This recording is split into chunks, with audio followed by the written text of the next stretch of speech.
ALMGHTY pakai fase pertama akan segera berakhir karena hanya mau coba diambil triple.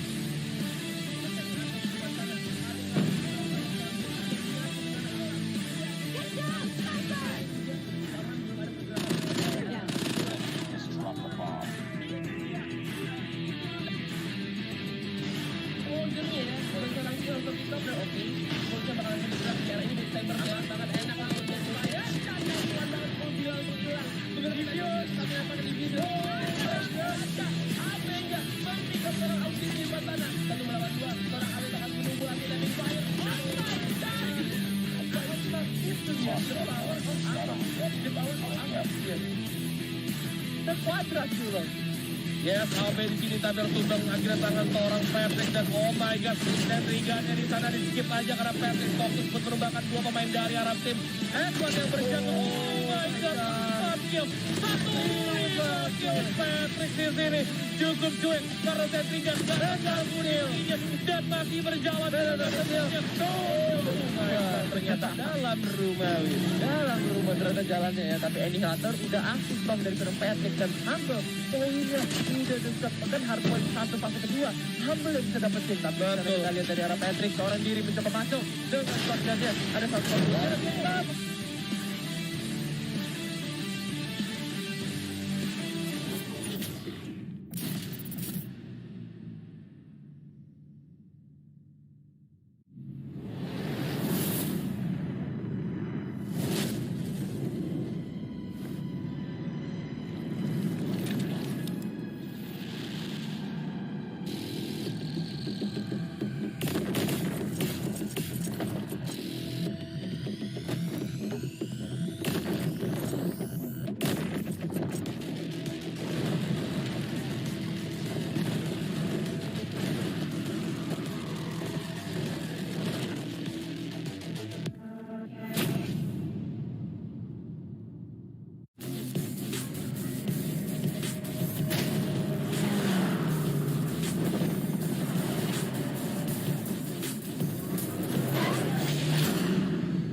อย่างมากที่สุดเวทบิลได้ตรงนี้ไปก็น่าจะประมาณ110หน่อยโอ้โหแล้วผ่านลำกล้องมาตรงนี้รูดเอา2เลยเหมือนกันนะแล้วคิดเกมมิ่งฮิโคชินเป็นคนวางครับแล้ววางคุมเลยเบอร์3คุมระเบิดนะ1คน2คุม1คนครับโอ้โหระเบิดกับหลังเป็นไงดูระเบิดกับหลังเดียว 8x ไม่อยู่จริงฮะกับที่โอ้มิกต้องการแค่3ได้แล้วปาดมาเจอด้านหลังเขาดูว่าตุ๋ยยังอยู่อ่ะนี่ครับตุ๋ยในเกมของจริงซูกัสครับเดียวไปเด็กขึ้นสโคปรอแบบนี้ใครวิ่งผ่านก็จะมุมมันแค่มากพยายามจะจับช็อตแล้วเจอไปเด็กเมคกิทแฮปเพนครับทำตรงนี้ใส่ตัวก๊อฟมารีได้ฮะโอ้อะไรวะน่าอีกครั้งไหมอีกครั้งไหมสปัดไปเดียวไปเด็กเก็บฮิโคชินมานะครับแล้วตรงนี้กระโดดจะไปที่สไปค์เข้ามาใส่เลยทันทีแล้วจะสวนกลับมาได้มากสองที่เข้าโดยที่คาริเก็บทริปเปิลคิวเลยสโลว์กับเพื่อนแต่ว่าลิงก็ปาดไปถึง3เหมือนกันโซล่าได้มาสวยได้อีก1หยิบเดสแมชชีนการมากด1กด2กดไป4ออสการ์หน้าแมวคนนี้ขึ้น90ครับใช่ฮะตัวเองยิงมาเหมือนกันได้โปรเซอร์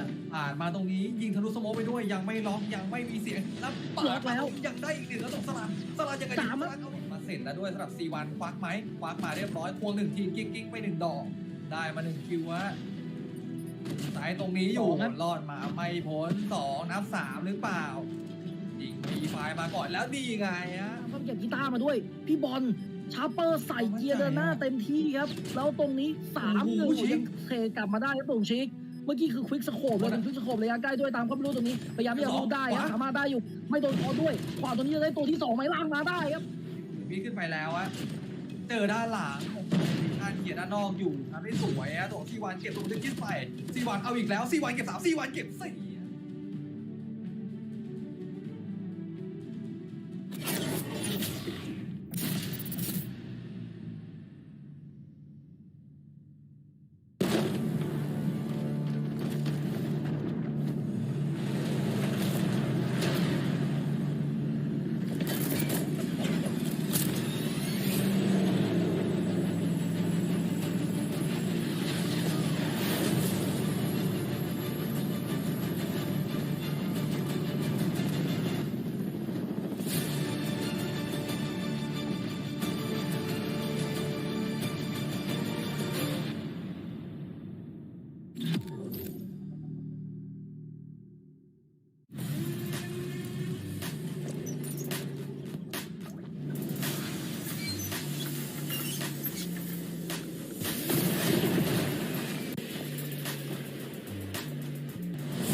而点内选手已经买了3个，他们必须要突破进来的话，就是吃短枪嘛。那短枪的互相支持，毛奴的枪线1灌1，还不到那么多人。哇！结果超度你压1个人收了3个，斗龙，因为待会的 B 点才是所谓的真正战场。那战场那边看谁能够把 A 栋楼抢下来，那 B 点上基本上就没太大问题。哇，这边是一传3。没有穿，他刚打4个了，4个我没看错的话，累积起来4个，累积起来。他那边的短枪喷子啊，各种突破，真的是非常恶心，请原谅我用恶心2个字形容，因为我们刚刚打过太多训练赛，他们真的很猛。哇，这边金鱼直接先带掉了西安跟邦哥哥，他用的是 MS9，一收2，然后来到1楼再收1个，现在点是 Eternity Love 抢下来的。他们所站下来的画面则是看到了白色战队的爆破猫来到了铁皮2楼。目前点内刚刚是拉拉吧，结果拉拉后来死掉了。可以看到，像包伯猫，他的大局的意识是非常聪明，而且他把所谓铁2架座的时候，也不会做开枪，把人带走的时候，就尽量赶快去做掩蔽一些动作，然后帮点内做防爆。那这也是帮助整个队伍可能在得点上面一个优势，甚至是时间上面跟分数上面可以更多。在相对点内的人可能对枪没有对赢，他利用这个位置漂亮。他会给 NTR 选手的话 ，NTR 选手里面的结果鸡蛋糕大叔先狙到一个加藤鹰，对，我开镜，然后去找可能会有人出现的位置，看到人直接秒杀，成功带掉再带掉一个，前面才抢到鸡蛋糕叔叔的狙击发挥，这一把就把 NTR 打掉2个人了。可大叔直接拿狙击进来到了 A 点，这瞬狙30岁的反应。直接突破过来，点的人没有发现到，完全放人，结果抽你牛赶快重生回到点上去做对打，使用了死亡机器，是大师就回来，现在领先好多啊！而且抽你牛拿着自己的死亡机器又收了2个点内的，加油站这里的人也要被他直接带走，太扯了，一个人就扛全场，我的天，他到底杀了几个人了？目前2个人都是拿长枪的，长枪破点是有远距离的优势，但打狙。还是要小心，这波穿点直接把某某给穿死。将来玉开穿第2个亚瑟秒，不对，邦哥哥配合上队友拉枪线也把亚瑟给秒掉了。这一波打得漂亮，一波的双夹，同时某某侧脑也是直接被打掉。充能呢是只要你连杀7个人就有了，但是你知道在游戏里面我们不可能一直连杀嘛，所以其实你杀不到7个人就得开1次，然后你也可以马上再来开第2次。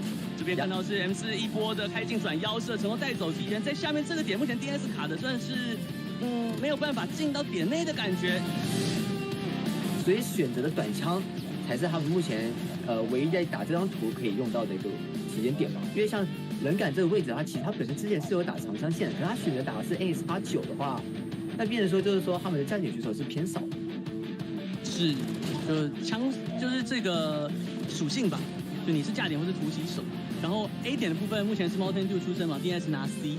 但在 C 点 DNS 守得很好，然后同时他们也突破到了中间的这个 U 字形的大楼，看到这边 iWife 冷感一波收多人，把 M4 跟 Momo 都带走，波克比也死，再收，完全掐住了前面 Mountain Dew 的路线。C 点的话是，对，有人去做绕背，感觉 DNS 在绕背上面是绕了很勤快哦，2次都有击到 C，而且都拿到一半的毒条。哇，这个默默的枪法也太硬了吧，直接输掉2个人。这时候有人绕背，他直接抓他绕背，也是反打个人单兵意识，根本是一流。对，连续收了3颗头，卡在这个红房2楼位，基本上对面是很难去做突破的，因为在这张地图最重要的卡 B 点的位置就是这里了，只有再带6颗头啊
！Now we're gonna see a 2-3 split by Phantasma.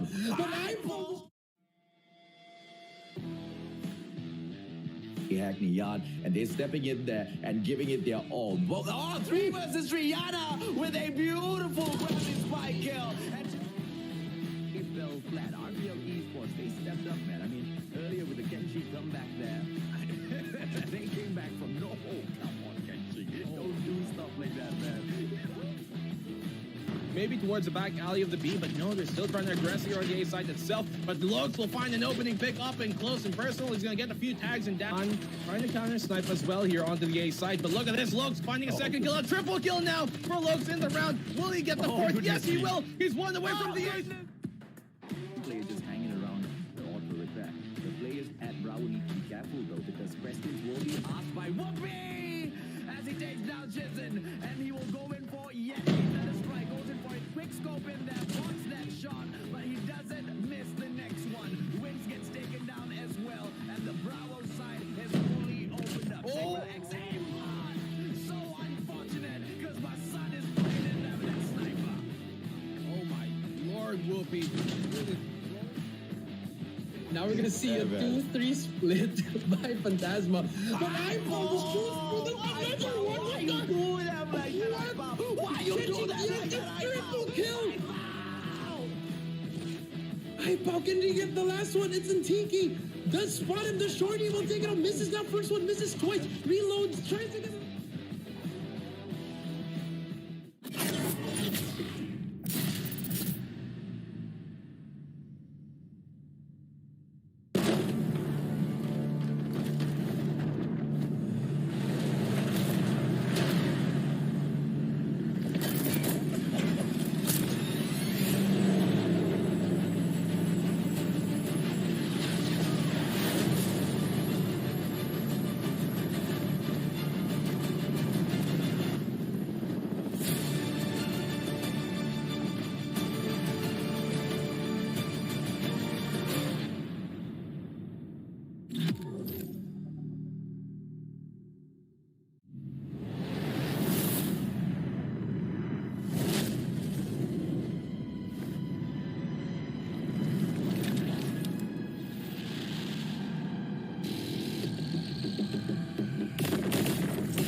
Masuk ke dalam basket.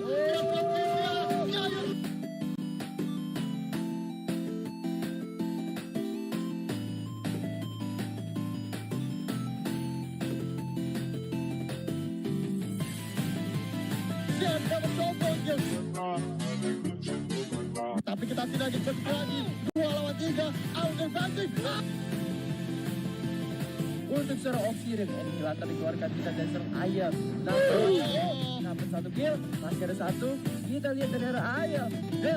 Kena, tapi saya tiganya Pak. Itu dari arah Combination Field. Mantap Bapak tempat ini Dani yang keluarin juga. Ada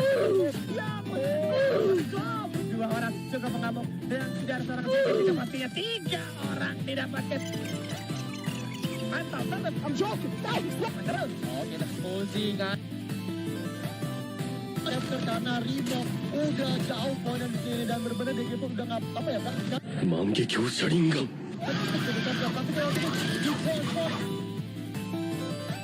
Berjaga harus tumbang juga di sana. Sementara Skulzy masuk ke dalam basket. Jayang banget. Pentakill untuk Skulzy di sana. Oh my God.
Backup incoming.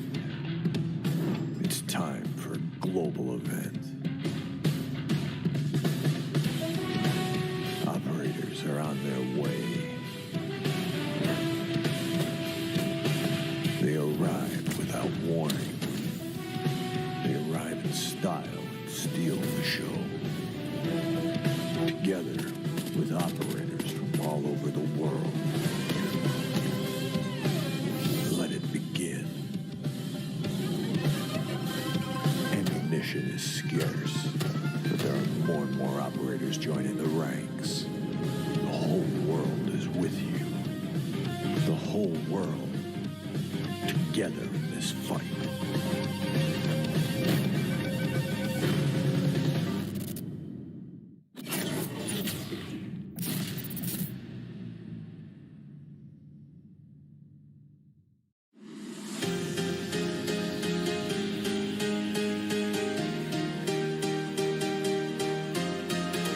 Welcome, ladies and gentlemen, boys and girls. This is the Call of Duty Mobile Singapore Championship. Now, I am looking forward to seeing exactly which squads will be flying through the battlefield today like feather as well, because so many of them have worked their way all the way up to this point. Only 8 now remain.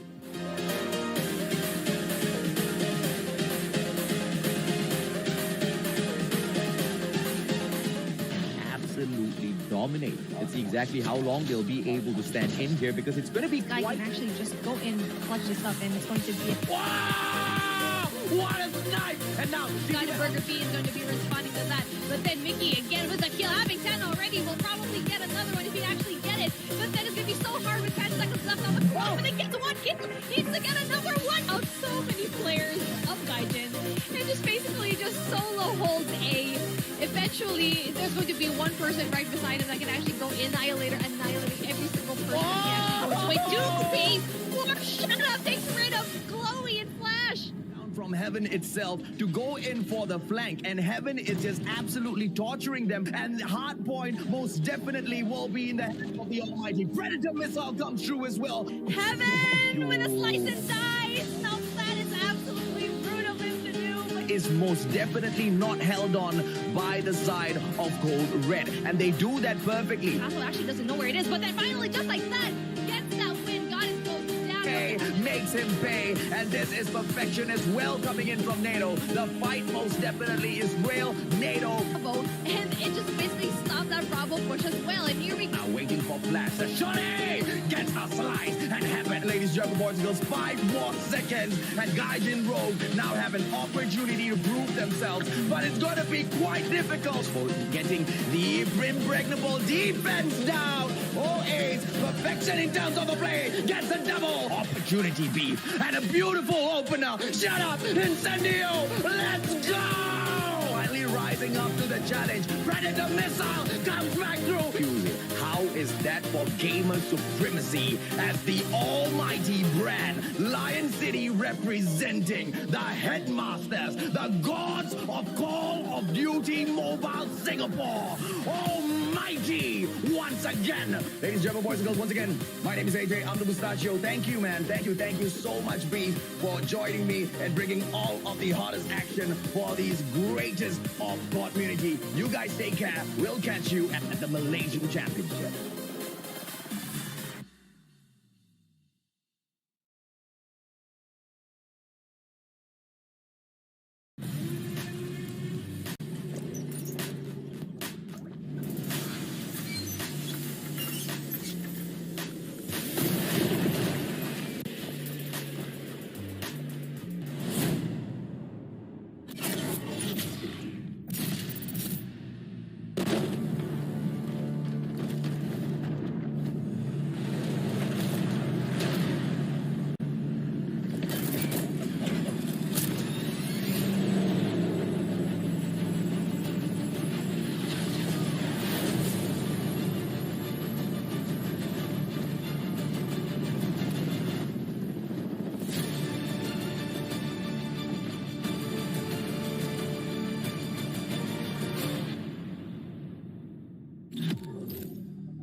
เป็น Call of Duty Mobile World Championship 2021 Major Series Season 5. Welcome back to the Call of Duty Mobile World Championship. Is in the convenience store. He's not going to be able to fight him. And on the other hand, whoa! Yet, but with that takedown, this should open things up. Backstab from Zia. Pesan-pesan untuk tim saya, jangan menyerah, terus latihan dan satukan pemikiran. ช่วยตัวเองครับกูเก็บไป28คิวพี่บอลจะแตะได้30อยู่แล้วแล้วลูกตัวนี้เก็บเพิ่มไป Rimo Sadewa nya nih, Bang. Gokil banget sih. 但打狙还是要小心，这个穿点直接把 Momo 给穿死。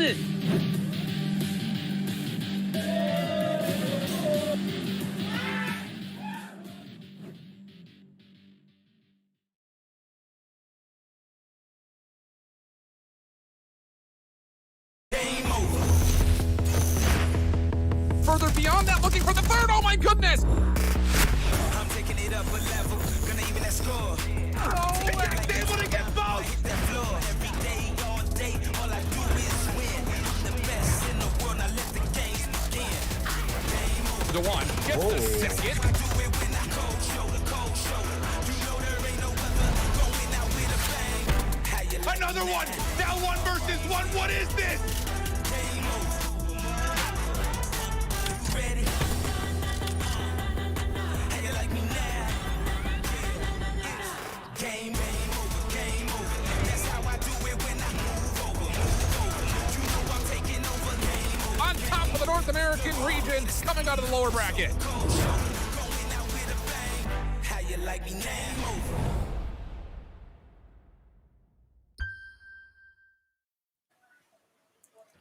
Ladies and gentlemen, boys and girls, welcome to the Garena Regional Qualifiers presented by Xperia, the official smartphone of the Call of Duty Mobile World Championship 2021. My name is AJ, I'm the Mustachio, down here with the one and only Coach Jericho from Triple V to bring you all of the hottest action from today.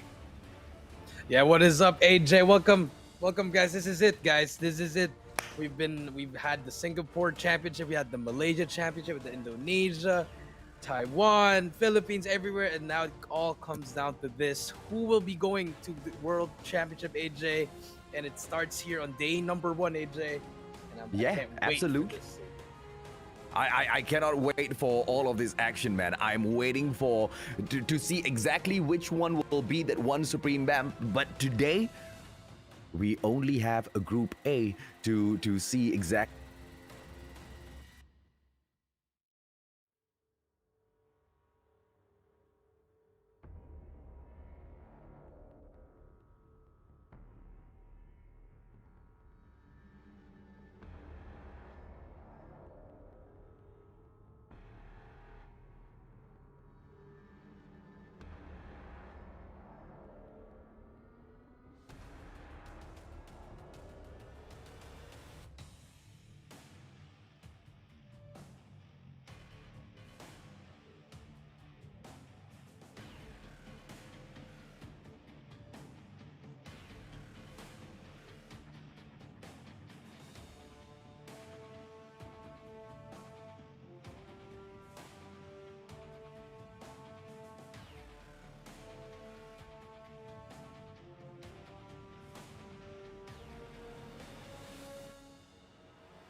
know, we just saw the second anniversary, a lot of new stuff. You know, everyone's just getting ready for this, and now we have this. You know, and you did say that Omega. Remember, they were the best. Yeah. So I feel like they have the target on their back. Everyone's gonna be aiming for them, especially in Group A.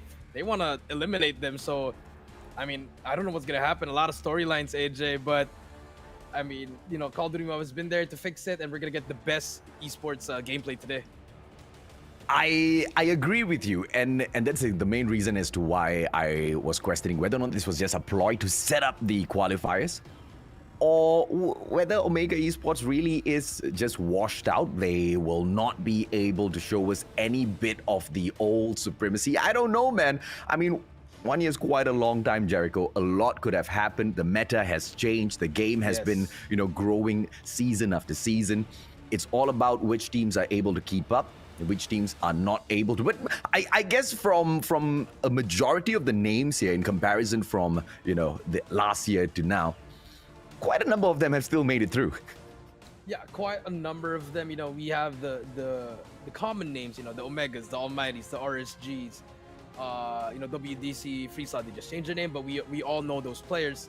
But we also have some new teams. You know, like Blacklist Ultimate. You know, they are making some noise, especially in the Philippines, and also, you know, Rimo. They've always been in the region, but now they made it to the next stage. So, I mean, they can show up something here. So I agree with you, AJ. So it's gonna be a lot of surprises today. So I mean, they gotta show up. They really have to show up.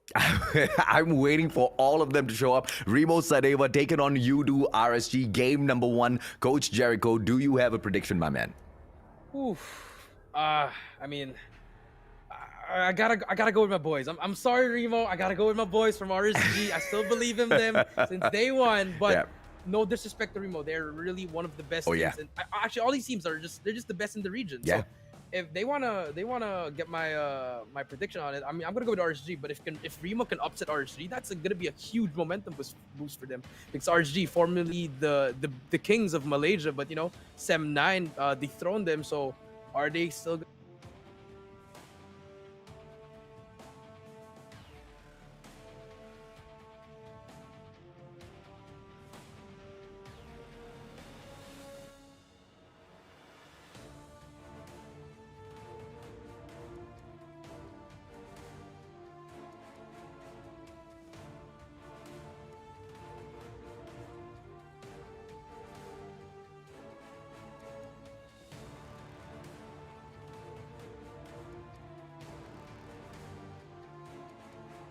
Be an easy battle. At least I think it's not going to be.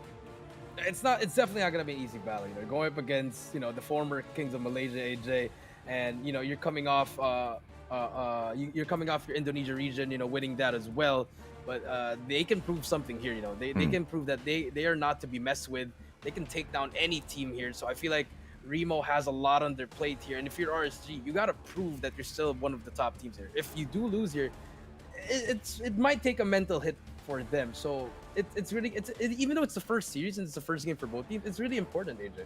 It's definitely very, very important. Alfari, Eds, Ranger, Derp, as well as Raven jumping on in for Udo RSG. The ex-kings of Malaysia replaced by Sem9, now taking on Rimo Sadewa, those that dethroned Dunia Games Esports this year. So it seems like this is a fight that maybe Udo RSG wants to take in you know, the spirit of an ex-champion, maybe get a little bit of revenge for DG Esports. We all know outside of the battlefield, each and every single one of these pro players, they're quite good friends, you know, jumping into scrims week after week. They test each other out, they help each other improve. You know, amazing friendships have been born out of this game, Jericho.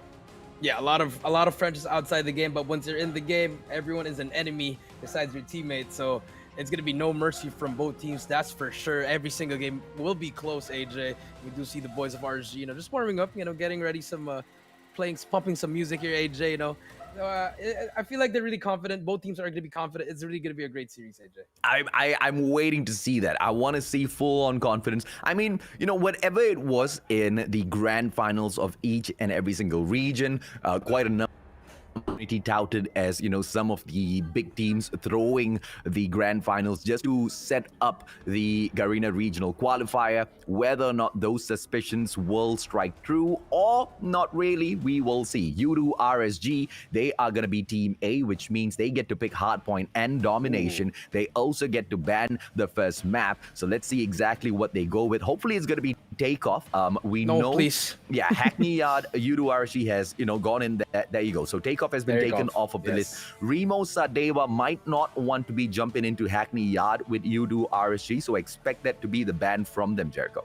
Yeah, I mean, maybe they would ban it, or maybe they would take the fight in Hackney Yard. But let's see here. So Takeoff from RSG and Rimo, maybe a standoff. It's a raid. Okay, they want to ban that S&D raid. AJ, remember, RSG, they love that S&D raid. So now we do have Takeoff and raid ban, and now let's see Hardpoint. What will RSG pick? It should be an easy decision here to go for Hackney Yard, AJ, or maybe a standoff, AJ. Yeah, standoff, Hardpoint, definitely. Ooh, very interesting pick coming through. Crossfire. And Rimo Sadewa immediately jumping on into the Special Forces spot. So when you go into Crossfire, you've got, Special Forces.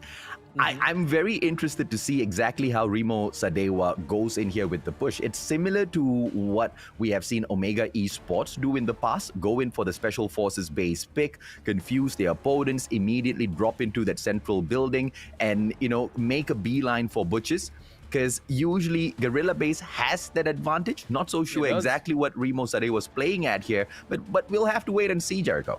Yeah, and we do see for Search and Destroy, we do have standoff, and RSG is going to pick that Special Forces side. They want to opt for that defensive first, and now for Domination, no-brainer, AJ. It's going to be Hackney Yard, and I mean, you're stepping into RSG's playground here, AJ. But I like the picks, except for that Crossfire, AJ. It might haunt RSG here, in my opinion, AJ. Yeah, and look at this, man. Rimo Sadewa, Special Forces base. The side that I prefer, you've clearly pointed out many a times as we shoutcasted together, Jericho. You're not too fond of the Special Forces base at Hackney Yard. We all know that the Guerrilla base is a little bit more open. From Tire Shop, the defense is a little bit more square. You get to drop on into Warehouse. You get to control the pace at Hackney Yard. So it just seems like Rimo Sadewa is just playing the losing side on Crossfire as well as Hackney Yard. If they actually make it through, I'll be super shocked, my friend.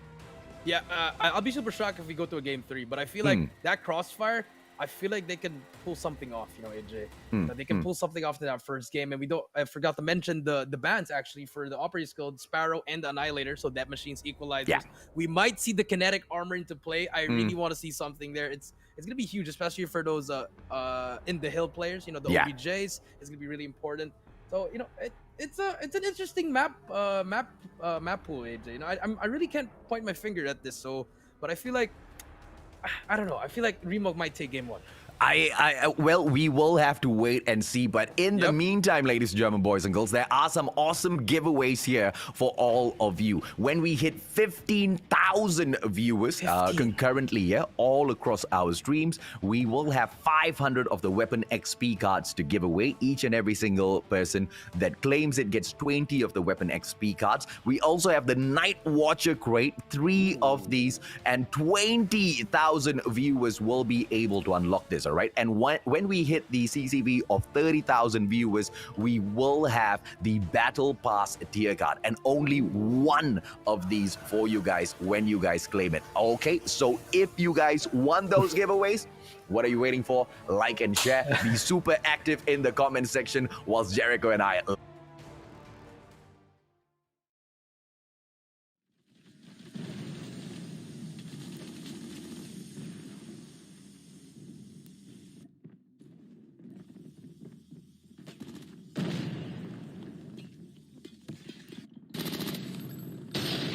to play with the spawns. We want to get that allowance for that exo for that rotation. Oh, look at this, man. Now the players from Rimo Sadewa jumping on in towards that hard point, and it's going to be central building taken over by Team Blue. Rimo Sadewa, the Indonesians playing catch up, but it's not too much to catch up to. 18 points from Udo RSG seems to be quite solid. Now the players from Team Red, Udo RSG, piling on in towards the office building. They've given up on the first hard point quite early there. Not so sure if that's the best decision against against a team like Rimo Sadewa. But let's see exactly what the Malaysians have in store for, as office building as well as lounge taken over. Corner building just sees Eds coming in for a question, taken out Aimer from this, should allow them a lot of momentum in towards hardpoint number 2, Jericho.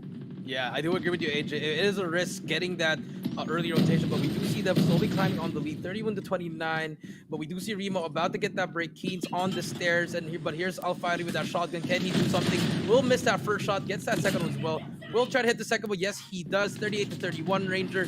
And we do see ALMGHTY just going over the 3 kills, playing for his life here. Huge plays coming in from RSG, and that time is slowly going up and up. And if you're Rimo, you just gotta push together. You gotta use some smokes here, and still have a lot of time here, AJ. But if you're Rimo, you gotta start winning your gunfights because you need to string some kills for the next hill. Absolutely, man. I mean, this is just hard point number 2. I'm not too fussed at all as we go in there for the rotation. Hard point number 3, that's exactly where all of the craziness will break down, right? 7 more seconds in here. RSG has done a tremendous job, and now the rotation will kick off. But we can see that Raven's already on hard point number 3. He's waiting at laundry to wash away the sins of Rimo Sadewa. They step on in, asking great questions, but look at Raven just take all of these fights back to back. Now, I do not understand why is Raven holding on to this little corner. He's not going in and taking Keens out of the equation, but Edge drops in to give him that assistance, and RSG, they continue picking up those points. 76-37 now. Rimo Sadewa seem to be struggling, Jericho. Yeah, well, the moment you did say they're struggling, they managed to break it through. Now Keens with that death machine, he has to get some huge kills here all alone. Can he survive and get some points? He's slowly climbing the points, but the double challenge comes in. Eds takes him out as well, but Okat's in the middle. Back and forth we go, AJ. We do see all these teams they're just really fighting each other here. 79-52, not a huge lead here. It's still a close game. It's always been a 30 seconds for both teams, and now rotation is going to be important here. But we do see the map, AJ. Rimo already going to be inside in the next hill, but can they hold it? But here we go, huge play. That's a huge pillar for Keens in order for that sentry gun. And now let's see if Rimo can hold it down. Yeah, from the moment Keen stepped into laundry all the way to that very last kill that he got for himself, even on Death at the last moment when the hard point was not even there. The guy has been a game changer at laundry, but now this is hard point number 4. Rimo Sadewa have dropped in here for an early rotation. Taylor shot belongs all to them. Tricksters, they will go in for those long shots. 85-79. RSG, all of a sudden things have turned around and a 3-man push coming through, but it's going to be close to impossible to break this hill from Rimo Sadewa. The defense is just too good, but out of pawn shop, I love the backstab, but Raven does not make it through, gets shut down. 104-79. It's not enough time to close the game off, so RSG, they have an opportunity if they can stack up the defense at Weru, make sure they get back one player up into backyard as well, leave one player in broken building, hold that push coming in from Rimo Sadewa. The Malaysian should be able to finish this off, but Okats jumps in. Raven snaps him out of his misery. 129-79. 3 more seconds in here. The Indonesians are coming for blood, Jericho. Yeah, they are coming from 130-79, but here comes number 5. The last hill on this map is going to be one of the hardest hills to break here. Can RSG manage to secure this one? Look at the positioning. They're already here, but the hill player gets taken out, but here comes the push from RSG. But Rimo already inside Keens. There are only 3 players to beat here, and RSG, they just lost everything there. 4 players to beat there, but already inside Gamer. It's already inside the hill, AJ, and I feel like they already flipped the spawn stage, and RSG is now on the run. He's trying to break it down. This should be a GG, AJ. Yeah, this is a GG, man. No way RSG will be able to make a comeback in here. Rimo Sadewa has managed to outplay the Malaysians. What a game. What an opener for the Garena Regional Qualifier, Jericho. If anybody did not expect that, well, it doesn't really matter because we don't really get to see them going up against each other all the time. But I guess based on game number 1, we should be able to tell exactly how the chips will fall for the rest of the day. Yeah, AJ, I mean, analyzing from that one, it was a fair fight during the first and the second hill, AJ. But when it came to the third one, that's when it went a little bit sideways, because I think Keems went on a streak. He got his sentry gun, he got his streaks. It really helped them on that fourth hill, especially on that rotation. And then that P4 just went through, and then they broke P5 chain reaction. In the end, it just really they got all the points in the end pretty much. And RSG, Yes, they were rotating early, but they're just winning any gunfights. In a Ranger with 6 and 17, you know, fighting with 9 and 13. You can't be doing that on a hard point. And if you look at Rimo, 20 and 8 for Keens, 18 and 6 from 6, 11, 13 and 12. You know, everyone is slaying out, and everything was just going well for Rimo. Yeah, I don't know how Range is going to be responding to his own performance in there. The guy had about 22 seconds on the hard point, has not been able to get, you know, great kills, assists really low as well. Captain's going to be a little pressured, but you know, we've talked about this point many a times before, Jericho. We have to touch on it once again. U2 RSG, they will be able to get it done right if Ranger can get his head space in, you know, the right sort of a place. And if he cannot get it together, I don't think the team will be able to pull out of this, man. He is quite honestly, the backbone of U2 RSG. He needs to find a way at standoff. Search and destroy. This is not a pick for U2 RSG. Things are just going to get tougher from here, Jericho. Yeah, it's going to get tougher. And, you know, I mean, like we said, AJ, you pick Crossfire and you lose. That's why you shouldn't take a risk at this point. You know, you got to go with your comfort pick. You know, I feel like they should have chose at least like a standoff or probably even you know, maybe even Hackney Yard. Maybe Hackney Yard hardpoint would have been better. But, you know, it is what it is now. They have to move on to S&D. It's going to be S&D on standoff. I know they do well in standoff, but this is a map pick for Rimo, so they should be having that advantage. Let's see what's going to happen here, AJ. Can they tie it up, or will Rimo take it 2-0? The Malaysians, they don't have a choice, man. U2 RSG, they need to get it done. There's no if, buts, or maybes about this. They only have 3 matches. All 3 of these games must be played. It's not a best out of 3, ladies and gentlemen, boys and girls. We have to go through hardpoint, search and destroy, and then domination. When we move on into the playoffs, that's going to be a best out of 5. So a minimum of 3 matches. So I'm pretty much looking forward to all of the action that we're going to get in here, right? But for Rimo Sadewa, they take that first win. They've managed to perhaps cripple the mindset or the energy from U2 RSG that they brought into the competition. And it's all going to be about how they rise up from this occasion. If they do not manage to make a comeback in game number 2, then it just gets even more difficult from there, Jericho. Not looking forward to it, but let's see exactly what breaks down in Search and Destroy for U2 RSG. Yeah, I do agree with you, AJ. You know, you already lost your first game. And then, you know, you're going to play on the map that's not even your map pick. So it's going to be really hard for you to try to make a comeback. But, you know, it's a reason why they're here. You know, they're the best of the best. They can always make a comeback. So they have to show it up now. If you're Origin, if you're Rimo, you ride off your momentum. You know, you won against not even on your map pick. So I feel like they really have to ride it off. Try to play around with it. You know, ride that momentum and win this map in order for, you know, to get on top of that leaderboard. Get that you know, try to get comfortable for a while, AJ. But now here we go. Game number 2. Search and Destroy RSG versus Rimo. AJ, let's go. And if you guys are wondering exactly why we have not seen any cluster strikes in that hard point, it's because cluster strikes are not allowed in this competition. It has been banned out. So I guess it allows us to see exactly how frantically these players scurry all around the map to secure those hard points, right? Because the cluster strike really makes a huge difference. It's your 6th defender and a great defender at that, Jericho. Yeah, I mean, you're actually true. You know, even if you add the sentry gun, it's like your 6th and 7th defense. Now, no more cluster strike. Now we're just gonna see more up and personal gunfights here. But you know, we're looking at this S&D. Both teams are not moving at all. You know, we do see Rimo on the offensive side. AJ, they're just using the time to their advantage. A very, very delayed push here. And, but we do see Derp finally taking out Keens. It's going to be a 5v4. 1 minute left, and I feel like Rimo's going to start moving here. But if you look at the back alley, number 4 and 5 going to be engaging here. Just spotted already. Rimo's going to be able to just spot one more. Takes out one. That's what you need. 5-3 bomb cleaner is down. Just spot another one. Can he take it out? No. 50 seconds. And if you're Rimo, you got to make the play. Oh, Raven makes one mistake. Okats immediately makes him pay for that. He shouldn't have aggressed. He had no reason at all whatsoever to go in for that push. But it's okay. The numbers still look great. It's a 4 versus 3. And we do see that perhaps one opportunity for Captain Ranger here to take out the bomber. But the bomber manages to go in for a long flank around Gorilla Avenue into its private backyard. Here comes that bomb plant. And it looks like U2 RSG have to go in for the push. And it looks like they're going in for the immediate rush. Yeah, they're going to go in Eds does go down here. 6 gets the Jay Alfari. No help coming in here, but the bomb will be down. It's going to be a 3v3. They might even lose this one, but Alfari misses that one shot. Oh my lord. Oh my. Did I just... It's a 1v2 now. It's all up to Raven. A 1v2, 30 seconds, and... Wow.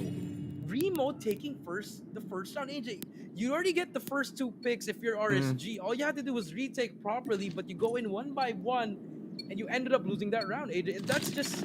That's unacceptable, AJ. Yeah, that's unfortunate, man. I mean, Alfari, he managed to get that hit marker. He didn't take down his opponent. And, you know, he pays a really high price for that. Sorry, up close and personal.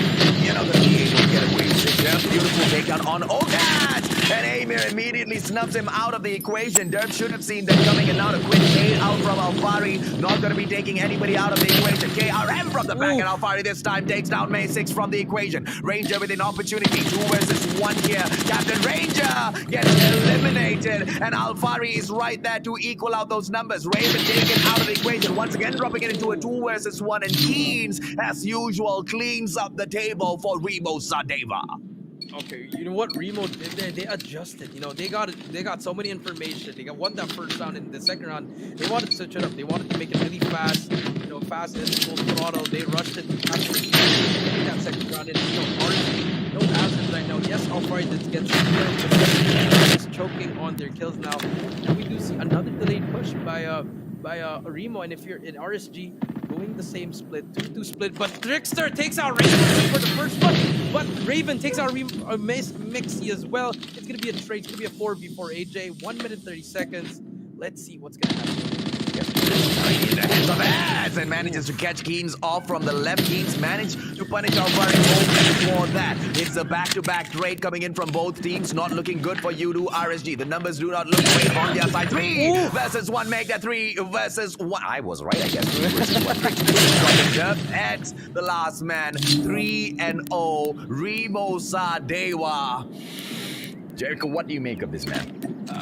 Nothing is going well for RSG. I feel like they have the mind, they have the plays in their head, but they're just going to execute it. And Rimo is just playing better. They're just playing better in every single category. You know what they're doing, AJ? They're going to get information in one right now, and that's what they're doing. Okat's going in there with that KRM and gets 2. Lord. And that's it. They should be able to plant the bomb, but Okat is going all in for this one. Gets 3. Can he get the ace? But no, Ranger shuts him down. 4 versus 2. Can RSG retake this? But this should be a round for Rimo. Oh, this is so painful to watch. Tricksters is taking Ranger out of the equation now. 4 versus 1, leaving Raven all alone. He drops May6 out of the equation. Is it going to be enough? The guy has got the CR56 AMAX on him, shorty, just for the worst case scenario. But 24 seconds on the clock just means that U2 RSG might be losing round number 4. I mean, that was just unfortunate. You know, Oka just went in there, took out 3 players. You know, if 2 players get taken out, you should get that trade immediately. But I mean, yes, he does have a shotgun, but you should be expecting that. You know, the first player is always going to be the shotgun or the SMG. But now RSG just really struggling, and we do see Rimo here doing the back alley rush.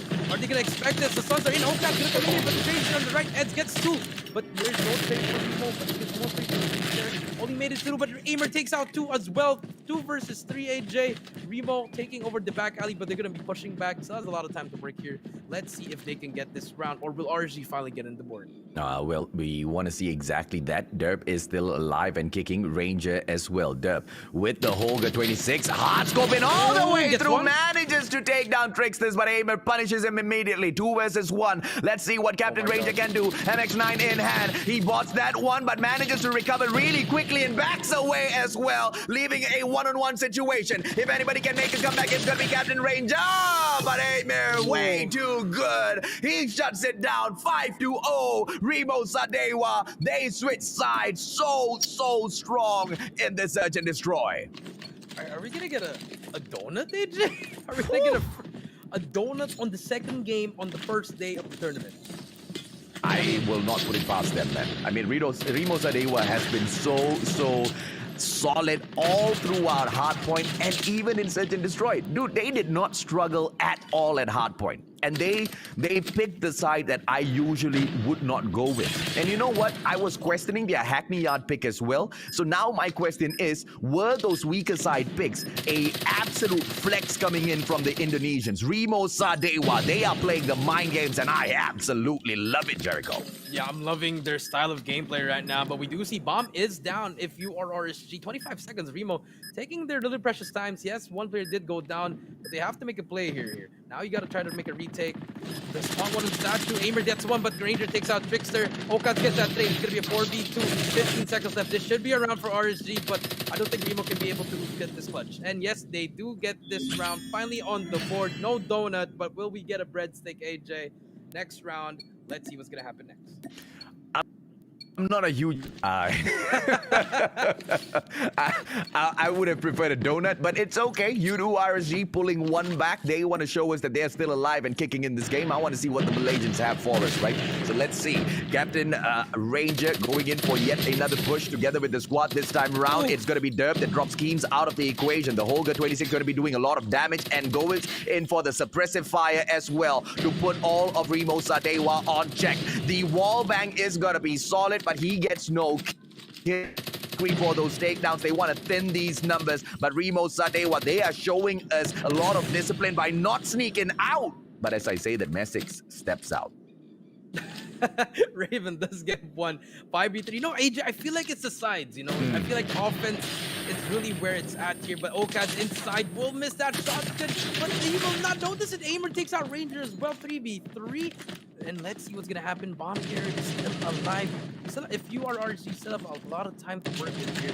But just spot when Trickster misses that sniper, that information will get challenged. The quick scope by Trickster. Sit down, Derp has the shorty in hand. Will miss, but only gets a hit marker. 2v2, and they make the play. 45 seconds, Ranger. And if you are RSG, you have to make a play now. Well, it seems to be a situation where Derp and Eds will be able to overcome, but they will be met by Trickster. But the backstab does Eds a lot of good. MX9 to the back, and that's too easy. Okats might be able to catch one off guard here, but out of nowhere, Ed steps in, catches his tail, snuffs him out. 2-5. Yudu RSG on an impossible comeback. If they make this, this is going to be one of the greatest comebacks in Call of Duty Mobile history. I hope they can do it, but, you know, let's see what's going to happen. They have to win 4 more straight rounds, AJ. No more mistakes. And if you are Remo, you just need to win one. And they're going to be rushing here. If you look at the map, AJ, all going to be middle. Remo's going to be doing something very crazy here. No trades coming in, but Derp there with the wall bangs. Can they do something here? But now they slowed it down. They slowed down NJ, and now the reset is going to come in. Oh, very well played by Derp.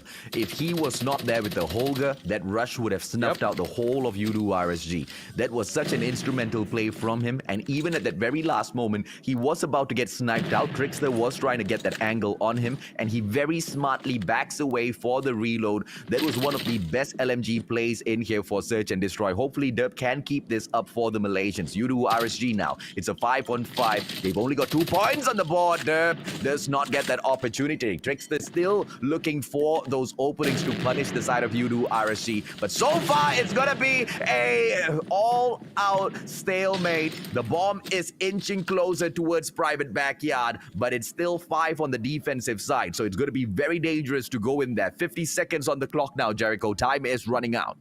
Yeah, time is running out, and we do see they have to start moving here. RSG has to do something, and someone has to bait. But there we go. That's it. Ranger takes out Kings, but Okad takes out Raven as well. Still a 4v4, but Aimer takes out 2 players as well. 2v4, and Remo inside the base is just going to be playing really slow here. 30 seconds. They don't have to do anything. And if you're RSG, time is not on your side. Okaz gets a hit mark. He's going to be pushing out there. Takes out 1, but Ranger gets 1. It's stuck in a 1v3. AJ Bomb is down 20 seconds. And if you're Remo, you just have to wait. You don't need to look for Ranger. And if you are RSG, you got to do a miracle at this point, AJ. And, you know, Yudu RSG, they've shown us miraculous plays in the past. Oh, beautiful takedown by Ranger. Goes in for Messix. A beautiful turnaround once again. But Trickster punishes him. Pulls out the shorty way too quick. 6-2. And Yudu RSG, for sure, did not see this coming, Jericho. I definitely was not seeing that coming. They are proving me wrong right now, AJ. And if you're RSG, backs are against the wall now. I mean, you already lost your first 2 games. it's just unfortunate, AJ. You know, I mean, you already lost your first pick, your first map pick, and now you're gonna lose your second pick. It's just gonna be really hard. You know, I don't know what's happening with the mental state, or if they're just struggling as a, you know, they're just it's not their day, AJ. And if you're Remo, you're on your high horse. Just keep going on riding on the momentum, and you might as well get that game 3 as well, AJ. And it's just things are not looking good for RSG. But if you're a Remo fan, keep supporting, and you guys might just be able to win this whole tournament. I want to see exactly what Rimo Sadewa will be able to do over at Hackney Yard. They've picked the Special Forces base. I want to see how they will overtake Yudu RSG there when they have got the best position to open things up. Now, one thing granted, this is not going to be hard point. It's going to be domination, which means 3 points in here for the play. And, you know, it's a little bit different. I mean, when we look at a hard point, then it really, really matters, right? Picking the part of the gorilla base. So maybe there is a play here from Rimo Sadewa that we are not seeing just yet. Because as they go in for the opener, it is going to be the warehouse, which is going to be, you know, in the sides of both of these teams. And OCADs, he brings in that KRM, you are done and dusted in there. But, you know, Yudu RSG, they've always been about those SMG plays, and they've been able to go in there for those long-range engagements in the past. I'm not so sure if the meta changes have been, you know, affecting them a little bit. The MX-9s have been popping off, I guess, a little, but they're not really hitting the mark for me, Jericho. Yeah, it's not as good as the QQ9 at the moment, but it's doing its job, AJ. You know, mid to long range, it feels like an AR, but I feel like the shotgun still has a huge role here, and especially in the next game in domination. You know, the first one's in, AJ. You did mention Keems here, but here you see Crossfire and Standoff both taken by Remo, and finally we're gonna go to Hackney Yard, the map pick of RSG, AJ. I'm excited. You know, we might see something. Are they gonna cap the flag, AJ, or are they just gonna go all out and, you know, try to flip it immediately? So it's gonna be interesting for this Hackney Yard, AJ. But expect a lot of Holgers. I feel like the Holger is also gonna be a huge thing here, holding down some angles, AJ. Yeah. So let's see what's gonna happen here, AJ. But you know, it's gonna be an interesting game 3. I'm looking forward to it, man.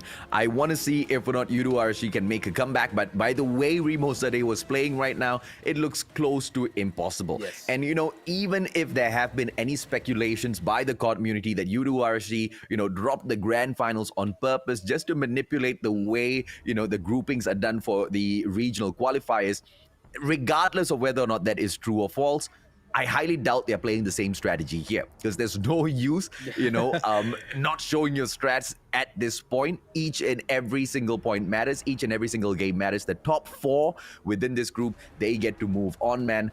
And I don't know if Yudu RSG is showing their best side just yet.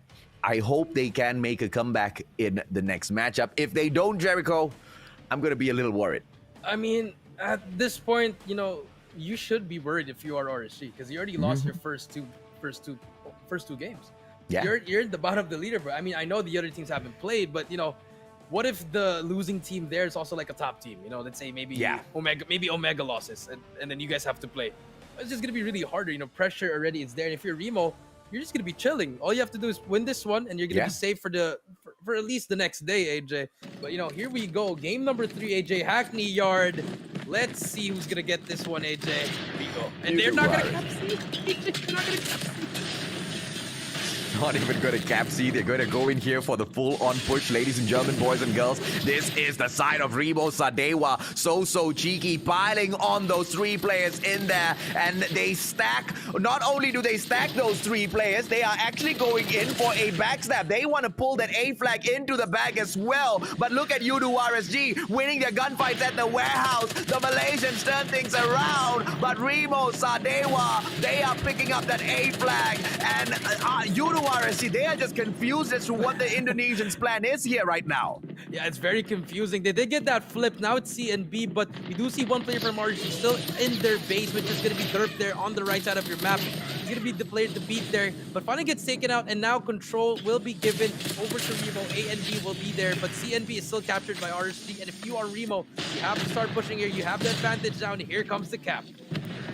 Rimo Sadewa just testing themselves out to see, oh, can we go in and flip the spawns instantaneously at the start of the match. Let's check. Let's take the weaker side first. What are they even playing at here? They are literally coming out to prove a point, Jericho. And I feel like they've already done that. They can take on the Kings of Malaysia. Let me correct myself. The ex-Kings of Malaysia. And at their own will, at their own whim and fancy, dictate exactly how this matchup is supposed to go. And that is a huge statement to make. You do RSG, whack, because if they don't, it's gonna be a bad competition, man. It'd be very bad, you know. Competition. Don't know what's gonna happen. But finally, we do see RSG making a push here, AJ. But slowly, but every time they make a push, Rimo always has an answer. There's always going to be one player to beat there. Okad's here now with the shotgun, finally gets taken out. And now RSG finally capping, but Trickster is there for the trade. No, the way Rimo is playing, they're just picking up each other's lanes every time. Every time someone dies, they're there for the help. The cryo bombs are in, the stuns are in, holders are just... And if you're RSG, you have to overextend to A. You know, it's very unfortunate that they're not overextending right now. They're still trying to bash their heads inside the B flag, AJ. From 46 to 38, the lead is slowly growing. Yeah, and can I just point out something? Throughout this whole matchup, Yudu RSG has been outclassed. It has been a 5-on-3, a 5-on-4 matchup because each and every single player from piling their bodies into warehouse. They're trying to take that fight. And all throughout all of those fights, Messix, he just sat down in office and he was not moving anywhere, man. I guess a little bit of paperwork because he was applying for medical leave. I don't know. But, you know, he doesn't step out. Finally, he joins the team. But it's a little bit too late, right? Yudu RSG, they weren't able to do anything. I highly doubt they'll be able to turn things around in here. 3 versus 2 now. Opportunity to take over warehouse. They've got the numbers. Okaz gets dropped as well after he takes a 2-piece for himself. But the rest of the players from the side of Rimo Sadewa right back in there for the defense. I do not know what Yudu RSG needs to pull out of their hats here because it looks absolutely impossible to touch Rimo Sadewa, Jericho. Yeah, and Ranger, AJ, they just switched sides, and now Rimo has the good side, AJ. So, I mean, everything is falling for RSG. I don't know what they have to do here, AJ. But here comes the push here. Let's see if they can break it. They're gonna be going in for here. But Okad takes out top L. Okad already is back, takes out one more, but the trade is there, and I think they can be able to get that flag. A little bit of breathing room here, AJ, but can they hold it down? Now they have got the preferred side. and I like it, right? I like the fact that Rimo Sadewa knows that there's a halfway point where there will be a swap in spots, you know, whether you like it or not. So if you go with the Special Forces base early, but you take that challenging part early on in the game, then you're going to be taking a majority of that pressure off your shoulders. And I think that's absolutely golden of a strategy coming in from the Indonesians. Rimo Sadewa, they are impressing me on multiple layers of levels here, and I'm absolutely loving the strats. Yudu RSG, they have been outclassed in day one. Yeah, they're just getting outclassed at this point. You know, Rimo, everything is going well for them. But as soon as we said that, RSG is going to be able to capture. No! In the nick of time, there's Rimo Okaz there, but there's comes the trade. They managed to capture it, but can they hold it out? No. You see Trickster here, takes out 2. Good night to RSG. Here comes the Hunter Killer. He's going to be able to take out no one, but Trickster here is holding it down. And everything is just going up for Rimo. You know, they're going to be able to capture B again. Streaks are going to be there as well. And 101 to 79, not looking really good for RSG, but they can still be able to make a comeback here. It's still a lot of time here. Now can they start it? 106 no, to he's 80. just punching! 110 to 83 now. Rimo Sadewa. Jericho, your thoughts, man. How much have they impressed you in this first series? I mean, they just... I have no words. They're just... I said that I had RSG winning, but now Rimo said, nope, we're going to prove to you that we are one of the best teams here, and they are proving it even in Game 1, AJ. Game 1 and Game 2, and he proved it in Game 3. It just went up to the next level, to the maximum level, AJ. Oh, I don't know, man. I don't know. 127 to 92 now. Udo RSG, they are doing all they can to get this site back, but they are piling their bodies one after the other. And we can see it, man. The Malaysians have lost it in terms of coordination. They are just piling their bodies. They're so fixated on getting that B side back. Barely we see the flank coming in from office to take that A flag back, to swap, to flip the spawns. And I feel like, if they don't go in there for that spawn flip, it's gonna just be as difficult as it has been from the get-go, as it has been from the start of the game. But even if they do get that spawn flip, how long will that last? Yeah. Attempt those plays many a times, but Rimo Sadewa back to back with the W. 150 to 103. Way too easy for the Indonesians. Damn, that's a shocker right there. I don't think, I mean, if you're RSG, don't read the comment section. It's not going to be friendly. Definitely not going to be friendly, AJ. But, I mean, in all seriousness, I mean, Rimo Sadewa just outplayed them. You're right, AJ. You're on spot. Outclassed, outmatched, outplayed, outgunned, out everything, AJ. And, I don't know how you're going to come back to this. It's gonna be really hard because if you're the first team, you're expecting points here, but they get three maps here, but look at Rimo. They're not even celebrating. They're just like, yeah, we got the first map. We're good. Yeah, they're just chilling. So calm and collected all throughout that matchup, right? And I'm just shell-shocked as to how they pulled that off. They didn't doubt themselves. They put themselves in a unfortunate situation of being forced to flip spawns from the get-go. And I feel like they challenged themselves to do that at the very start of the matchup because they knew if they allow Udo RSG to gain momentum somehow in an unforeseen circumstance, at the very least, they've done the majority of the hard work in that first half. Second half, they automatically start off with the guerrilla base and they don't have to exert that much more effort. And I feel like that strategy played out really, really well for them. And Udo RSG just did not see that coming. I guess they were as confused as me as to why Rimo Sadewa would pick the Special Forces base. And it did not occur to them that they would attempt to flip the spawns in the very first few seconds. Yeah, they just wanted to go in there, throw their bodies in. Even once they did overextend, AJ, Rimo read the play. Yeah. They sent players on the right side of the map. They just spread it out. They had a counter for everything that RG was doing, and RG had no answer to what Rimo was doing. And in the end, it really cost them. If you look at the scoreboard, AJ, 10, 11, 12, 15, 19. Yes, their good 19 went positive, but your four other teammates, if they're not getting any kills, it's not really gonna matter. I mean, look at Me6, 16 and 5. Okay, I want to talk about Me6 a little bit. The guy died 5 times. You want to know why, Jericho? Why?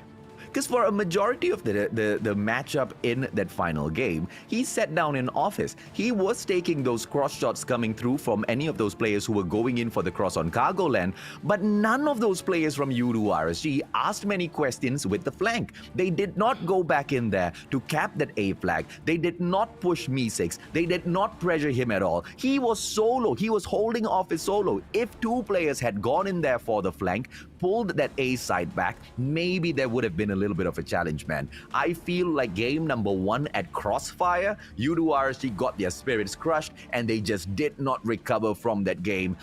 My heart goes out to the boys, but this is the Garena Regional Qualifiers, man. Only the best of the best of the best can stand, and Rimo Sadewa, they stand tall, Jericho. Yeah, I mean, it is what it is, AJ. Rimo Sadewa just, they just shut him up, They were like, you know what, you're the former Kings of Malaysia, but we don't care. We're just better than you.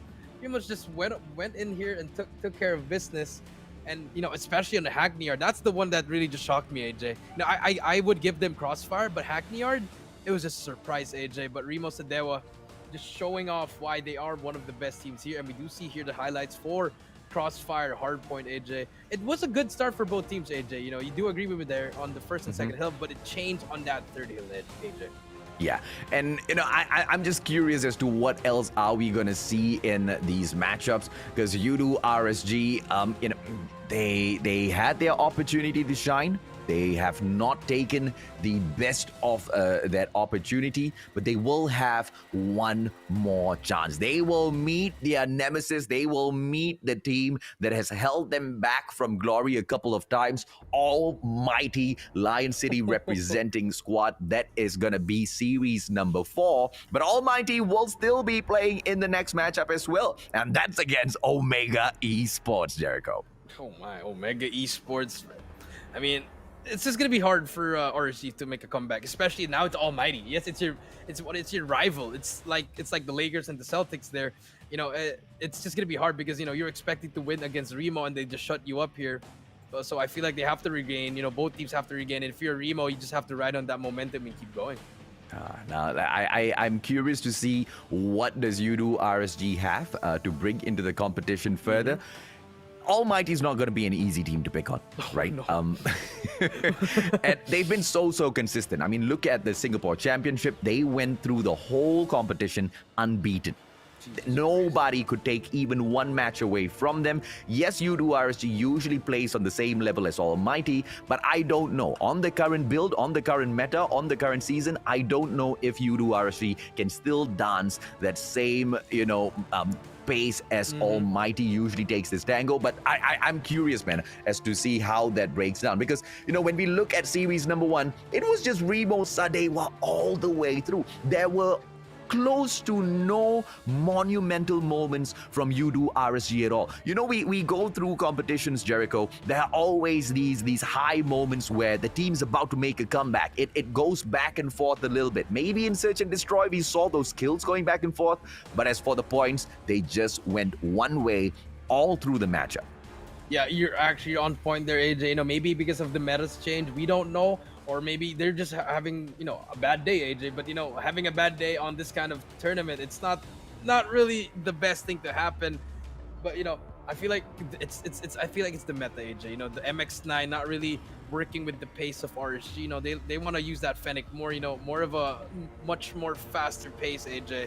And then Rimo, they're just enjoying this meta, AJ.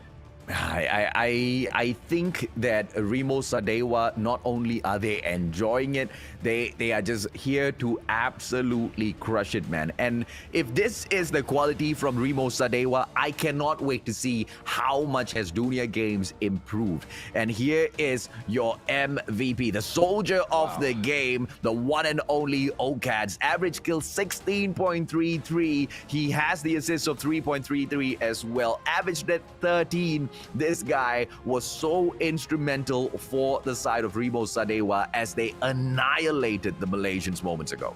Yeah, OCAD, one thing I really like about him, his confidence. He's not scared, AJ. He just goes in there, trusts his teammates, and gets those kills. He's just there. If he dies, he dies because he knows his teammates are going to be there to get that trade. That's what I love about OCAD, and he definitely deserves that soldier of the game.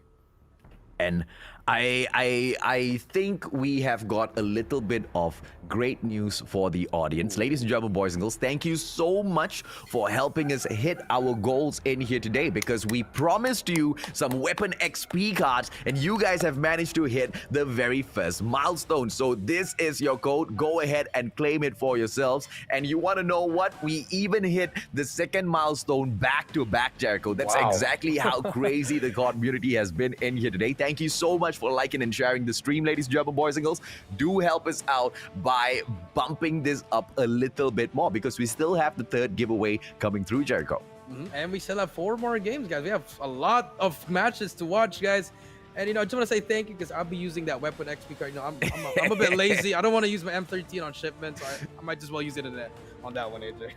Fair enough, man. I think I'll be doing the exact same thing as well. The Night Watcher crate, you'll be getting 3 of those. 20k viewers, I believe that's been unlocked already, but we'll be showing you guys the code in a bit. Make sure you take a screenshot of this once again and claim it before the broadcast ends, so that you will be able to get it. Oh, we are getting the code right now. Let's go. You guys get it right now. Take the screenshot, ladies and gentlemen, boys and girls. The Night Watcher crate.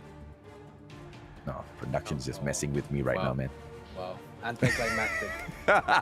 Thanks, Jan. But it's okay. It's okay. Night Watcher crate. I think it's well. You know, I think it's worth waiting for. You guys get 3 of that. 20k viewers. I believe there's just about 1,000 more in terms of CCV for us to hit. So like the stream and keep punching that share button. Share this out to your own walls on Facebook. Share this out on you know, each and every single one of those Facebook groups out there for Call of Duty Mobile. So we'll be able to drag all of those viewers in. Once we hit that 20k, you guys get the giveaway. Yeah, it's gonna. Thank you so much, guys. Don't forget, keep liking, keep sharing, spam everything, because this is gonna be day 1 right here, AJ. We still have a lot more matches. Yeah. So I'm just gonna be really excited, guys. So yeah. Okay, now we're gonna take a quick short break here, ladies and gentlemen, boys and girls. When we do come back after 5 minutes, it's gonna be Almighty taking on Omega Esports. We'll catch you in a bit.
ง Call of Duty Mobile World Championship 2021 Major Series Season 5. Welcome back to the Call of Duty Mobile World Championship. Is in the convenience store. He's not going to be able to fight him. And on the other hand, whoa! As yet, but with that takedown, this should open things up. Backstab from Zia. Pesan-pesan untuk tim saya, jangan menyerah, terus latihan dan satukan pemikiran.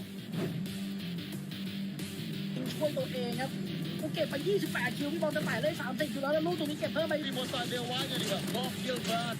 但打狙还是要小心，这个穿点直接把 Momo 给穿死。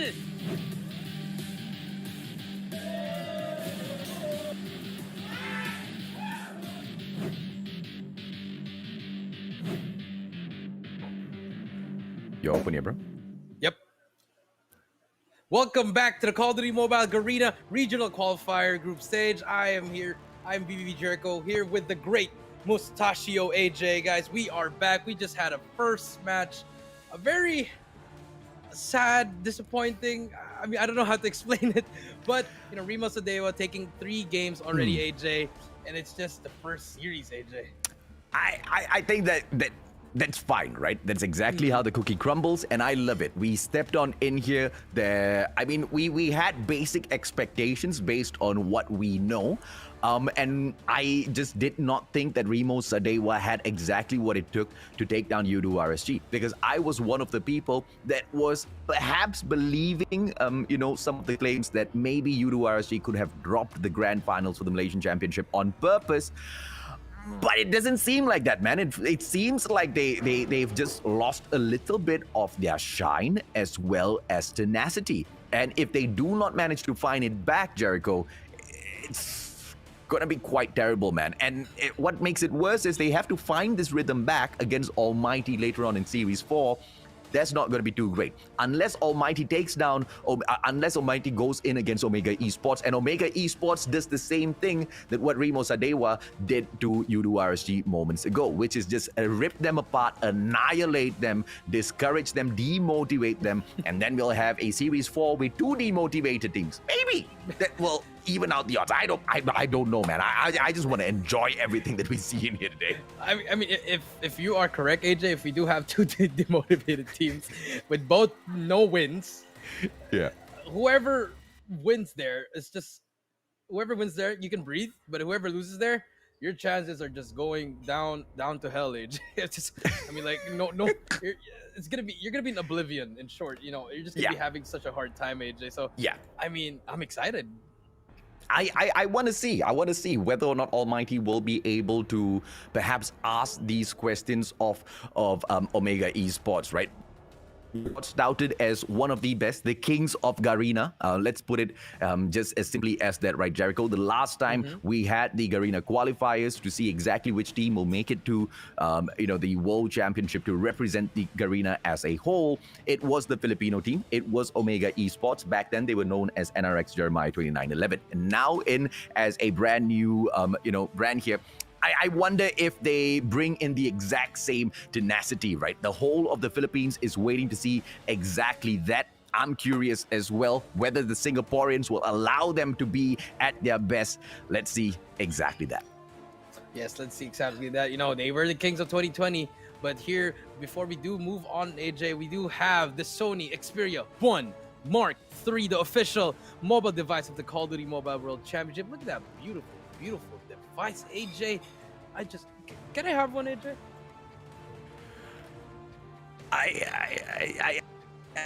Thing, right? When we jump on in to play Call of Duty Mobile, the best device to play that would be Xperia 1 Mark III. And if you guys are wondering why, because if you jump on in, you can step your game up and share your victories with the Game Enhancer. You get to control all of your gaming experience for your best performance. And if you are a streamer, I mean, it just adds so much of value to you, Jericho. Yeah, it does. Fluid motion with 120 hertz refresh rate display. We only see that in monitors, AJ. But now we have it on the phone. The refresh rate, fast-moving objects are rendered clearly for seriously smooth gameplay. So you'll see everything, every millisecond because it matters in FPS, especially in Call of Duty Mobile. And obviously, you have to make every touch count. 240 hertz touch scanning rate. AJ, this has everything. 4 times higher than the previous model, meaning the action happens exactly as you intended for precision control. So no delay, everything is going to be on point. You are going to be the best player if you have this phone. Absolutely, man. I mean, multi-touch people are playing with the 10-finger mode now. I don't know how you guys do that, but the Sony Xperia 1 Mark III, definitely the device for you. You get to strike first in the dark as well. The low gamma razor, once again, a feature that has only been available on some gaming monitors, now being brought into a mobile phone. It enhances images, details in the dark areas. It highlights your enemies without overexposing the bright areas of the screen. This is high tech, getting squeezed into a tiny device. How did Sony even pull this off, Jericho? I mean, Sony's the GOAT. They know what to do. They made it, and now it's on a phone, and you guys should be grabbing one. But not even that, AJ. We have some heightened sounds. You can outsmart your enemies with the audio equalizer. Such as footsteps or gunshots, so you can hear your opponents coming and react before they do. So you can essentially hear them from a mile away. If AJ's in Malaysia, I'm in the Philippines, I can probably hear him with this phone. So it's just it's that it's that unique, it's that good, AJ, and I'm just we grab one already if you are watching right now. Yeah, and on that note, ladies and gentlemen, boys and girls, these, each and every single one of these features, they were all discussed with pro gamers before it was thrown into the phone. Responding to the demands of the community, Sony recorded the finger movements of pro gamers and then performed touch response tuning whilst reproducing those finger movements with a robot for precision control. And they are taking this all the way because they know exactly how important, all of these features are, because the world of esports has now grown, or should I say shrunk, into a tiny device, Jericho. A tiny device indeed, a mighty device indeed, AJ. And you guys should grab one, the Sony Xperia 1 Mark III. But now, moving on to the esports, we're going to have our today's schedule. We did have Rimo Sadewa versus RSG 3-0. And for our match number, it's going to be Almighty versus Omega Esports, AJ. And after that, we do have Sharper Esport and Rimo Sadewa again. And for match number 4, Almighty versus RSG. And finally, to close out the day, we have Omega Esports and Raptors.DNS. I cannot wait to see all of the action breakdown. So far, just one series in here has already gotten our blood pumping. Almighty taking on, a team that I think might be able to annihilate them, Omega Esports. But if there's anyone who can stop them, it is this squad. Irfan J, Adapt, Incendio, Heaven, as well as Shut Up. They step up to the plate once again, and they look to face off against the Filipinos, who are like brothers to them, but out there on the battlefield, they are mortal enemies, Jericho. Yes, they are mortal enemies outside the battlefield. Almighty, they are one of the best teams. They are the best team in Singapore, but they're going up against the former kings of the Philippines, which is going to be Omega Esports. It's just going to be a back and forth battle here. This is the one where you can't get a prediction here, AJ. You don't even know who's going to win game 1. You don't know who's going to win game 2. You don't know who's going to win game 3. It's just going to be a back and forth. It's going to go down to the wire, AJ, and I cannot wait to see for game 1. Oh, absolutely, man. And of course, if you guys are wondering, whether or not they are calm and collected or are they nervous, well, look at these handsome little faces. They are as cool as a cucumber. Incendio, if that wasn't enough, he's got a mini little fan in front of him himself. To make sure he stays super cool all throughout the matchup. I mean, he's gonna need that extra 8, man, because as they take on the I can't say ex-kings, they are the reigning kings of Garena. They are gonna sweat, my friend. Yeah, they're definitely gonna sweat. And we do have Omega Esports. We have Crush, 6ix9ine, Jay-Z, Whoopi, Candy, and Idra, the kings of Garena. Can they get that back-to-back, or are they gonna get finally dethroned? These boys, yes, they did lose to Blacklist International Ultimate in the Philippine Championship. They were not in their best form, AJ. You can agree with me there. But can they manage to set the tone here and show them why they are the best team in Garena? I'm looking forward to seeing them perform. It's been a while since I guess we have seen them at their fullest potential. And I've been waiting for this opportunity. And what I thought might be that opportunity at the Philippines Championship just fell through the hole because Omega Esports, they are no longer the kings of Philippines. We have now Blacklist International Ultimate who have replaced. Yeah, they definitely get replaced, you know, the way that Blacklist was playing. But that was just one tournament. But this time, this is a different kind of tournament. It's the regional qualifiers, AJ. Anything can happen here. And we do see the boys, you know, just chilling in the boot camp with their coach, Device. Let's see if they're going to show up something. Or will they be the Omega in the Philippine Championship, AJ? You know, we don't know what we're going to get here, AJ. You know, a lot of people were waiting for me to scream it out loud and proud. You know, Whoopi, the best sniper in the Philippines. I couldn't, man. I just couldn't because he wasn't popping off. And I was curious to see, just like, you know, some speculations on YouTube RSG, whether Whoopi was holding himself back. Maybe today, maybe this series, maybe this matchup is where we can see if or not he is game. Takeoff has been banned by Almighty. I like the sound of that. And Omega is going to come back in here with a response. I think it's going to be either standoff or summit. Let's see exactly how they swing this. Omega Esports Hackney Yard, they take it out of the equation. Fair enough. I think Almighty is quite solid on Hackney Yard as well. But on that note, Almighty's great anyway you throw them into. Yeah, that is true, you know, but both these maps very hard to play, and we do see standoff will be chosen by Almighty. They want to get in that hotel yard, AJ, the graveyard. So standoff, hardpoint, and gorilla side will be given over to Omega Esports, and I like this pick. It's anybody's game here. It's not a comfort pick. It's just like a mono here, AJ. But let's see what's game number 2. It's gonna be firing range, and you know, Omega, I like this pick. You know, firing range. They want Whoopi to be in his hometown in firing range, get those snipe picks. But let's see if Almighty can get an answer here. Yeah, and domination's going to go back to Almighty. Let's see where they want to pull the finisher off in. Because, you know, remember when I said standoff, I was expecting Omega to block that away. Because standoff is really that map that Almighty just absolutely loves to dance on, right? But as we drop on into Crossfire, this is going to be the pick of Almighty. Smart Omega picks the Special Forces side. Once again, this is that cross that I was not really expecting, right? From the Special Forces base, they are going to be looking to rush on over and flip spawns early on. I don't know. We have to wait for domination. But Death Machine and Sparrow taken out of the equation means the Equalizer is going to be able to pop off. Yeah, as Equalizer. Well as the Annihilator. Yeah, exactly. Also the Annihilator, you know, you want to... Whoopi's going to be able to use that properly. So, you know, I like the picks. But the Crossfire is really... I agree with you, AJ. It's going to be a little bit of a stretch there. So, you know, butchers and stuff. But, you know, with that being said, that's game number 3. We're going to start off with game number 1. Hardpoint on standoff. Omega versus Almighty. Let's go, AJ. Oh, this is going to be an interesting one. Hotel Yard on for the pop as usual. It's going to be Whoopi opening things up. KRM262 goes in for the drop onto Irfan J. Jay-Z with the 2-piece for himself. 3-3. And this feels like good old times, Jericho. Yes, it does feel good old times, just like the old tournaments here. But we do see now Omega getting control of that Jay-Z inside. But Irfan J with that shotgun, being that first player, being that bait for the team. But Idra on that anchor spot on stat, just holding it down, you know, giving his teammates more time to hold it down so they can just watch one side. That holder coming into play, but Whoopi with a shotgun gets taken out. It's just a back and forth. No one's really getting that time.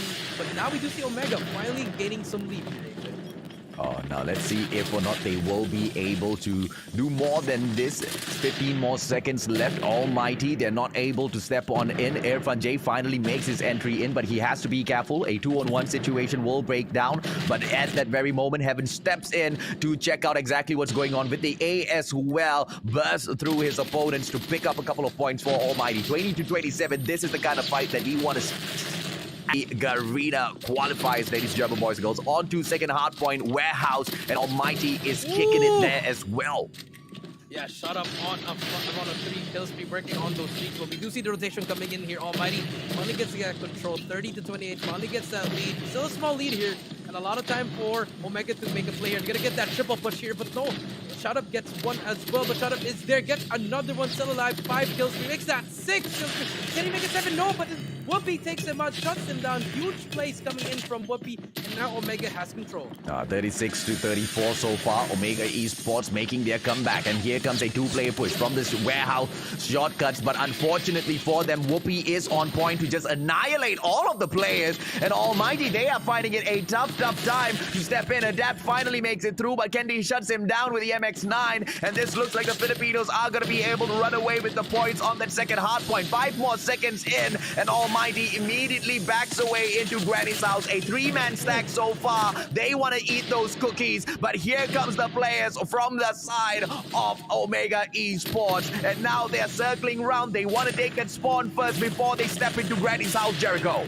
Yeah, beautiful plays coming in from Omega. They have the spawns now, but can they hold it? One player to beat there. It's going to be Irfan J, but he gets 2 huge plays coming from Irfan J, working on that Predator missile. But Omega, they do lose spawns here, but Crush is there with the shotgun. Irfan J finally has that Predator missile. 1 more kill for that sentry gun. Can he get that kill? Predator missile comes out to play. Gets 1 AJ, but it's still a close game. 61 to 60. Tied up again, but the sentry gun is finally there.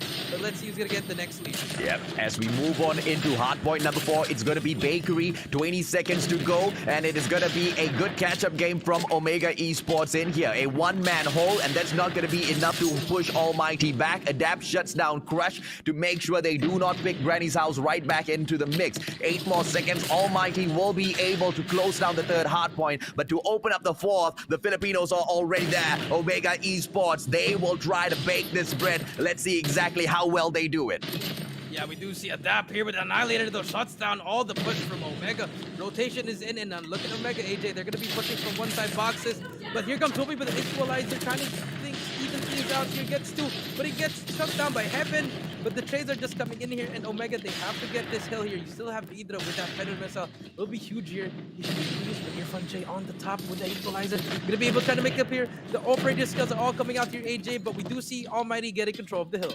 Oh, the beautiful plays coming through from both of these teams. And this is hardpoint number 4. And once we are completed with Bakery, we have to go in for the reset. Hotel Yard for the play once again. And I believe Almighty did quite well there earlier on as well. Omega Esports might have gone with a couple of points, but it's looking like it's just a little bit too tough. Warehouse sees a sentry gun set up, so as the players step out of Bakery in for the rotation towards Hotel Yard, it's going to be really tough on the players from the side of Omega, Jericho. Yeah, it's going to be really hard here, but as Julie said that they did get that scrap time, AJ. 106 to 96, it's getting close and close. No one's really pulling out from this. 106 to 97. Now let's see who's gonna get control of this next one. Huge streaks are gonna be very huge here, AJ. I think Idris still has that depth, that Predator missile, AJ, and they should be able to use it here. And yes, he does. They have to use it here, AJ, if they want to get this game, AJ. Let's see if or not they will be able to jump on in.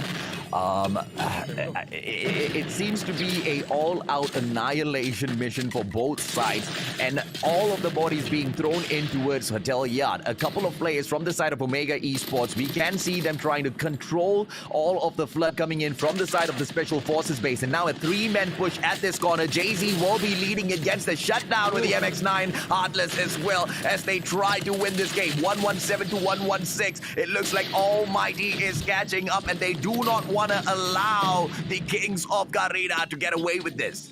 Yeah, it's going to come down to this next rotation, AJ. We do see the Omega players already coming through the second hill, but they have to kill one more player. It's going to be on top, but Crush is already going to come in there. They do have control of the spawns here, but they have to make the play here. Crush and number 1, which is going to be Candy here, have to make the plays here. Candy does get 1. Can he get the 3rd one? No, but gets saved by Incendio. But Crush is there for the trade. 126 to 118. Can any of the Almighty players get in here? We do see Omega stacking the hill already, AJ. This could end right here, AJ. Let's see what's going to happen next. Well, 126 all one for both sides, and now it finally comes down into a contest. Omega Esports winning that fight for a couple of seconds before Almighty steps on right back in. Crash with a beautiful use of the gravity spikes will be able to take down his opponent, and then sends down the Hunter Killer drone as well. And they have been able to set up the sentry gun for the extra layer of defense. Omega Esports looking to finish this off, but Almighty, they don't want to allow them to get that done. They fight back the hard point, and they will be able to pull Warehouse back into the mix. This is the third one as we move. Sorry, this is the second one as we go in for the rotation at House, because it's looking like it's impossible to finish the game off here. Granny's House might be the final showdown, Jericho. Yeah, it's not going to end here. They have to get that rotation. Almighty's going to need one more point to contest his in. Kenny gets that contest as well. But let's see the rotation going to fight. If you look at the map, players from Omega and Almighty already on the next rotation. 140 to 138. Here we go. The wall bangs are coming in. Everything is coming up here. Big kills coming in here for both teams. Crush gets taken out by Adapt. But Annihilator, one player to beat here. Jay-Z gets taken out and they have control. 5 more seconds. Can Omega get in? 4 seconds left and no one is there. And this should be a game for Almighty. Just like that. 150 to 140. Game 1 goes to Almighty, AJ. What a game, what a play by the Singaporeans. Almighty pushing it all the way through, and at the very end, they still managed to pull it back. I thought they were about to lose it, at the Warehouse, but they did not allow the game to get out of their hands. Very, very impressive display of aggression coming out through from the Singaporeans, Jericho. Yeah, a very, very impressive. But, AJ, it was so good that you don't even know who was going to win. I feel like Incendio made that play on that second hill. Once taking out Crush, Crush did went on a killing spree with that centering, but it wasn't enough. But if you look at the scoreboard, AJ, 21, 22, 25, 23, 17 for Almighty. And then if you're Omega, 27, yes, from Whoopi, 23 from Idra, 22 from Crush, Candy with 16, but Jay-Z with 8 and 22, not the best. You need to get some kills there. Yes, he was struggling, but he was getting the time. But it was just a little bit rough for him, and I feel like they have to make a comeback here. And you can't go 8 and 22 on a hard point, AJ. Yeah. You really need to get the kills. And it's just unfortunate, Whoopi, with the MVP, but it's not good enough for this team, right? And you are right, man.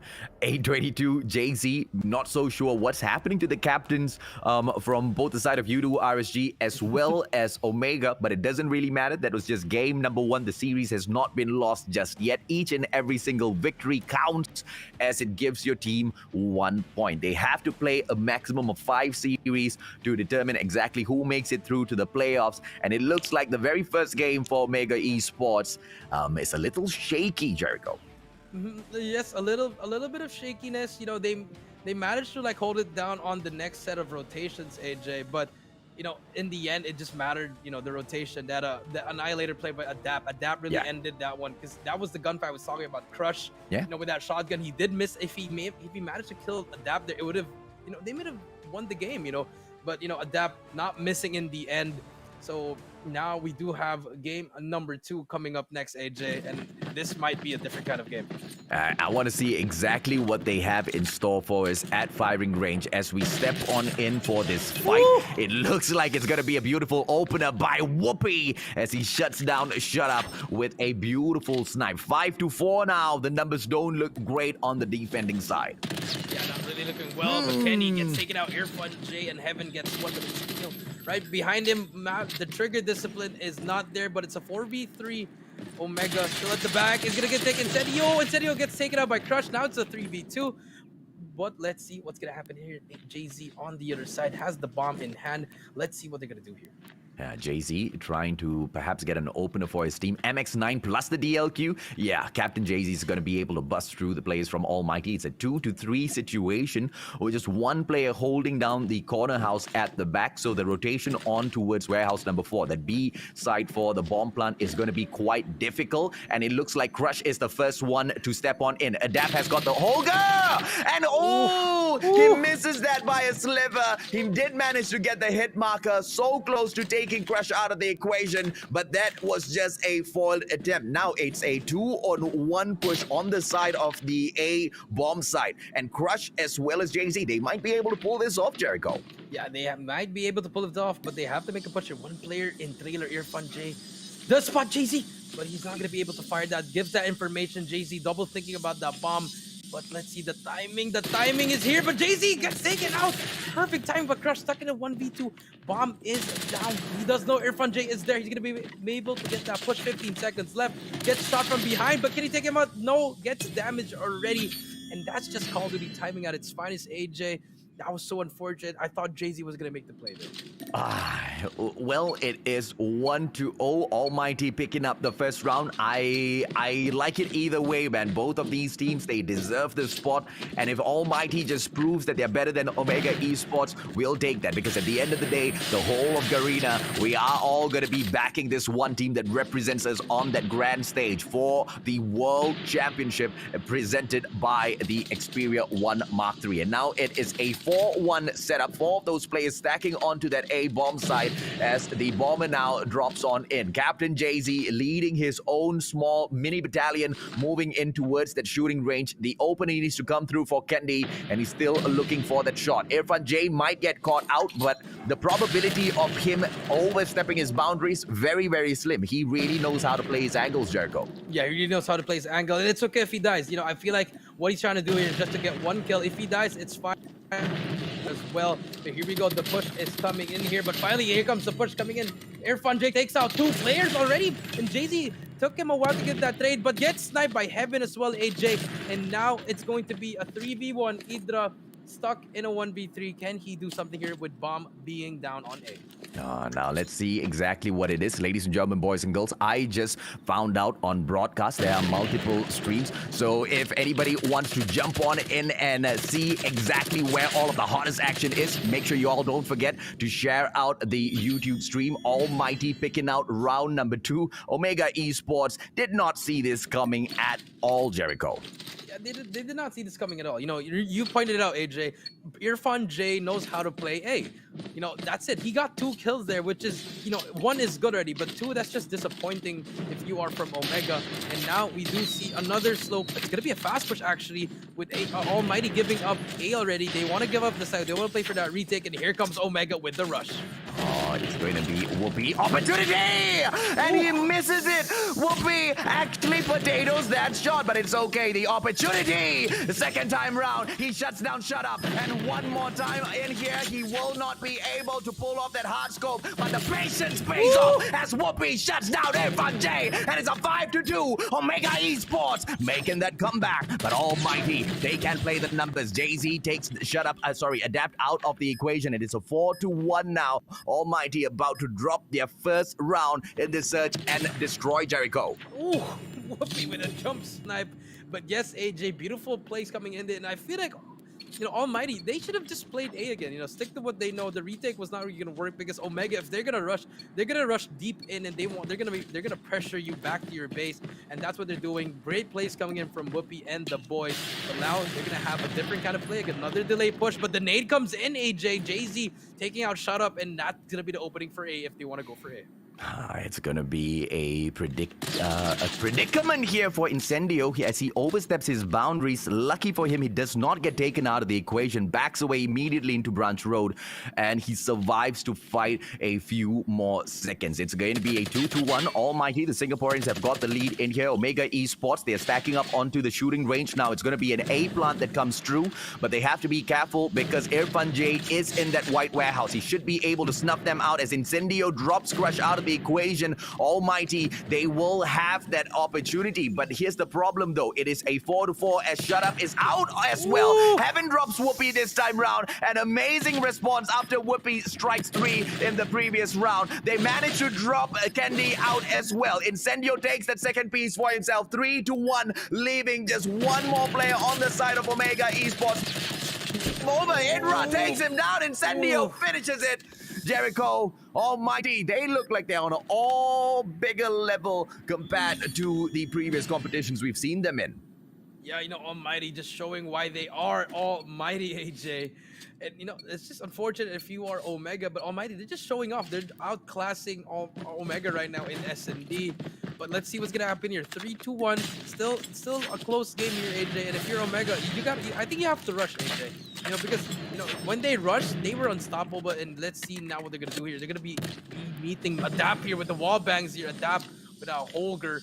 trying to make a play here on his own. 1:40, but here comes the push from Omega. Oh, Adapt, he just takes his eyes off the prize for a second, and he just misses it.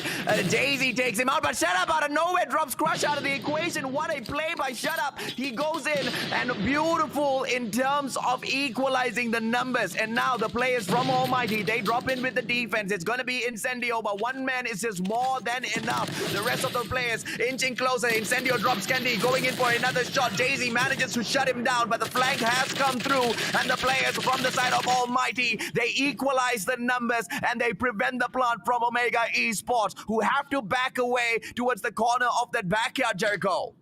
Yeah, they have to back away here. 3v3, AJ. 50 seconds on the clock. They have to make a player. They can still make that rotation, actually. If you look at the map, AJ, no one is on this right side of the map. They can go through there. But I feel like Omega, they're going to try to stick it here on B. And if you look at number 2, Heaven, rotating around to cover that third lane of the map. But here comes the retake. Idra, I think he does know there's only one player here. But Irfan Jing to make the play. But Idra is there to make the play. But no! Idra gets taken out, but the trade is there. 2v2. Here we go. Jay-Z and Whoopi versus Shut Up in Heaven. Can they do anything? But Shut Up takes out Jay-Z. And now it's going to be a 1v2. Oh, what a turnaround. 4-1. I mean, AJ, it's just really...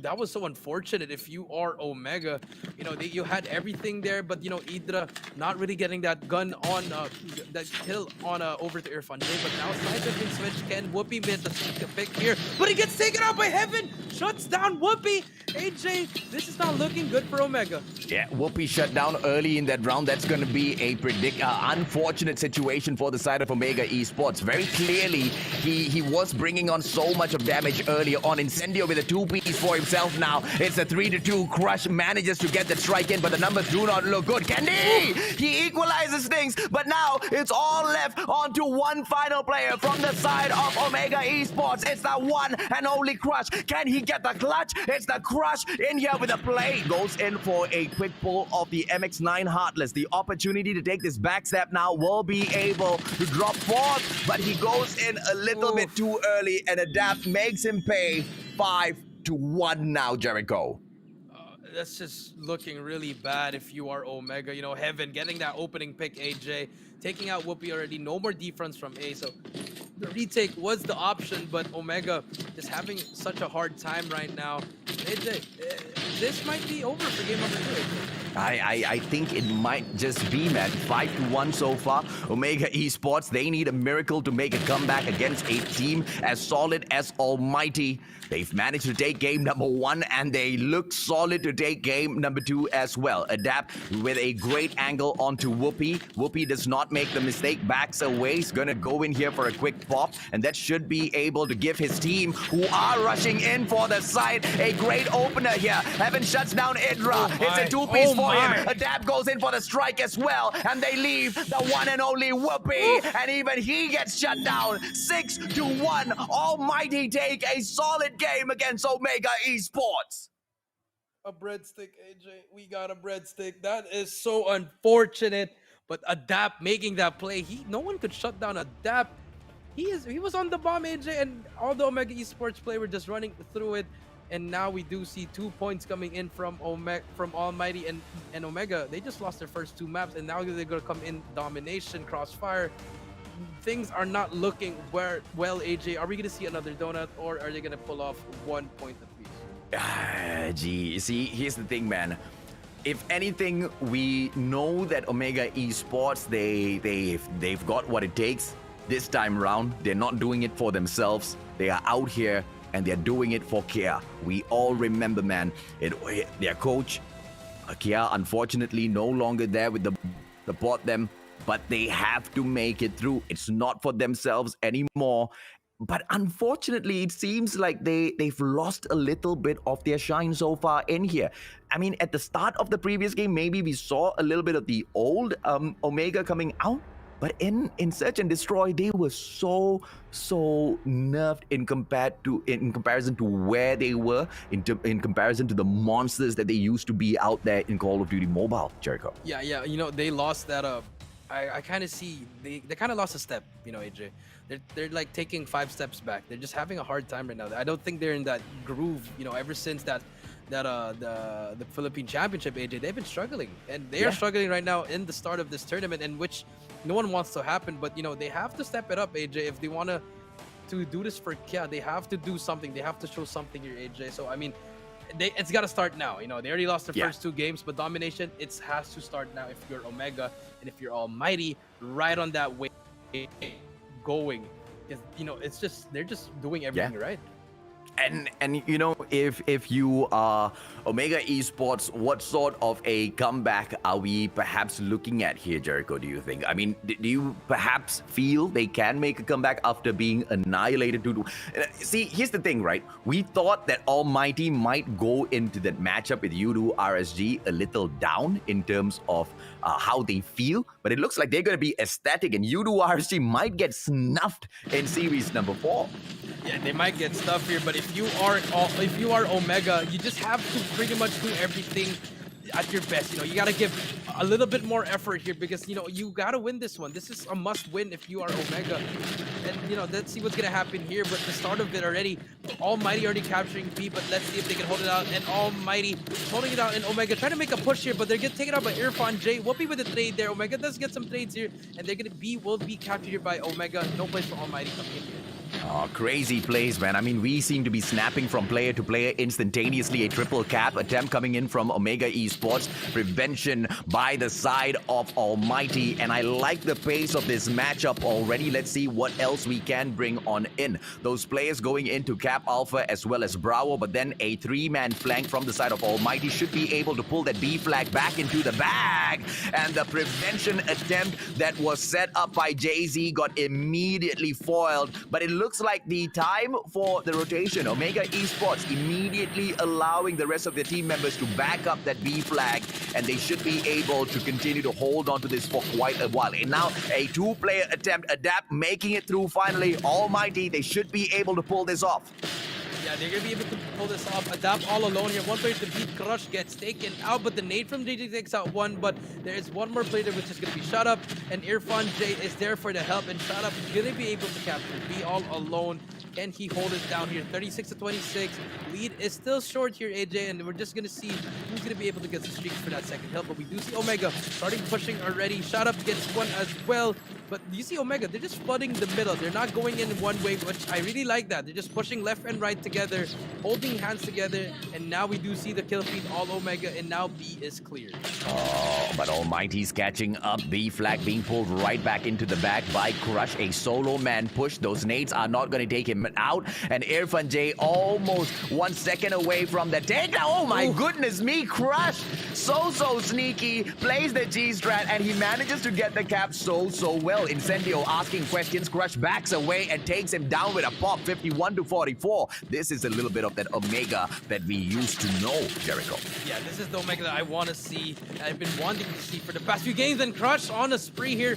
Gonna be playing for that sentry gun. Can he get it? Does have the Predator and the MX-29. Dragonfire on a 5-kill spree. Finding full streak. 60-49. This should be half for Omega. Let's see if Almighty can answer back. Predator Missile does come in here. It's going to take out that player on B, but does not take him out, unfortunately. And here comes Adapt and Almighty getting that capture here. They can still capture B or AJ. Let's see what's going to happen next. Oh, Crush. Ooh, 2-on-1 situation. Snuffs him out. Whoopi now taking on the exact same challenge. Does not manage to win that fight. Incendio a little too good. 71-56 now. Almighty making their comeback through. But look at this. The players from Omega Esports, they are not flanking through together. Now one player dropping into Butchers. It's going to be Captain Jay-Z making the play. He's pulling the distraction over at Charlie all on his own. And I feel like that might not be enough as that 75-point mark is reached. Omega Esports, what a play, but it's not enough, man. Almighty hot on their heels, Jericho. Yeah, it's going to be really hot here. 70-62, very close game, AJ. And now we're going to see all the operator skills come into play here, AJ. This is going to be important here. But here comes the stun. JT, beautiful stun here. But Whoopi already in the middle of the fight. The stun worked, and Whoopi with a double kill. Can he get the third one? Yes, he can. Whoopi on a 3-kill spree.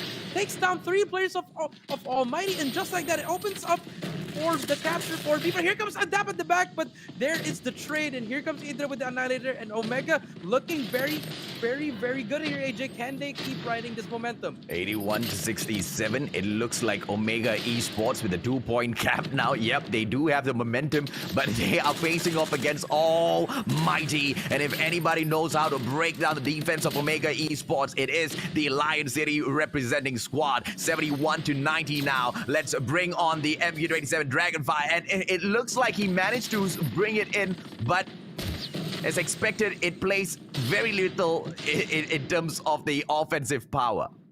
Yeah, that one, I feel like they should switch it up. Maybe use the light strike, or maybe use a different kind of kill streak for that one. But then again, Omega leading 101-77. Almighty now, Shadab is gonna try to make a play here. No one is near NC, and Shadab is gonna try to get that C flag with an Annihilator.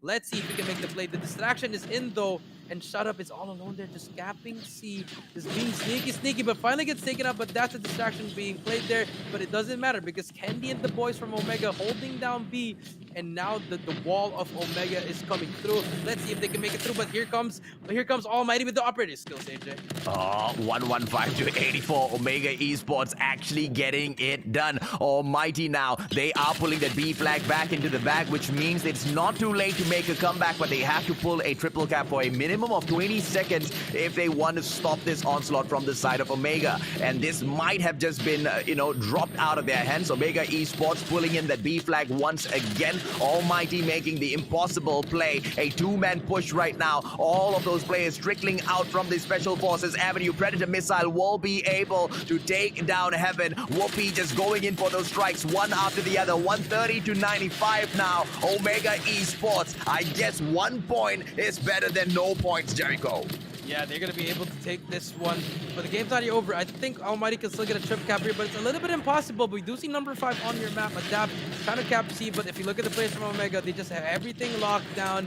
And this is a good answer if you are Omega. Yeah. But wait, Almighty, they're still here. They can still capture here. Are we going to see a comeback here, AJ? Heaven, last minute to beat there. One more thing. It's going to be a 1v1. Heaven versus Jay-Z. But finally gets taken out, and all Omega has to do is just hold it down here. Let's see if they can do it. Last 4 points, AJ, and I feel like this should be an Omega dub. Oh, this is just chaos, man. 148-109 here. It's from the side of Omega Esports. We're still stuck on 147. Finally now up to 148. But it's more than enough to finish this game off. I don't think it's going to be possible to take a triple cap against Omega. 150-116. That's the final mark, ladies and gentlemen, boys and girls. Not convincing at all, I have to say, for the Kings of Philippines as well as Garena as a whole.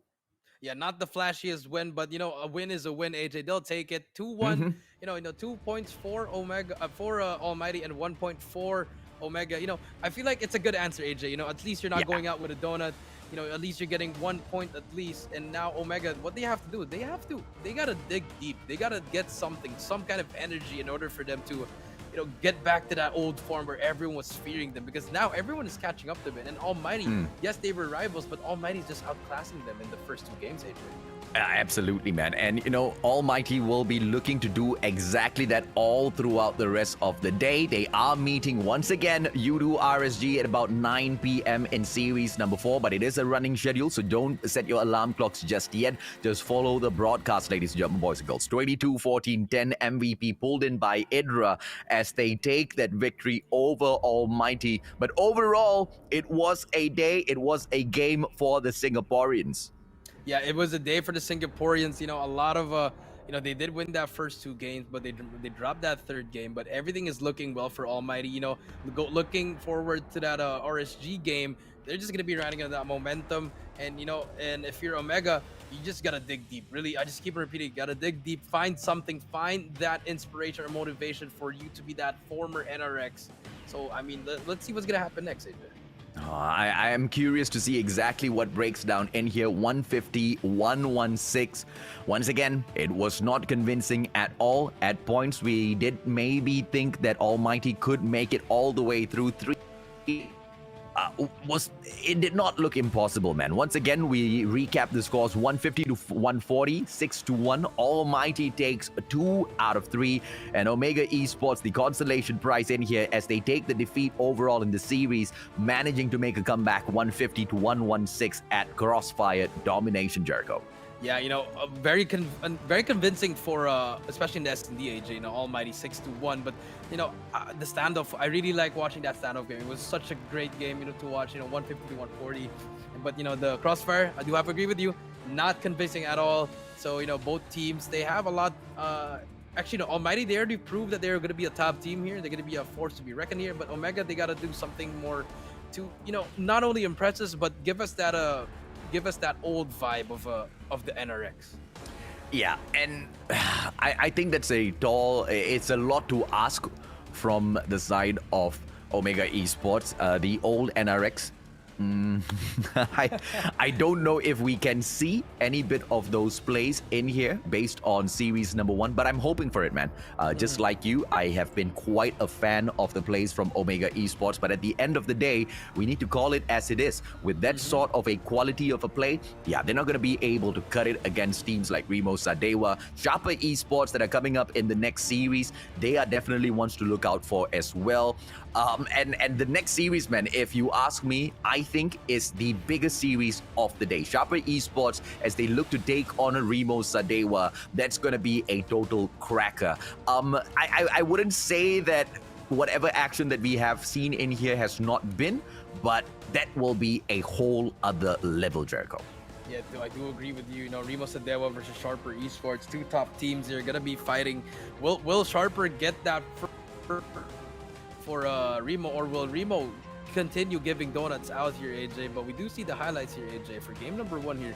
Pretty close game from start to finish, AJ. Actually, nothing really shocking, but the last few plays really just changed the game, AJ. If we, once we go to the next set of rotations. But here also, Irfan J here, I was counting the seconds here, AJ. He was in the whole hill for the whole 60 seconds, AJ.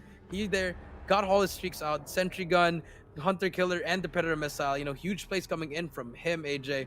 But, it's just really good plays coming in from all the players, actually. But it really came down. Adapt really made the game. He was the game changer. He got the victory for them. So, props to him. But it was a close game, honestly. If you're Omega, you shouldn't be disappointed by this game 1. I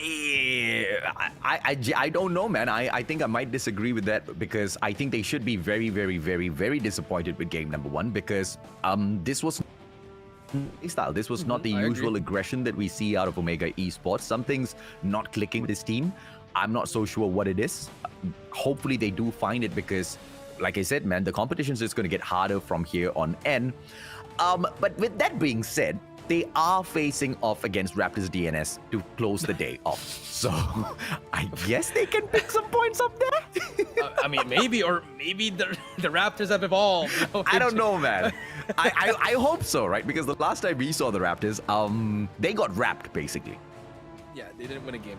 I'm sorry to bring the news, but yeah, but yes. But moving on to game number 2. I mean, here, game number 2. Honestly, I could say it was just pretty much Call of Duty timing. Most of the times we were watching the players, every time someone would just turn one time, or sometimes one player is gonna be one shot already, but they could have won that gunfight if they were full health, and just really unfortunate. Like here, Irfan J getting 2 kills on that corner. You shouldn't be able to get those 2 kills. I mean, yes, JJ gets that trade, and here Whoopi, yes, we did see some life here, AJ, with Whoopi getting those 3 quick scopes, AJ. Really good snipes coming in from Whoopi, but that was it. It stopped there. Right after that, they didn't have an answer anymore, AJ. It literally stopped right there, man. I mean, Whoopi, crazy plays in terms of his positioning, taking all of those kills, but after shining through those kills, it was literally like they pulled back, right? And I just do not see that being a strategy. There's just no way you play that strategy on the Garena regional qualifier itself, man. This is day 1. Once again, only 5 series in here. Each and every single win counts. But to a certain degree, it is the mind games as well. a lot of people have been asking whether or not Omega Esports truly is that supreme team that we have to be looking out for. And when people when people know that they have to put that little, bullseye on your back, they'll be looking out for you, man. And at the moment, Omega Esports, they barely look like a threat. And I feel like that's exactly what the Filipinos are going for here. Yeah, they barely look a threat. We haven't seen the scary part of that. We haven't seen like how Blacklist is now. I think a lot of teams are very scared of Blacklist. And yes, Omega, the names are there, but it's not just showing AJ. But here in Domination, it did show a little bit AJ. Like I saw a little bit of the former players, the former NRX here, but it was just not convincing AJ. Like you keep on repeating it, it wasn't convincing at all. Well, let's see exactly, how they will convince us for the rest of this competition, because I'm pretty sure all of these teams have got way more from where that came from. Group A has got 3 days to perform. Group B has got 3 days to perform. Overall, each and every single team that you are supporting gets to play 5 series in the group stages. So I guess that's a lot of opportunities for them to step in, pop off, and show us exactly what they've got. I cannot wait to see what we have. But for the MVP, the soldier of the game, the one and only Hokage shutting people up from day one in Call of Duty Mobile. Lion City represent. He is definitely one of the strongest players out here in this competition that the other teams need to look out for, Jericho. Yes, I do agree with you, AJ. With 15 kills, 15 deaths, 8 assists, and a score of 2,000. He's just doing everything. He reminds me of Keen's, AJ. Very, very confident, not really minding anything what's gonna happen. If he dies, he dies because he trusts his teammates. It's just, we gotta keep on saying this because these pro players, they don't care about these stats. They just care about the W. If I have to bait for you in order to get the W, I will do that. If I have to go 10 and 40 just for us to win, they're just doing it. And I really like what the Almighty is doing here. So let's see if they can do it on series number 4, AJ. Absolutely. Now, ladies and gentlemen, boys and girls, thank you so much for hitting that share on all of the streams. We have unlocked the second giveaway. The Night Watcher crate is coming up for all of you guys. Take a quick screenshot, jump on into the game, and claim this code for each and every single one of you guys. I hope you guys get the AK-47 from the Night Watcher. I know I have it. It's quite an awesome skin, Jericho. I mean, I don't have it, but now I think I have 3 chances to get it. So, if you're lucky, might as well get it, Yeah. But yes, guys, thank you so much for the shares and everything. Guys, don't forget, we do have one more surprise, guys. So if you can reach that 30K viewers, guys, we're gonna get... I like the last one more than the first 2, AJ. I'm not gonna lie. Yeah. Same here, man. I mean, if they're allowing us to tier up our battle pass, I mean, like, I didn't even know there was such a thing, man. But it's all right, ladies and gentlemen, boys and girls. If you didn't know as well, welcome to the club. You might just be able to win it. Make sure you keep sharing the stream out. Once we hit about 20K CCV, which is 20,000 people watching the stream at the very same time, we will be able to release that for you guys as well. At which point we hit that, I'm not so sure. You can start sharing it out right now. Yes. Start sharing it. Call your mom, your dad, your sister, your brother, your cousin, everyone, your mate, everyone, your dog, your cat, everyone in the room. Come join us. But before we do move on, guys, we're going to take a short little break and we'll be right back.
เป็น Call of Duty Mobile World Championship 2021 Major Series Season 5.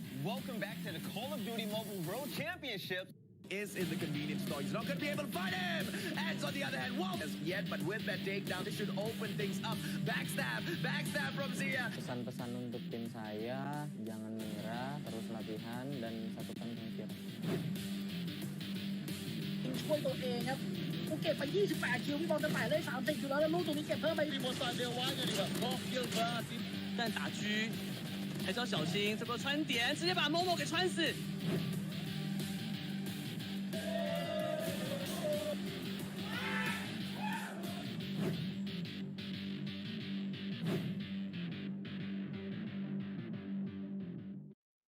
Welcome back, ladies and gentlemen, boys and girls. This is the Garena Regional Qualifier Group Stages. My name's AJ. I'm the Mustachio down here with the one and only Coach Jericho from Triple V. So far, the action has been quite crazy. We did see Rimo Sadewa go in with a crazy 3-0 kill on Udu RSG. And then when we were expecting ALMGHTY to get taken down by the ex-Kings of Garena. Can I already call them the ex-Kings of Garena?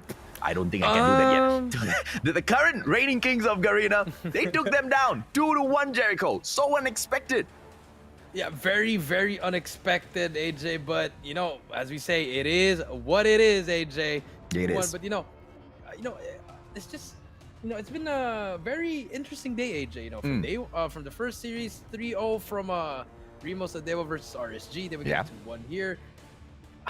I don't know, man.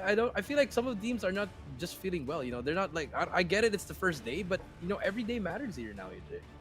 Every day matters. And I feel like a conspiracy theorist whenever I talk about stuff like this.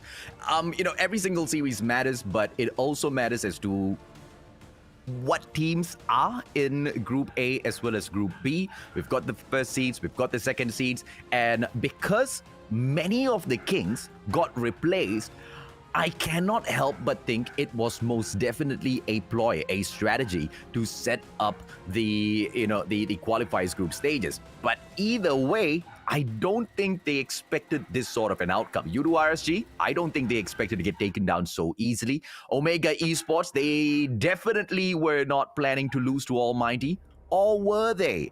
Well, we have to leave that conversation for another time because we're going to be jumping on to Sharper Esports. Now, this is that team that I have been looking forward to seeing jump on in here. Soybad, yeah. And now in C1, Siren X as well as Windsor. I've missed them truly and deeply, Jericho. Cannot wait to see them pop off shortly. And they're going to be taking on Rimo Sadewa, who already have a perfect series so far.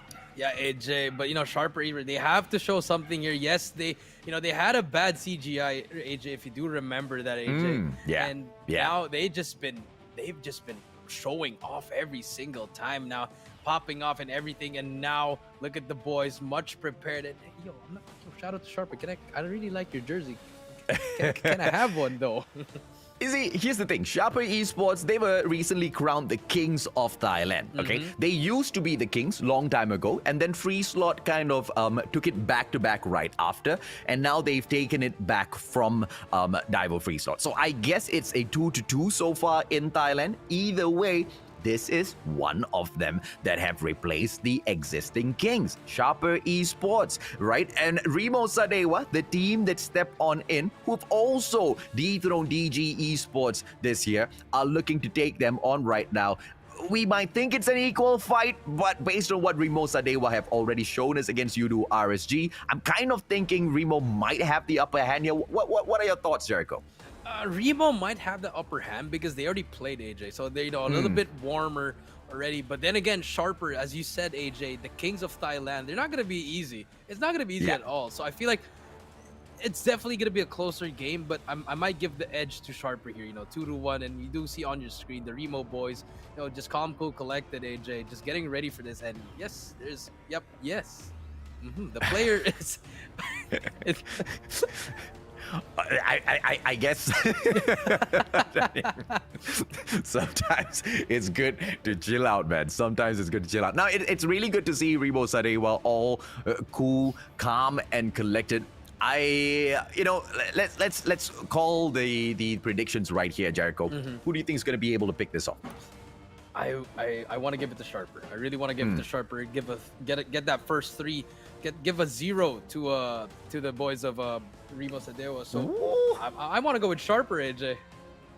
3-0, dude. That's a lot to ask for, man. Sharper Esports, they remove Takeoff from the list. I'm loving all of these pro teams. This is Thank you. Bans and picks properly done. Takeoff, you take Takeoff off. Firing range removed by Rimo Sadewa. This is not a 5-match potential game, so quite a number of picks in here. It can go either way. Sharper Esports, there are a total of 7 maps in rotation, by the way, ladies and gentlemen, boys and girls. So that's exactly where that statement was going earlier. Sharper Esports, let's see exactly where they pull this. Hardpoint, map number 1.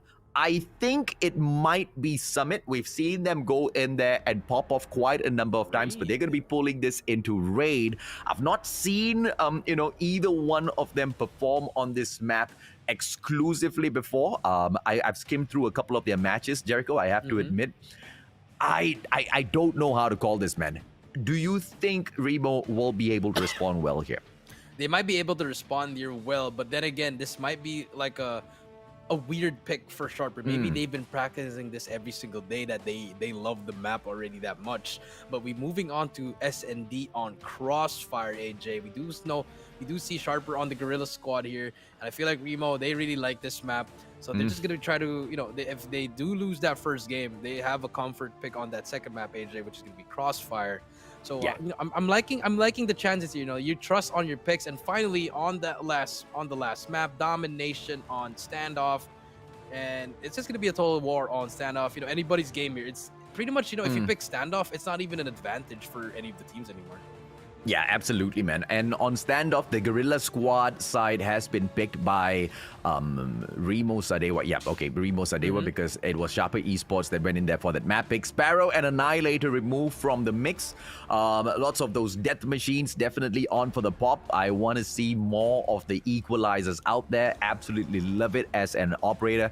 I think the team that might be able to take this will be Rimo Sadewa. You've got in there with a pick for Sharper. I think the momentum that Rimo Sadewa has been able to build up for themselves in the first series against Udo RSG might just be able to carry them through in this game as well, Jericho. It might be able to carry that momentum, but you can't. The fact is, it's Sharper, King of Thailand. That's it. I mean, that's all you have to say. But then again, I do agree with you. Rimo riding over that momentum, getting that donut to RSG. You do RSG, yeah. So it's gonna be really hard to call it down, but let's see. First game, it's gonna be hard point on Raid. Let's see what's gonna happen here. Let's start off with the Rimo boys getting that 3-0. Can they ride that momentum, or will Sharper get that first win? Well, it's going to be the first hard point at Square Center, and anybody that takes Laundry should have the opener. But look at that beautiful smoke as well as the stun being dropped into Laundry. Those players are blind from the get-go. Rimo Sadewa, what an opener. But the first point by Sharper Esports. Hard point immediately pulled away by Rimo Sadewa. Sarun X will be able to keep the pressure up from that side of Laundry, but he does need to step out because the pressure is just way too much. Sharper Esports, they managed to turn things around at the hard point for a little bit, but it's a one-on-one fight right now, Jericho. Yeah, it's a one-on-one fight. Laundry control still being controlled by Sharper, and Rimo managed to get that first opening kills, but Laundry was not getting taken out. But here, consistent bloodbath back and forth. Everything is just going in here, and if you're both teams, you just need to get a lot of time here because you need that Laundry side response. With the Sharper, what is Sharper doing here? They're not overextending. They're just trying to stack that one side. And if you're Rimo, you have a lot of ways to push this. You don't need to flood it in. They court AJ and push from there, and that's what they're doing right now. Rotational gunfights are going to be key here, and we do see Kitchen going to be taking over by Rimo.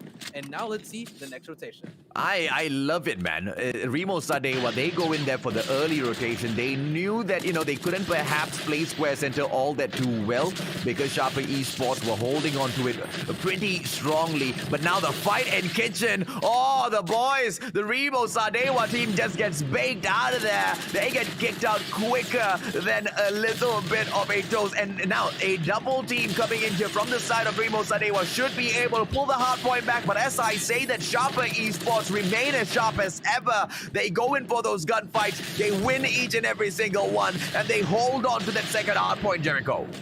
Yeah, this is where the comfort pick comes in, AJ. You know, Sharper, I think they know this map by heart and they know how to push it, but I'm really saying that Rimo is in there for the retake. Finally getting some points here, 60 to 17, slowly climbing up ready. Can they hold it down? Aimer is there, but the trade is in, and now rotation should come in. We do see Rimo again first in the rotation, but can they hold it down? They were first in the last one, but they got broken by Sharper. We do see Siren X here on the right side, and as soon as he said that, all players from Rimo go down, and now control will be given to Sharper. 31 to 20, Sharper Esports. They look like they should be able to pull this off, and they have stacked all of the defense into Garage now. Those players are dropping in from Gallery. It seems to be too straightforward of a fight. I think that they might want to step in towards that gym.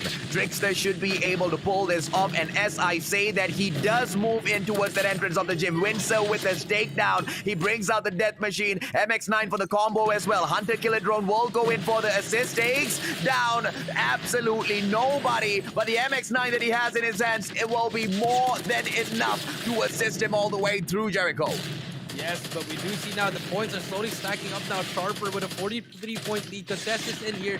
And if you're Rimo, you need to break this right now. But Sharper, C1 takes out his death machine. Will be able to give that call out. Takes out the Rimo player, and they're going to get that finals point. They almost managed to get the whole point, the whole killer, AJ. But now it's going to be rotation again. Again, AJ. Rimo already in the new hill, but the streaks are coming in. C1 takes out Aimer. But Mi6 is there for the trade here. And Rimo has control of that, and let's see if Sharper can break this, or will Rimo finally make a comeback? Oh, beautiful. Now on for the play for the basketball court. Rimo Sadewa keeps to the two-piece for himself, and Navin did not manage to get through him. It's a three-man hole so far. Predator missiles not going to be able to strike. Death Machine, a double Death Machine setup coming through from the side of Rimo Sadewa, and it looks like this is just going to be a killer. Mi6 as well as Aimer. Mi6 gets taken down. Aimer is still alive and kicking. It looks like it's a stronghold over at the basketball court. Sharper Esports cannot penetrate. This is that comeback from getting this done right, Jericho. Yeah, they're getting this done. They're getting this done. They're getting this right done. AJ, the death machines are out here. Back and forth, left and right. We do have C1 already with the Goliath though, but as soon as he said that, AJ, the hill is broken already. Fully streaked down coming in from Sharper and Rimo. Yes, they managed to get some points here, but the lead is slowly growing and growing, AJ. And if you are Rimo, you need to start winning more gunfights because Sharper is just taking over every single time. Oh yeah, absolutely, man. 98 to 48. Now basketball court has been ripped out of their hands, but it doesn't matter. In towards the central garden, the players from the side of Rimo Sadewa trickling in one by one. And the side of Indonesia, they need to play this very, very strongly. But the problem with the central garden, it's way too open, man. You need to be looking at all four corners. And if Sharper Esports have been able to win all of the fights so far, winning this shouldn't be too much of an issue. On that note, they take over 113 to 48. This match cannot come to an end if the side of Rimo Sadewa steps in. Yes, they do, and they take over that hard point. Yeah, beautiful case of Keens here with the MX9 here, gonna take out one player. Huge plays coming there, but can they hold it down? They have to get the contestant. Keens still alive here, barely just holding on. Gets another one. Keens on a kill spree. There's going to be one more player to beat here, but you can see the map. Sharper decides to give it up for AJ. They want to work on that next one because they still have that Goliath, AJ. Remember, C1 still has fully streaked out here. Yeah, holding down that right side of your map, and Goliath will be in play. If you look at the map, AJ, it's gonna come out right now, and here we go. Let's see if Sharper can end it here, or will the boys from Rimo make another comeback? Oh, Sharper Esports, they are almost there. 117 to 76, and they hold on to square center with the XS1 Goliath in play as well. On top of that, Windsor brings in his death machine. This is a win already, man. There's no way in hell Rimo Sadewa can make a comeback in here unless they drop a Predator missile on C1's head right now and they snuff out the death machine. But it does not look like that's going to be a possible situation. Trickster bringing in the Hoga, but Sharper from the side of C1 drops him dead in his tracks. 142 to 76, Sharper Esports. Oh, damn. Yeah, they're just coming out hot here, but there's still one more player. Mi6 is trying to hold it down for his team. Takes out the Goliath. Goliath is out already. One more player to beat here. But finally gets taken out. Contest is still in. 4 more points here. Siren X finally brings out the death machine, and this should be a GG here. If you are Sharper, you score 3 more points, 2 more points. No one is near for the contest, and that is GG. 150 to 76, and AJ, just like that, the Kings of Thailand setting the tone. Oh, you so much of crowd control when you bring in the death machine. And at one point, they had a double setup, I believe, from the side of Remo. And even that got broken down by Sharper Esports. Towards the end, it was just an all-out victory. XS1 Goliath paired up with their very own death machine. Rimo Sadewa could not do jack. And, it brings me to the question, man. Where does U2 RSG stand now? Because if they couldn't take on Remo just got trashed by the side of Sharper Esports. Where does that leave the Malaysian scene, Jericho? I mean, if you are RSG, you should be scared right now because you're just... If you can't beat Remo, and Remo just got destroyed by Sharper, as you pointed out, AJ, I mean, you got to do something. You got to dig deep or something, AJ. You really just have to bring back the Kings of Malaysia here, AJ. But, that's going to be a topic for another day, AJ. And now we do see Remo and Sharper. We do see the leaderboards, AJ. Yeah, with 29 kills and Vinkster with 25. And yes, if you're gonna look at C1, he only had 15 kills, but the kills that he had, it was important because if he didn't get those kills, he wouldn't have that Goliath AJ that would ended the game. So huge plays coming in for both teams, actually. Remo, they had good kills here, but they just couldn't get the time. Yeah, and this is exactly why I was super excited. I was patiently waiting for Sharper Esports to jump on in to their series. I mean, they were so impressive when we were in the Garena regional qualifier last year, but stepping on in this time round, Rimo Sadewa, they thought that they had the better side. They thought that they had the momentum after they thrashed U2 RSG 3-0 earlier today, but stepping in for that hardpoint matchup at Raid, they realized that, it's a whole other ball game, man. Sharper Esports, maybe it went their way purely because of that map pick, but Raid was conquered from the start to end by the Thais. Yeah, they really like this map, AJ, and there we go, AJ. The first game does go to Sharper. It was a comfort pick, AJ. Yes, we did not see any clips coming in here for Sharper playing on Raid, but there you go, AJ. That's what practice is for, AJ. Them just practicing it there. And I'm really liking it. But if you're Remo, you can match up with them gunfights wisely. So I feel like S&D is gonna be a different kind of game mode here, AJ. More on the tactical gameplay. So I feel like Remo can pull it off in this S&D. I hope they can, man. I mean, for their sake, right? They definitely tried their best. I feel like, it was not a poor showing by them. Sharper Esports were literally much, much sharper in that matchup. As they move on into Search and Destroy, like you said, the pace is so much different each and every single round. There's a reset. You get to compose yourself. You get to make those minor adjustments round after round. But that being said, you only have limited number of times that you can get that refresh. As we jump on into this match, ladies and gentlemen, boys and girls, the attacking side is going to be taken by Sharper Esports. Let's see what they pull off at Crossfire. Yes, here we go. Let's start off with Sharper here. Let's see the snipe from Soybad. Soybad coming in here for play for that S&D, but he does. There's 3 players. And Butchers takes out one. What a shot by Soybad. And that's going to be the opening for the rush plant here, AJ. That's a good play coming in from Soybad, AJ. Yeah, Soybad going in for that quick pop of that snipe. And I don't think, he will be too concerned or too excited with that. That's just the first shot of the day that seems to have met a hit marker onto Soybad, and he has to back away. Messix is looking for a kill to equalize things for the side of Rimo Sadewa. Should be able to find one on the player right there in front of him, but it's not going to be that easy. Let's see as, the standoff continues. The early access might be pulled off here by Amir as he moves in towards that corner building. Oh, Soybad punishes Skeens and backs away instantaneously. What a play. Yeah, what a play coming in for Soybad. 3v4 here. Sharper has that advantage. Trickster take out another one, but Soybad gets 3. Can he get the ace? Soybad hops on the game and just starts decimating all these players from Remo, and Remo has no answer. I know it's just the first round, but Soybad is setting the tone. Sharper C1 takes out Trickster, and it's all come up on, to you. Soybad. But Soybad gets the 4th one. Wow, good plays, great plays coming out from Sharper Esports.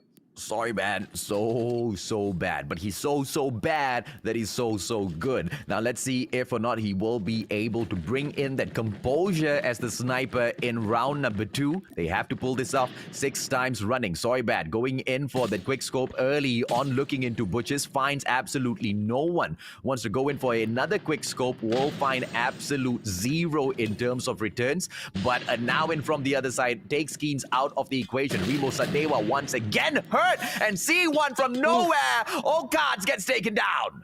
Yeah, and this is not glowing well for the Rimo Sadewa boys. 3v5 ready, but here comes the nade. That might be able to take out the person on the bomb, but no, bomb is down. Now retake is going to come through. Let's see if Rimo can be able to get this retake, or will Sharper take over here. But we do see the positioning, AJ. Everything is covered here, but Trickster finally takes out C1. 1 player down. Soybad takes out another one. Soybad is just on another level right now off his sniping, AJ. And Vinkster gets taken out as well. It's still a winnable round if you are Rimo. It's a 2 versus 2. May6. Oh, botting 2 of that, but Aimer goes in there for the assist. And now in taken down out of the equation. Sarun X, everything is on him. He finds a player, MX9, not able to go in for the takedown for the backstab. Out of nowhere. How did Aimer pull that off? He just... That's how you play a 2v1 situation, AJ. You just have to trust your teammate. But, you know, if you were Sharper, you had that round in the bag, AJ.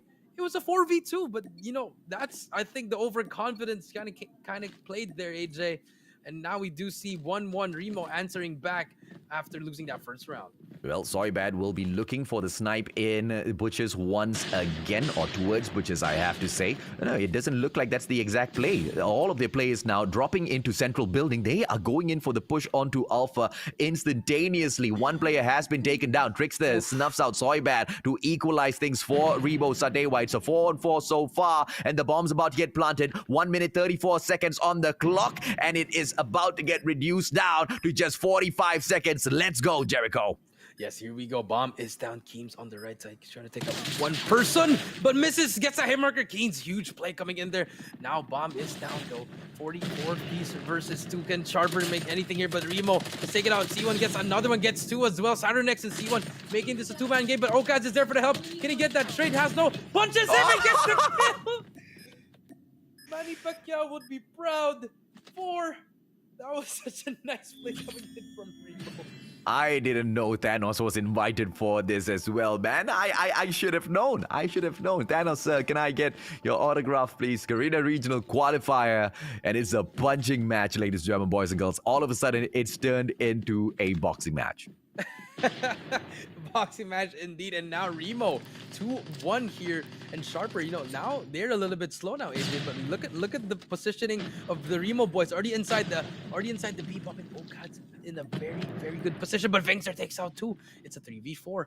Now let's see what's gonna happen here. Will bomb go down, or will Oak? Look at how near they are, AJ. They're just many seconds just hiding. Okaz takes out 1. Can he get the second one? No, gets taken out. The trade is in there, but the damage has been done. Bomb is down, but bomb will be planted again, and now Me6 is stuck in a 1v3. Nice play with the nade, but unfortunate for Me6, he does not find that kill.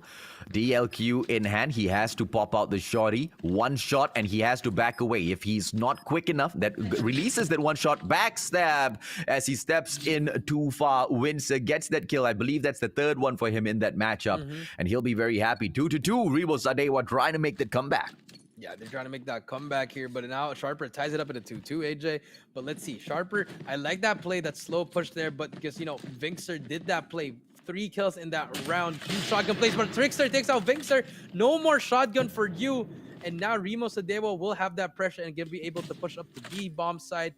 But we do see the boys from Sharper already inside that central building, AJ, number 1, which is going to be a now win. Just going to be there. Just, you know, it's just everyone's just trying to get a pick here at this point, AJ. Yeah, and C1 seems to be, hot on his toes, waiting for the opportunity. It's going to be Soybad still looking for those snipes, missing that player by just a couple of seconds. He's not going to be too happy with that, but there's nothing much he can do. 5-4 so far. 1 minute left on the clock, and Me6 does not get the kill, but the hit marker definitely manages to push Anawin back. And the bomb plant will come through potentially. if they can take out, the Okads, but I don't think that's going to be possible, man. He's holding on to such a acute angle there. And Okads takes C1 out of the equation. One more shot! And he manages to drop Sarun X as well. Sharper Esports, they drop. Rimo Sadewa take the lead. Yeah, flawless round coming in from Rimo Sadewa. And if you were Sharper, a lot of missed opportunities there, just not having the best time of your life in that round. But 3-2 AJ, still a close game here. Let's see if what's gonna happen next. But the sides have been switched, and Rimo has the oh my god, Offense gets one, Trickster gets one as well. It's gonna be a 5v3. Me6 gets another one. It's a double sniper setup, AJ. Yep, it is that double snipe setup that, we perhaps usually look out for when we drop into Crossfire. It's the perfect setup if you ask me, providing your team can pull it off. Keen's beautiful shots, but does not manage to control the recoil on that Holger 26. We'll have to wait a little bit more. Prize Fighters gets pulled out. Vincent drops Okads this time around, and two more players from the side of Sharper Esports will survive. The numbers don't look too bad. Now it does. Yes, it does. But Rimo takes out another one and takes out Soybad, and that's going to be a 4-2 now. Rimo taking over this game. I feel like that side switch really mattered for Rimo. Now they're just having fun on this offensive side. If you are Sharper, you got to do something here. Maybe try to rush into the side, or maybe try to let another sniper come into play. Maybe two snipers, or let Soybad use a different weapon, AJ. Things are not looking well for the Sharper boys. Yep. Soybad, he opened up things really well. C1 gets dropped a little early this time round. Rimo Sadewa taking that lead in terms of the men, in terms of the numbers game. Let's see if or not they will be able to keep that out. Aimer backs away in the nick of time. The nade does not catch him off guard. And the attacking side of Rimo Sadewa looks quite solid, Jericho. Yeah, it really looks solid here, but here comes the push though. 4 versus 5 at Sharper. There's going to be pushing here. There's going to be flooding together. Vingser takes out what? Me6 gets the trade to Ananawid. And Aimer here with the shorty. He's going to make the player. Walks down. Me6 takes another one out. Aimer takes out Sardo next. It's all up to Vingser in a 1v3. Misses that second shot. Gets one, but he does know the players are there. Can he make the play? 10 seconds left, and this should be a round for Rimo.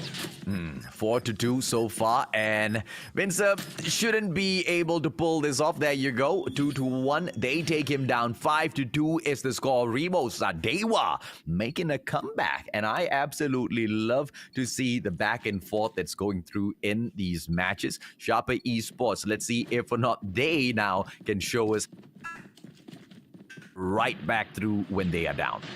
That is true, AJ, but here comes the rush. I mean, if it's going to be one player in the middle. Vingser already at the base. Can he take out anyone? But he's going to get... No, he does get one. Vingser, that beautiful play coming in there. Rushes in the middle, but another player, and now he gets taken out by 6. Now it's going to be a 4v3, AJ, and I like the play from Sharper. Very aggressive, but can they win this round? That's a good question, man. Prize Fighters in his hands, but he's not going to go in for those melee cheeky kills just yet. C1 opportunities, but Keens and the Holger's just going to be too stressful for him to meet up with. Keens manages to drop C1 out of the equation, and the numbers 4-2 puts Rimo Sadewa in a really good position to secure the victory on the Search and Destroy. Sharper Esports managed to take that hard point, but I guess Rimo Sadewa turning things around in match number 2 puts it right back in the equal balance, man. The question is, can they actually finish the job? Yes, I feel like this should be a round for Rimo. 4 versus 2, but they are both in the center. Very bad takes out Aimer. Now it's a 3v4, but there's one player behind him. I don't think they know it. The timing is there. They managed to hear the player, and Me6 is there to try to make the annoying here, but gets saved up by Soybad. Now it's a 2v2, AJ. 35 seconds. They have to make a player. Still has a lot of time here, AJ, but they have to start moving.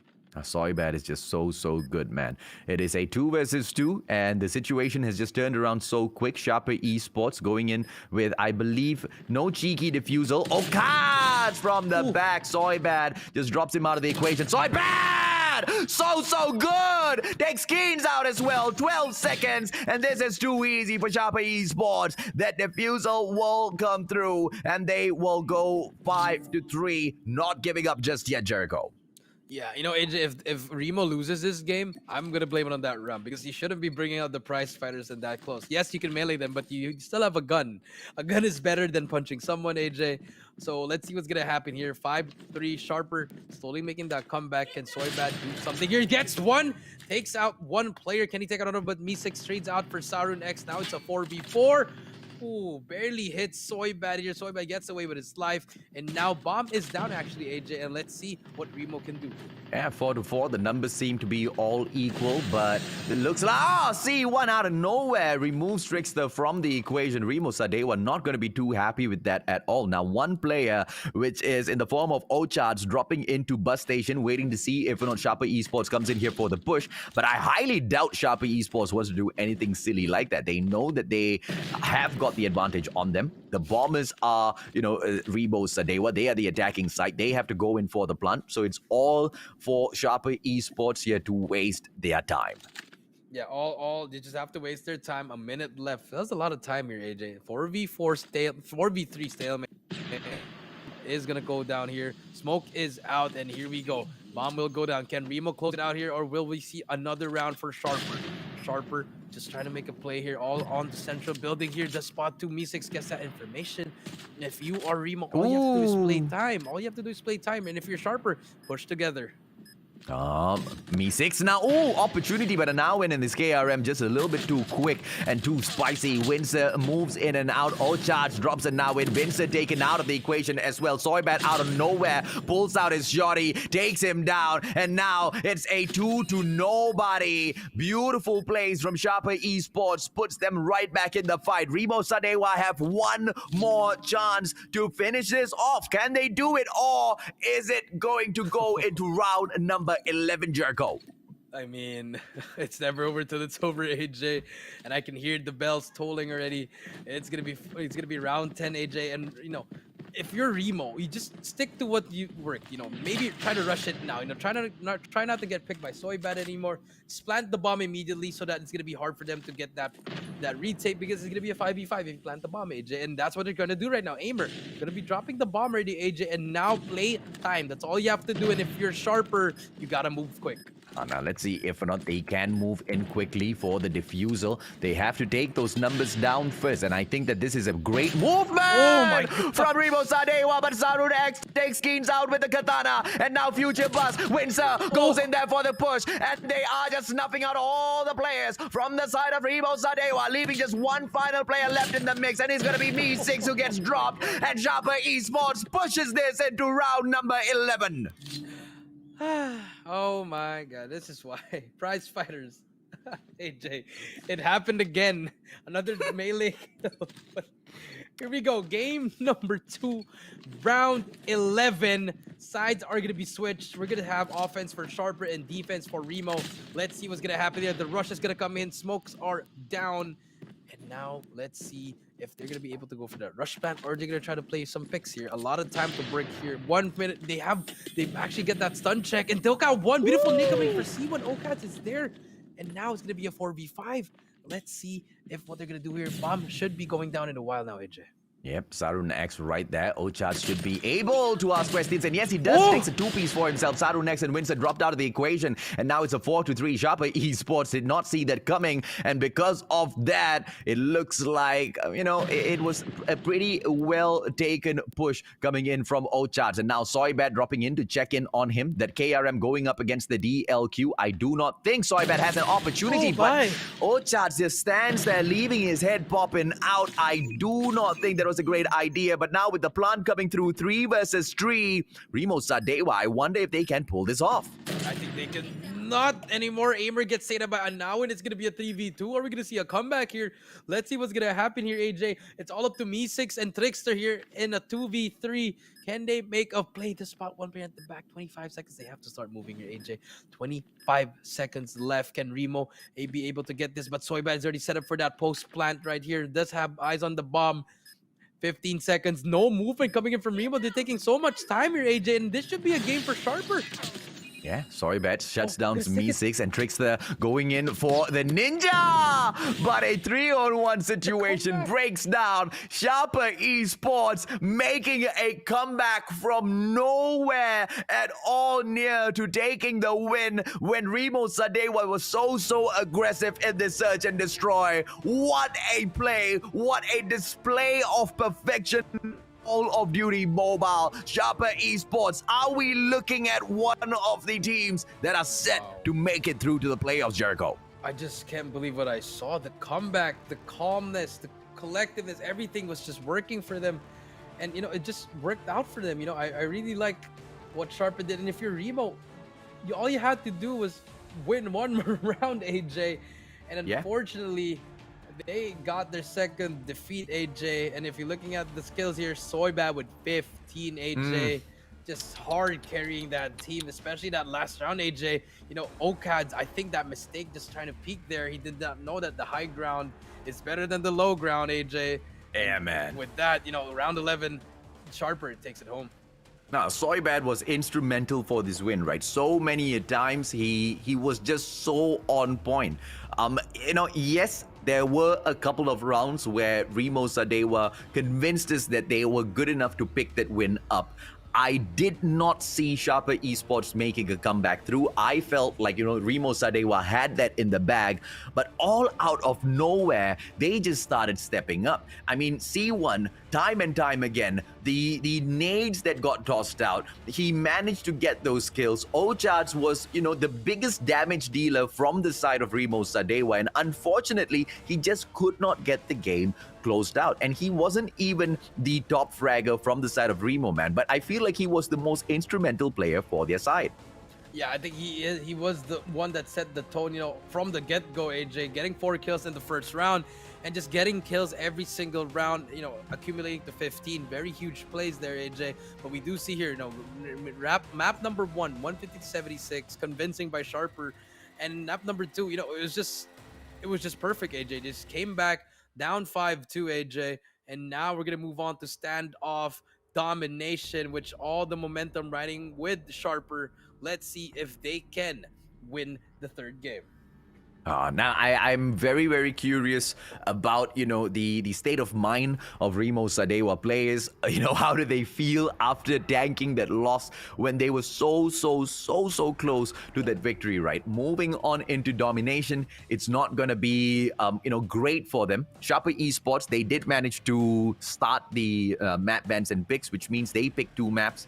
The next one, domination, it's going to fall into their hands once again. That's exactly where the advantage lies. And Rimo Sadewa, what an unexpected turn of events here, ladies and gentlemen. Jericho, did you expect Rimo Sadewa to drop 2 rounds back to back? I was not expecting it. You know, I mean, just like, all you had to do was like win 1 round. That's it. All you had to do, win 1 round, play perfectly, but they decided to use some prize fighters or some melee weapons that didn't work out. And it costed them, AJ. I told you it was going to haunt them in the end. But now, game number 3, no, they're going to be demoralized here, AJ. And Sharper, they're just going to be taking over in this game. But let's see. Anything can happen here in game number 3 standoff, AJ. Now let's see if or not they will be able to fight through Sharper Esports. Rimo Sadewa, they open up, but the C flag is all they get as we step on into standoff. Hotel Yard is not going to get lit up because this is a whole other game. Mid Square is the name of the target as they push on in for that Bravo hold. And Bakery is that power position you want to be playing if you're Rimo Sadewa. Sharper Esports needs to play Granny's house, but look at Amir just step on in towards Granny, snuffing them out one after the other. Keen's taking that backstab as well. And Rimo Sadewa, they are getting a majority of those initial kills and trying to take control of this map. And I think they're doing it right. Yeah, they're doing it very right here. But Rimo just trying to get that control of Statue. Okaz is there to get that help. B will not be captured, but Sharper, a lot of pressure. You see them just flooding the middle, but you see number 3 on your map. Siren X at the back. Now Rimo is here to get this B flag. Very good plays coming in from both teams, but no one still has control of the flag.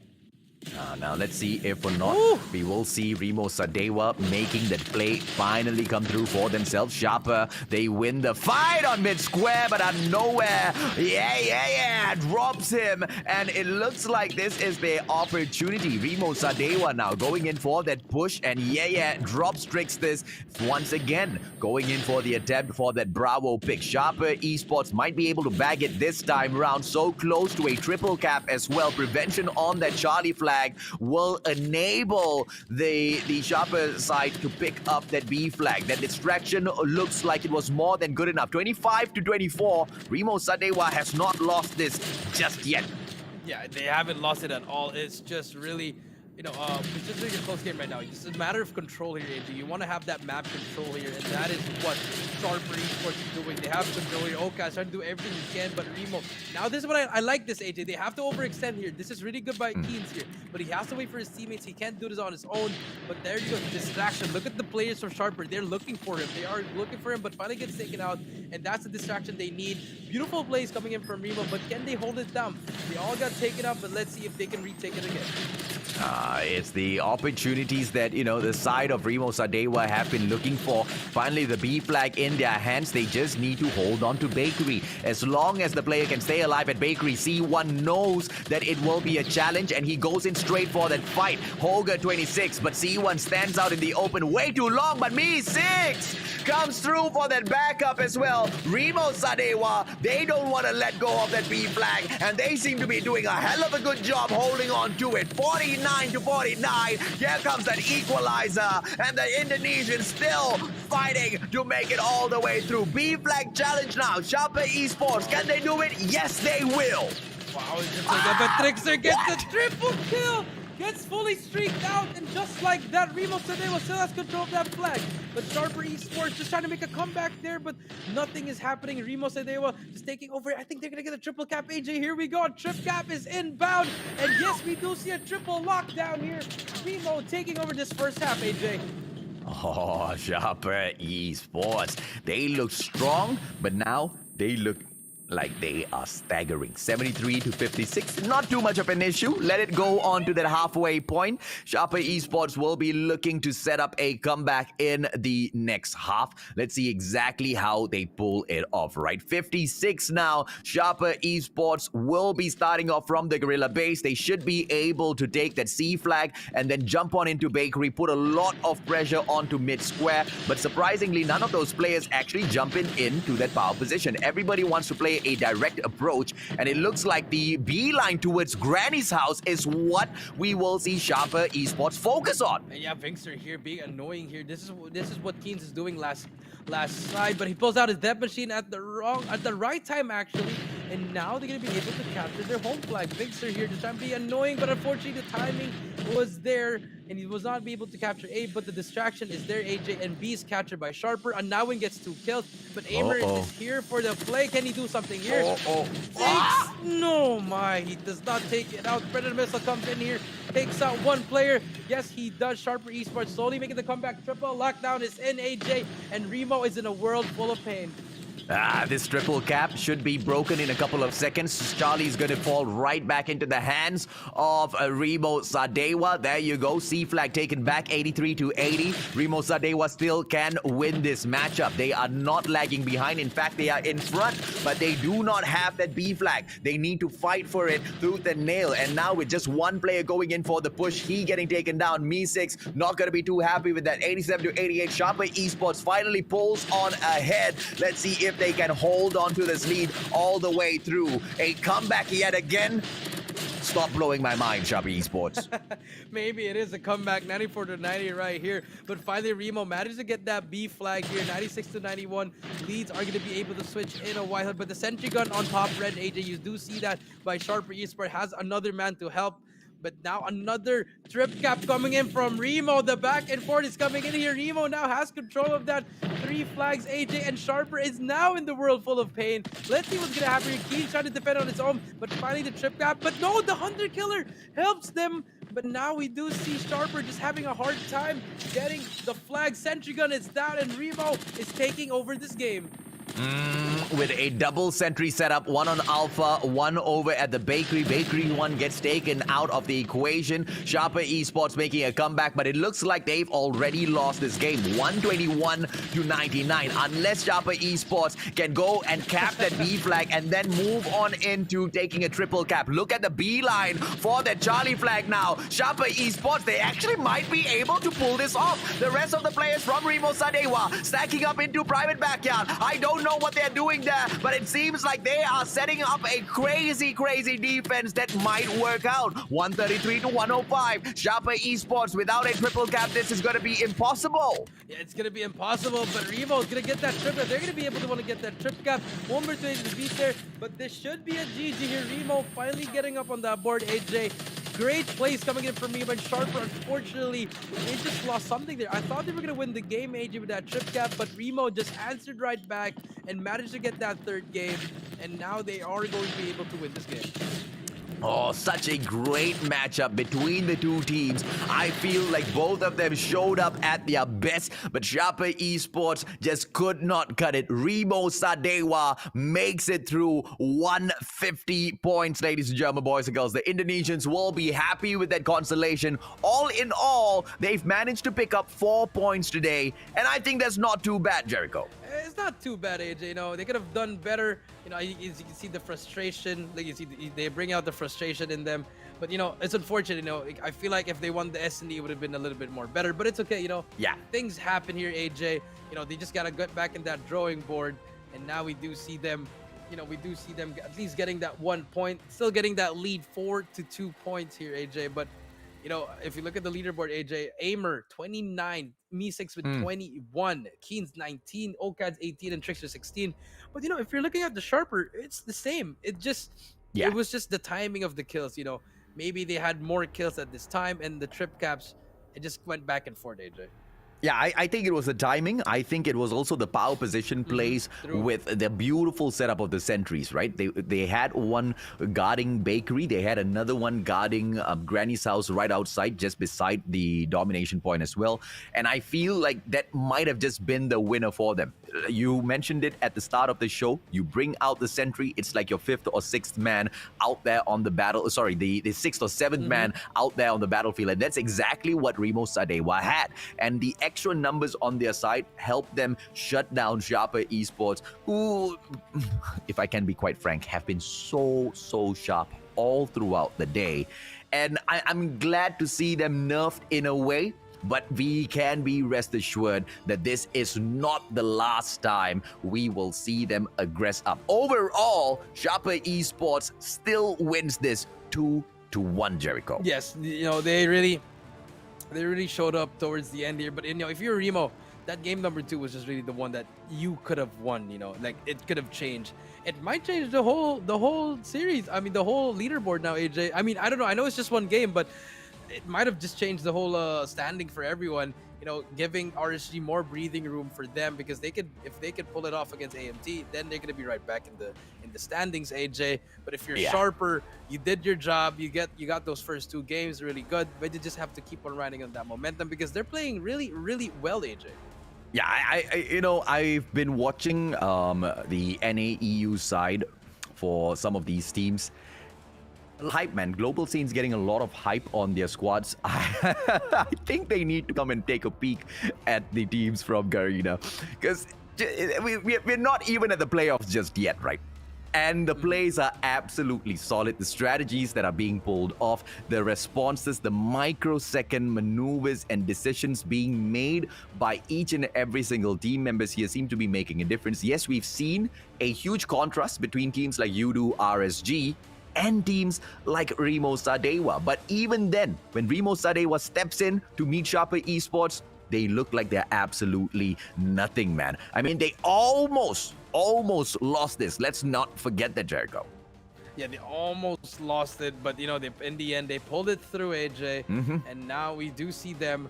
You know, they're just really well, especially in this game number 1, AJ, with the highlights coming up right here. Yeah. You know, Sharper, they played out of their minds. You know, even though Rimo, they were rotating very early, doing everything right. Sharper was just the better team with all the gunfights coming in here. This 4th hill, AJ, though, I thought Rimo was going to make the comeback here, but C1 with that death machine and the Holger making the huge plays, you know, it just really mattered in the end. Yeah, and I'm just curious to see what else, you know, is in store for all of us. I think we can look forward to perhaps Rimo Sadewa delivering a little bit extra in terms of points in the future. Sharper Esports, this is their only series that they'll be playing today. They'll be taking a break tomorrow. Group A will not be in action. Group B instead will be taking their place. We have to wait for the Saturday's games to see whether or not Sharper Esports will be able to continue picking up points, man. Overall, once again, they've managed to pick up 2 in here, and I think that's quite good enough for them. They'll be quite pleased with that, Jericho. Yeah, they're going to be quite pleased for that. So, you know, a little bit for for the Rimo boys, but we have to watch these boys. They have to watch the other teams here, how they move as well, just to get that scouting report, AJ. But here, in the end here, AJ, the Goliath making that play there, and then that machine, like you said, AJ, crowd control. I do agree with that. It just really changed the whole game. Yeah, almighty RSG in here. I am curious to see whether or not Almighty will be able to take yet another victory. Because you do RSG, they are already hurting. They are a bunch of wounded animals dragging their feet, almost a carcass across the battlefield. And it's just for Almighty to finish them off. But if you do RSG manages to stand back up and shut down Almighty, dude, I'm telling you, this competition is just going to be blown wide open. I'm going to lose my mind. I mean, I'm going to lose my mind as well. So I hope, come on, Ranger, do something here, do something, RSG. But here we go in the S&D.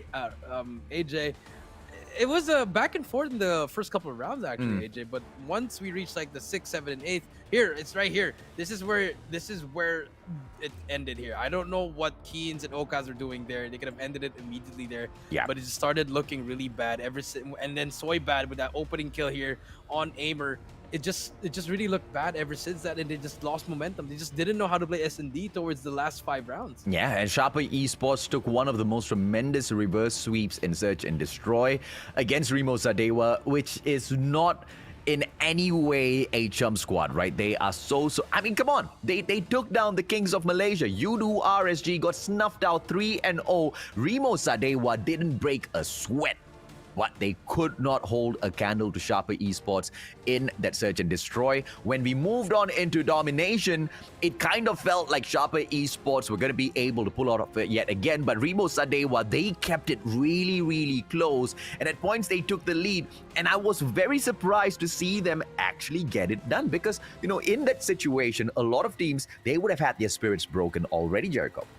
Yeah, a lot of teams would just give up already or just play for fun already, but they didn't. They managed to make a comeback here, and that domination was so huge for them. And, getting that, a lot of trip caps coming in there. The coordination was everything there, AJ. Yeah. And now we do have our soldier of the game, very deserved, C1, the MVP. 15 kills, 11 deaths, 6 assists, and 2,252 average score. He pretty much was the leader in that hardpoint, AJ, with that Goliath. So I really like what he showed in this series, AJ. Oh, absolutely, man. I mean, decision-making coming in from C1 has been spot on. I want to see if or not he will be able to pop off, in 2 days on Saturday when we see them in action yet again. But now we have to move our attention over to the rest of the teams. Ladies and gentlemen, boys and girls, we are just beyond in here. Almighty meets RSG in series number 4, and then to close off the day we will have Omega Esports taking on Raptors.DNS. Which one out of the 2 series are you looking forward to more, Jericho? I want to see the next one, but obviously I want to see the Raptors if they've improved, or I don't want to be mean to them anymore. I want to show them some love. Like I think we can't help it. I think Raptors.DNS will face the very, very harsh words of Jericho and Mustachio if we do not see them step it up after we caught them the previous time round. But hopefully Omega Esports kind of goes easy on them, right? Sharper Esports have managed to get it done. Let's see if Almighty will be able to strike while the iron is hot and Yudu RSG is down in the dumps. Ladies and gentlemen, boys and girls, a quick 5-minute break. Jericho and I will be right back.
เป็น Call of Duty Mobile World Championship 2021 Major Series Season 5 Welcome back to the Call of Duty Mobile World Championship. Is in the convenience store. He's not going to be able to fight him. And on the other hand, whoa! As yet, but with that takedown, this should open things up. Backstab from Zia. Pesan-pesan untuk tim saya, jangan menyerah, terus latihan dan satukan pemikiran. ช่วยตัวเองครับกูเก็บไป28คิวพี่บอลจะแตะได้30อยู่แล้วแล้วลูกตรงนี้เก็บเพิ่มไป Rimo Sadewa 这里的 Kill first 但打狙还是要小心，这个穿点直接把 Momo 给穿死。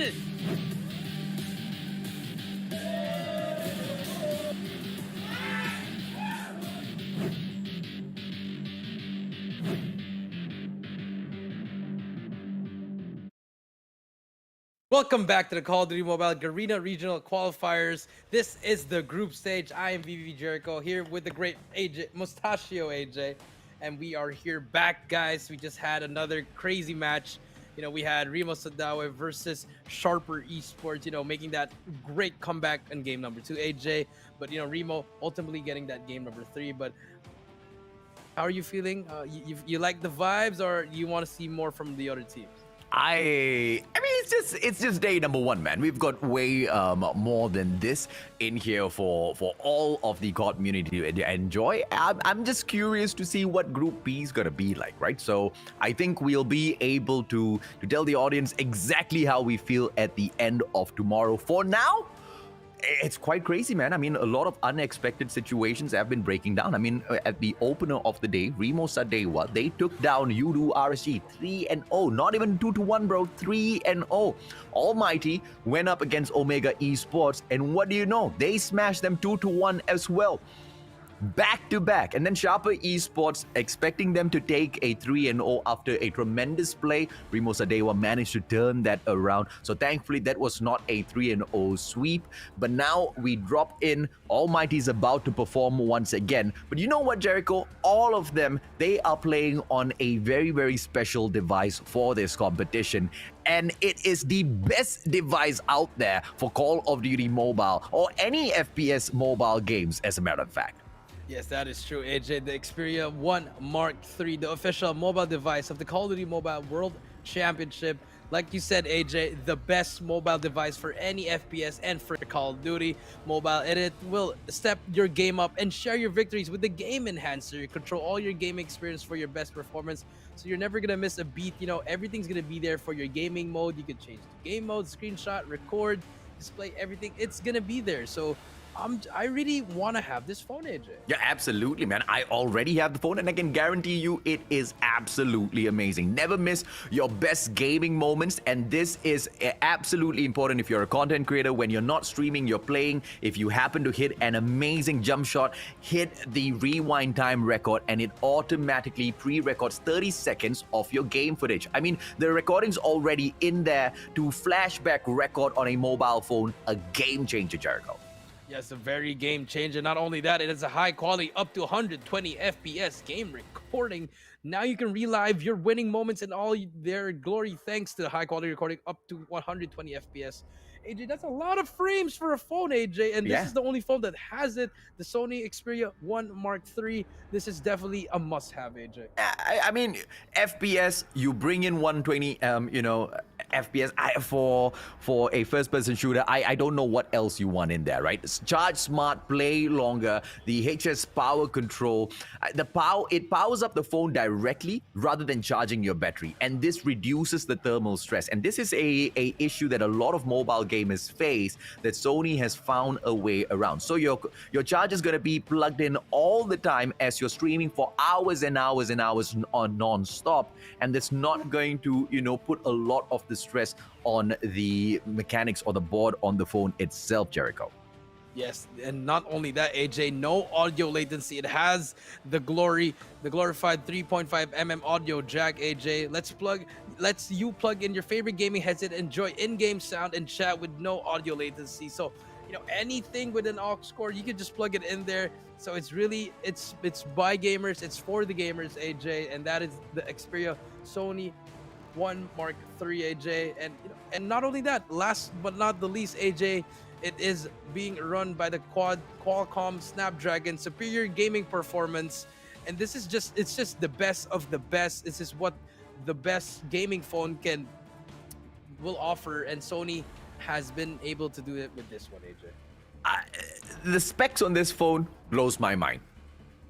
Make me go, how in the world is that even possible? A majority of whatever that's available within the phone is only, available out there in the market for gaming PCs as well as monitors. You know that, Jericho. I mean, moving from a 60 frame per second monitor to a 120 frame per second, 144 actually, but it's capped at 120 for a majority of those games. It changes the way you play those games. It changes your ranks as well, man. You get to see your opponents way faster. You get to take those shots first.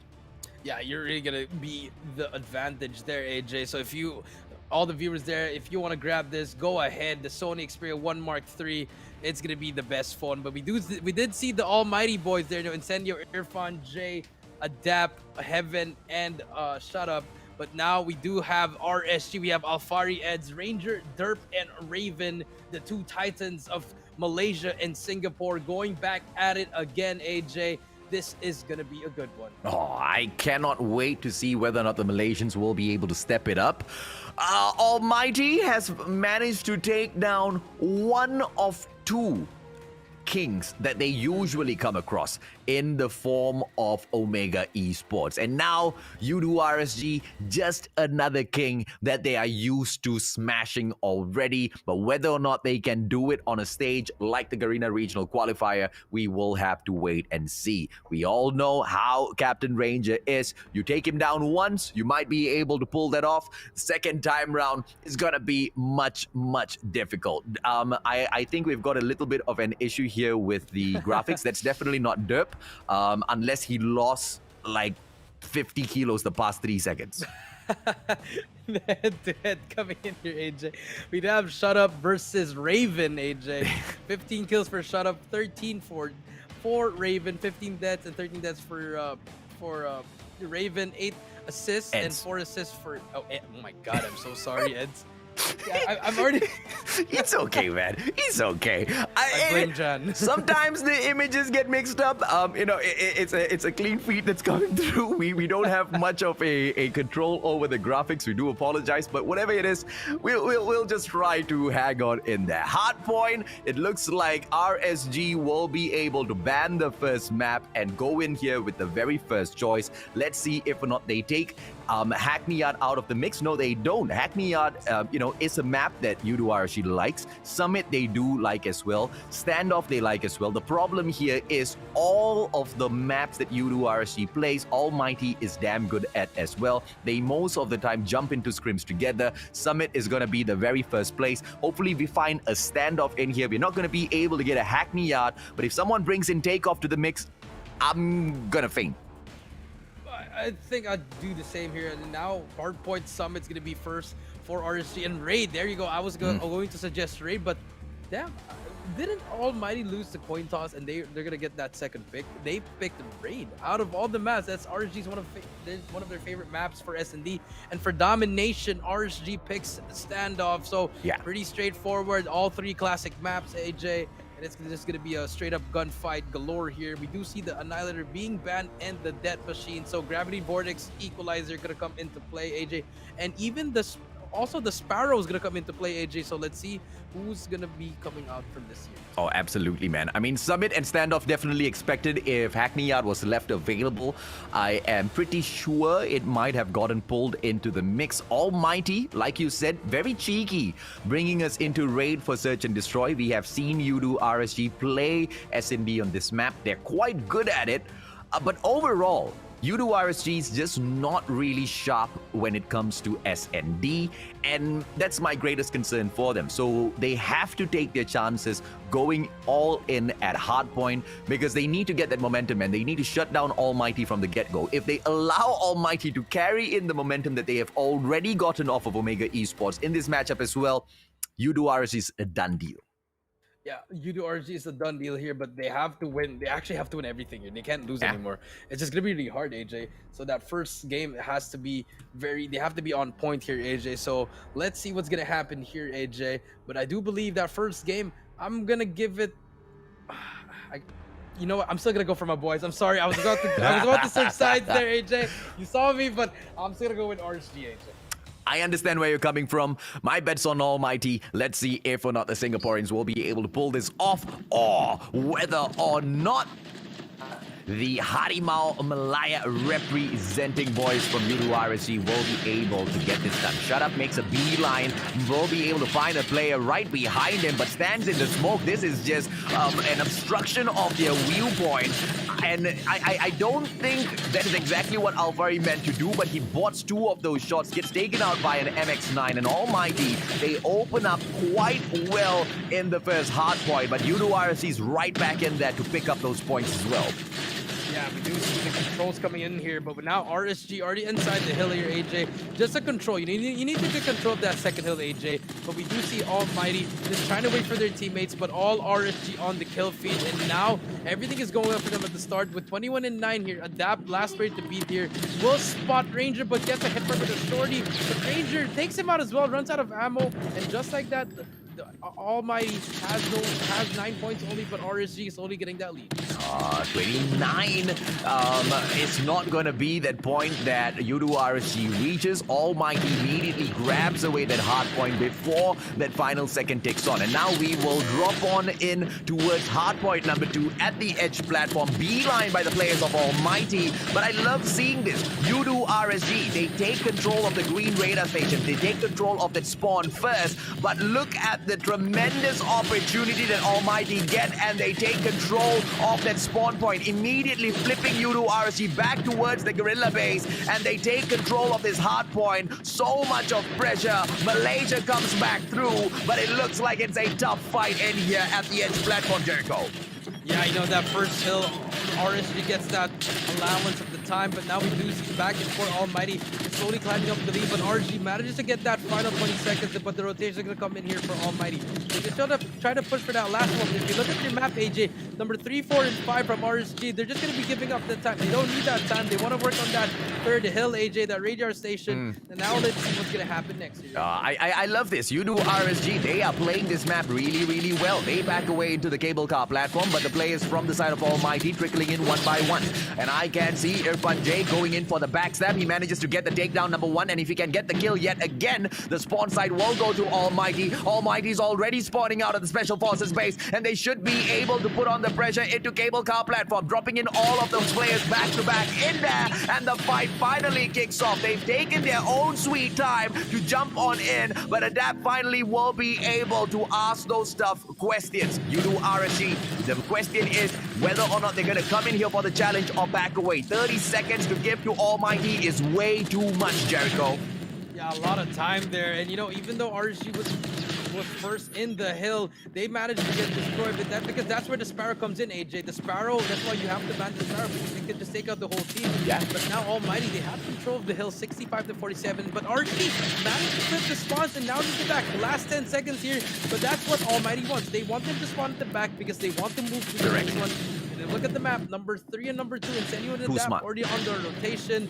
Just smart plays coming in there. You can have that 3 seconds. We'll take this next 60. That was damn smart, bro. I mean, Almighty allowing Yudu RSG to take that spawn at the very final moment. I'm not so sure as to what Yudu RSG is playing at here, but I believe these scrap points will, I guess, put a lot of momentum in their side as well. Yudu RSG now making a push in towards the 4th hard point. Blue Radar Station is the name of the game this time round, and Team Blue actually takes it over. What a fitting way to make a comeback. 40 seconds to go. Yudu RSG, they need to reset the spawn as well. Are the players going to be able to do that? Both of them spawning out of the gorilla base so far, and Almighty try to make a beeline in here, but their players are trickling in one by one. Yudu RSG, so much of pressure. Shut Up, holding on to a corner, won't be able to ask questions. Ed's right behind him. Alvari's touchdown. Shut Up. Yudu RSG definitely be able to catch up to Almighty now. Yeah, back and forth coming in there. Almighty with that early rotation, but RSG, they just played right into their trap. They managed to get that early break, and now the lead is in here. Alfari still in the hill, but it doesn't matter. The tide is here now, and now we do see the rotations coming in here. Next, second set of rotation, Irfan J in the new one, but look at the map. RSG just trying to get that control of the P2. They're not going to try to hop on the hill just yet. They want to clear out everything there. Derp with that gravity vortex will not get anyone, but will be able to at least cover it for a while. And now RSG has control. AJ, let's see if they can try to win the game. Oh, what a play by the Malaysians. And now U2RSG going in for the final push.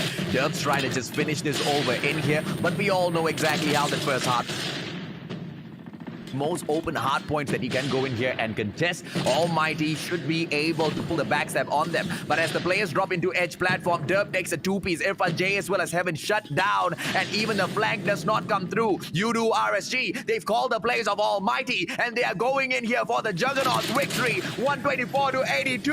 Let's go. Let's get that bread. And it looks like Almighty will fall in the first match. That comeback is going to be tough. If the Singaporeans want it, this is the point to start getting it done. U2RSG, they need to get the spawn at the green radar station as time is ticking down. Yeah, they have to get it right here, but fully streaked out Ranger with that Predator missile will take out one person. Still has that Sentry Gun to help as well. But this is it. This is where Almighty has to be perfect here. But RSG just trying to be very annoying here. Irfan J and Fun trying to make some plays here, but gets taken out as well. There's that holder. Nades are coming in. Heaven gets a two-piece. Will be able to capture that one. Ranger Pete gets a third one as well. Can he get the fourth? But no, Ranger is there for the help.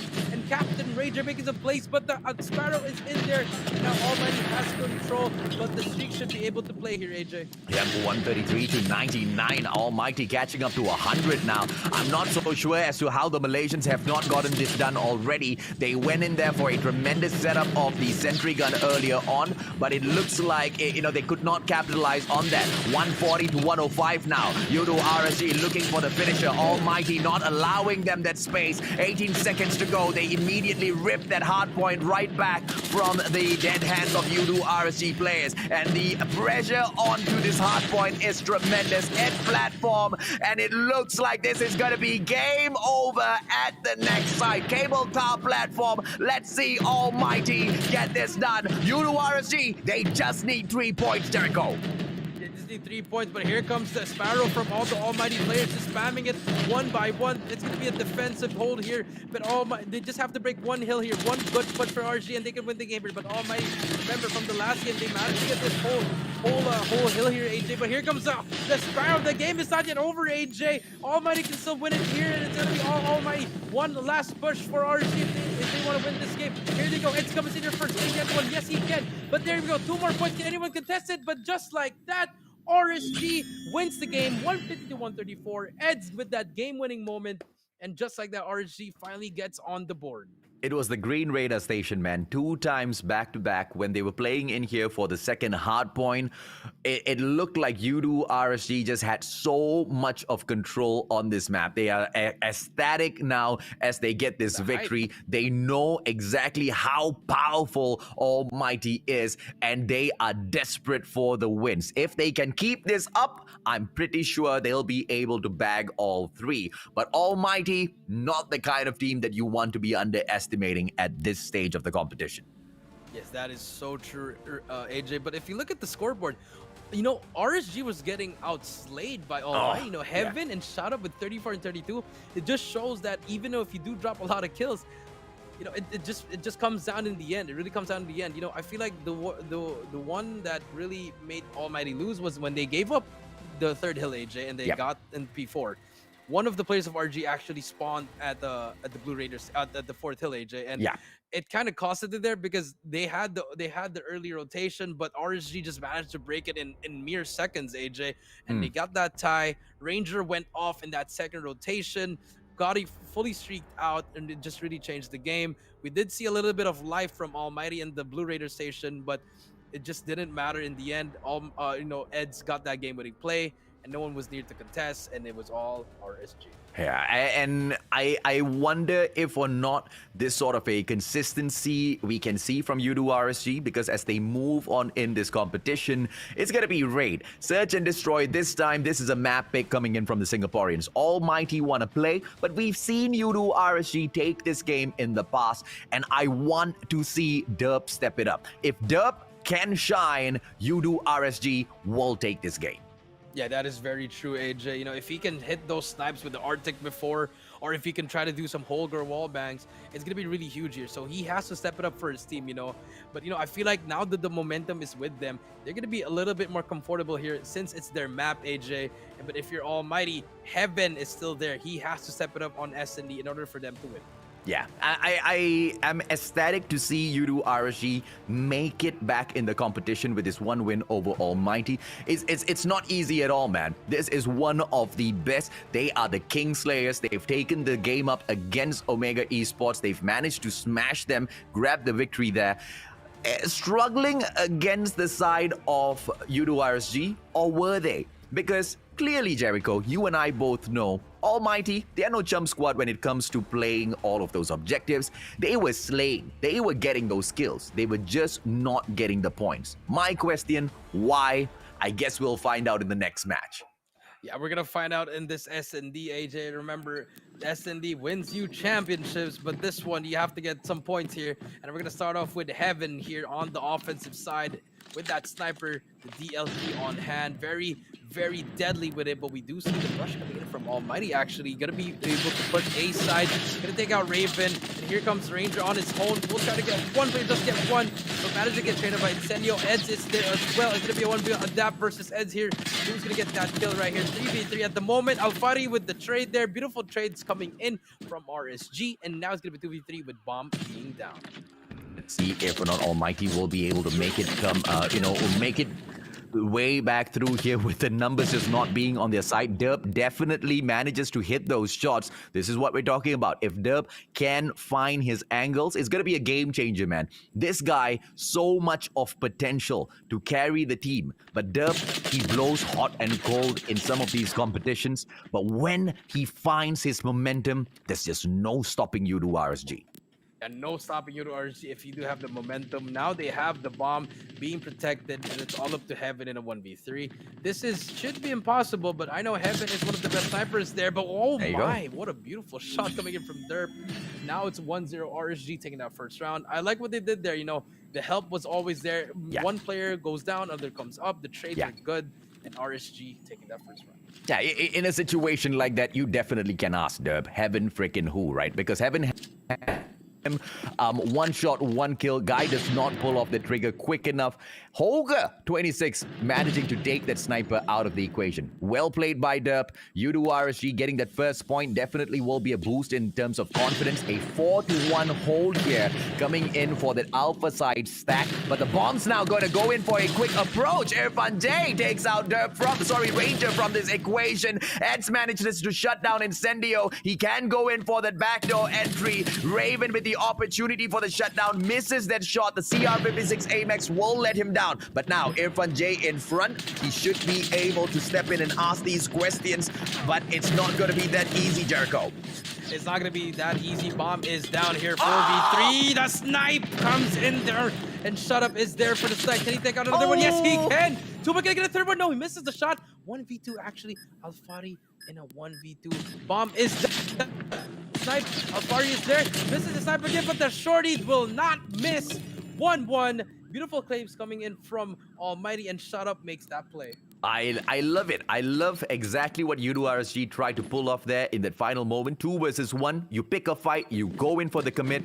Even if you die, so what? The odds were already against you. I don't mind. I love seeing both of these teams take it up against each other full force. And now it's once again a 4-1 stack. But this time round, it's going to be the play at square center. Derp trying to hold the fort down, but Incendio shuts him down a little bit too quick. The bomb is going to get planted. 1/42 on the clock. Down now to just 45 seconds. Let's see the boys from U2 RSG scurry on forward. Yeah, let's see if they can retake. Eds starts to retake with 1, 2. Eds and Ranger gets 2. Eds, can he get the more? Raven takes out another one. Eds gets another one. Can he get the 4th one as well? But Heaven takes out 1. Can he take out 2? And Eds takes out 4 members of Almighty. He is on a mission on winning this S&D. Yeah, and it's definitely one of the players you guys have to look out for.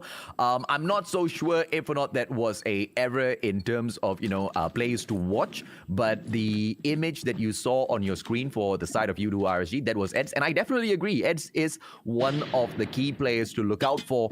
But, the way Udo RSG has been set up and the way the players have been performing, you cannot underestimate any one of them, man.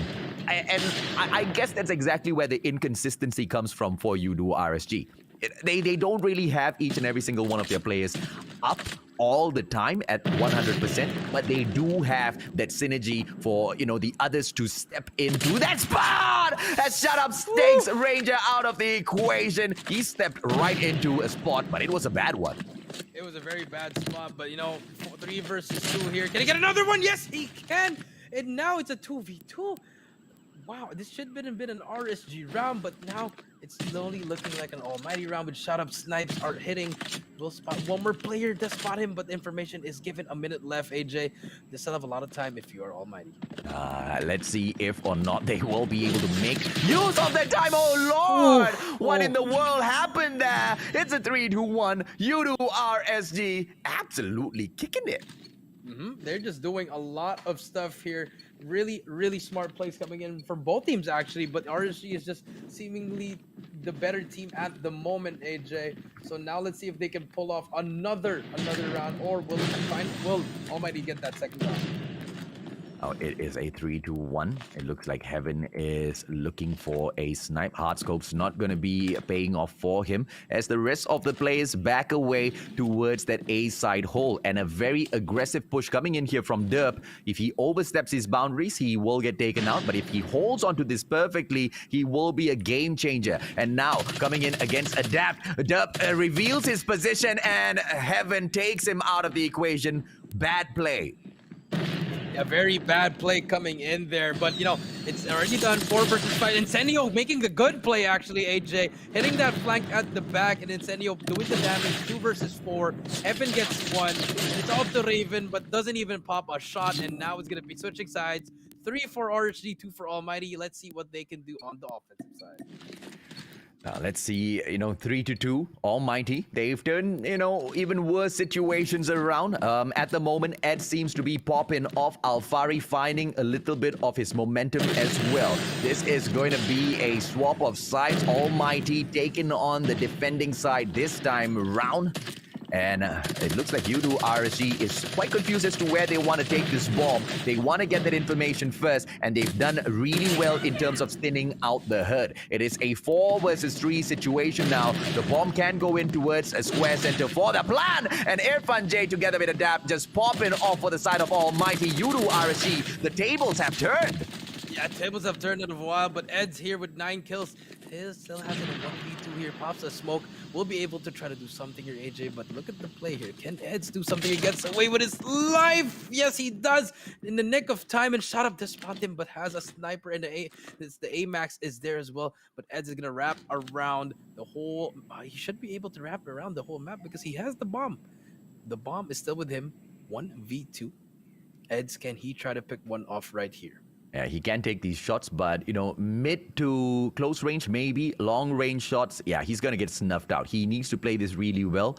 Perhaps catch someone off guard, get a little lucky in terms of his positioning. Ed's now making a beeline towards the bomb side. 39 seconds left on the clock. Adapt should be able to take him out of the equation, but he himself has an MX-9 on his side. A quick pop of the nade will put on a lot of pressure for Eds, who moves in for the fight, but unfortunately for him, Shut Up is just a little too quick.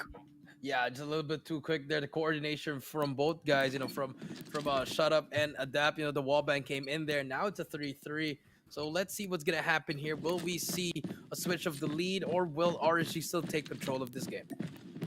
It's a 3-3 so far. Almighty looking for the comeback, but a beeline 5-man push coming in towards basketball court. And I love to see this from the side of Udu RSG. If they can make it in there quickly, if they can make it in there first, they might be able to get the plant and the pressure. But Incendio takes Raven out of the equation, making those numbers hurt the side of Udu RSG. Derp tries to trade it out immediately, gets the shot, and here comes Captain Ranger.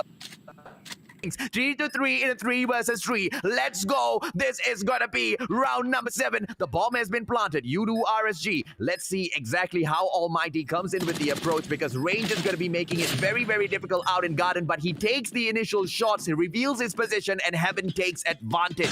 The bomb now. The approach comes through from the side of Almighty. It might be game over. It might be game over here. 1v3 has the flank though, but no, Heaven shuts him down, AJ, and now the tables are turning, AJ. You know, we did see RSG with a very, very aggressive attack on the other side of the map, but now they're having some problems on the offense.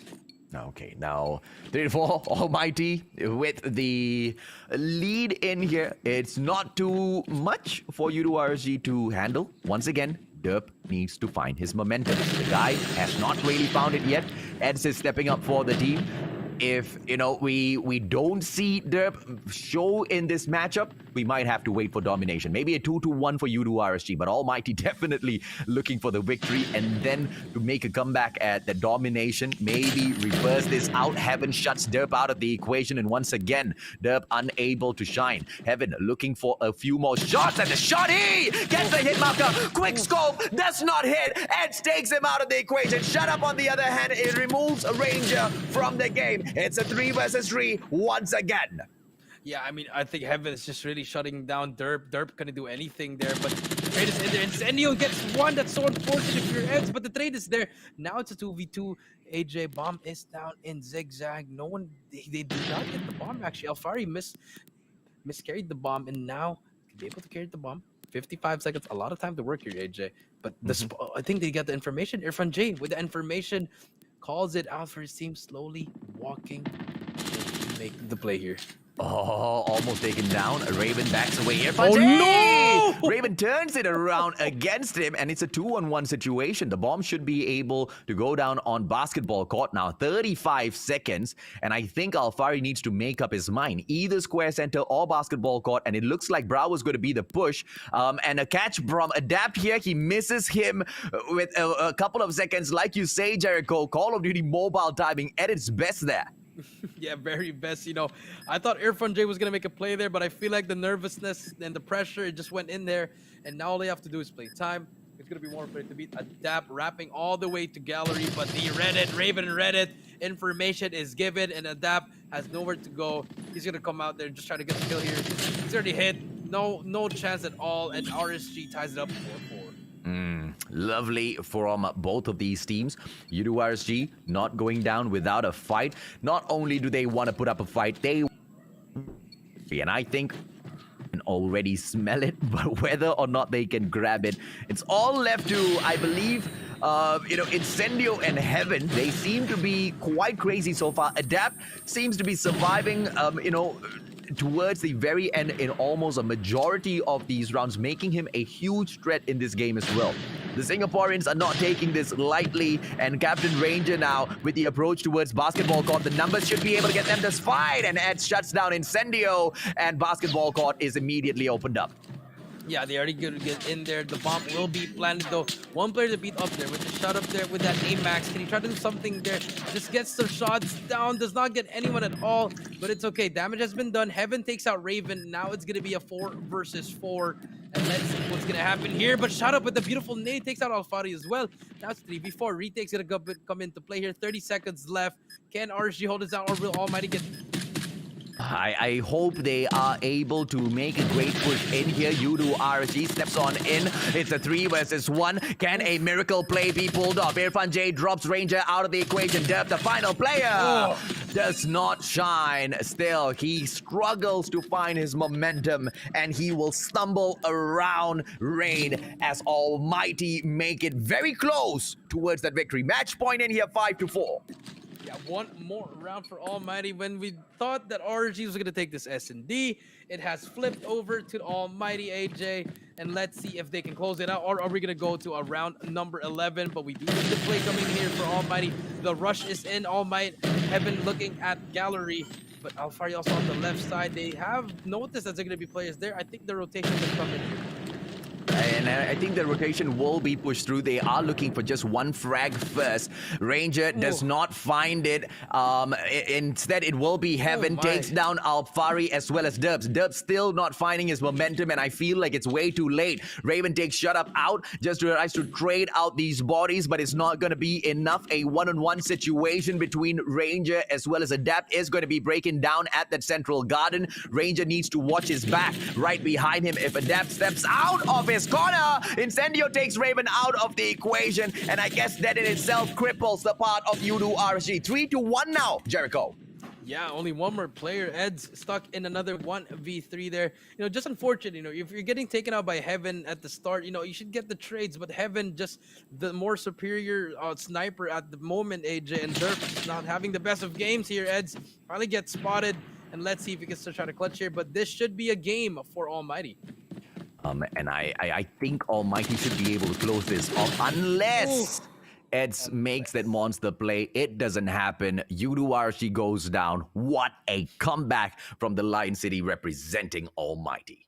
Yeah, they really need to win that game. Huge plays coming in from both teams. You know, I thought RSG was going to win that, but, you know, Almighty, Heaven and Shut Up turning it up as well as Adapt, and all these players, Irfan J, and the Shut Up, they're just doing everything perfectly, and now they're going to be able to tie it up 1-1. But, you know, they have to now. If you're RSG, you wanted to win all the games here, but you know what? You lost your second game. It's okay, but you have to win at least the third game. Yeah, I think they might be able to pull that off.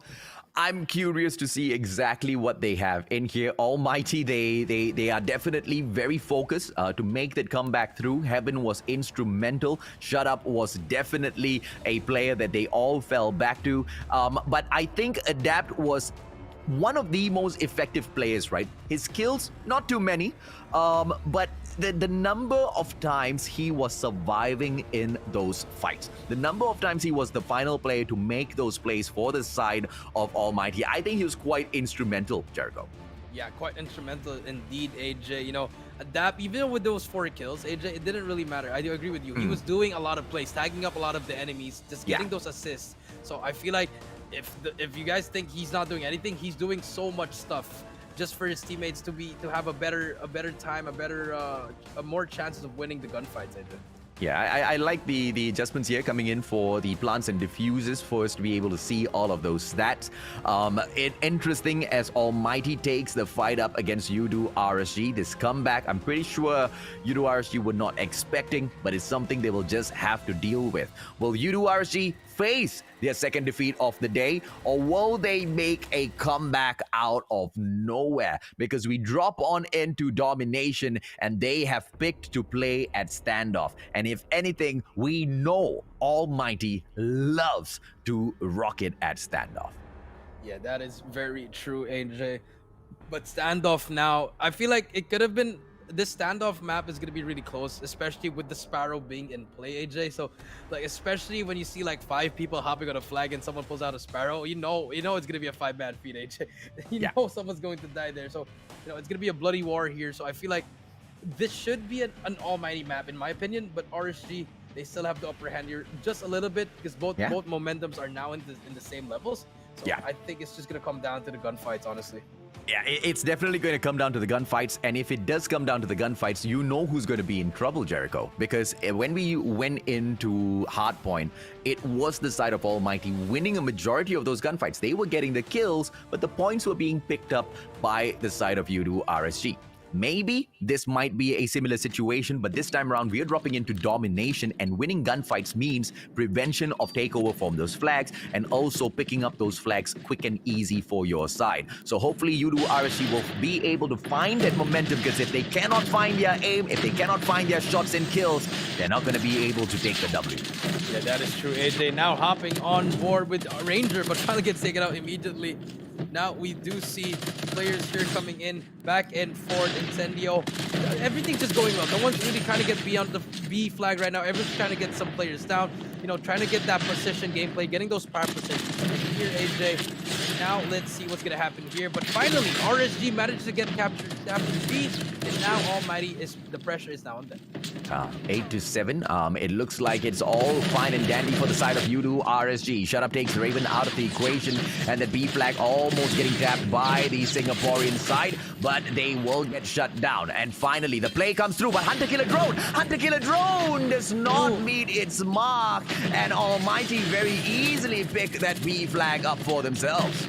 Yeah, that's true. I thought the Hunter Killer Drone was supposed to take out B, but look at the overextension of the play coming from RSG, AJ. We did not see this in Hackney Yard, but now we do see it in standoff. They want to go for it immediately, and just like that, Ace been captured.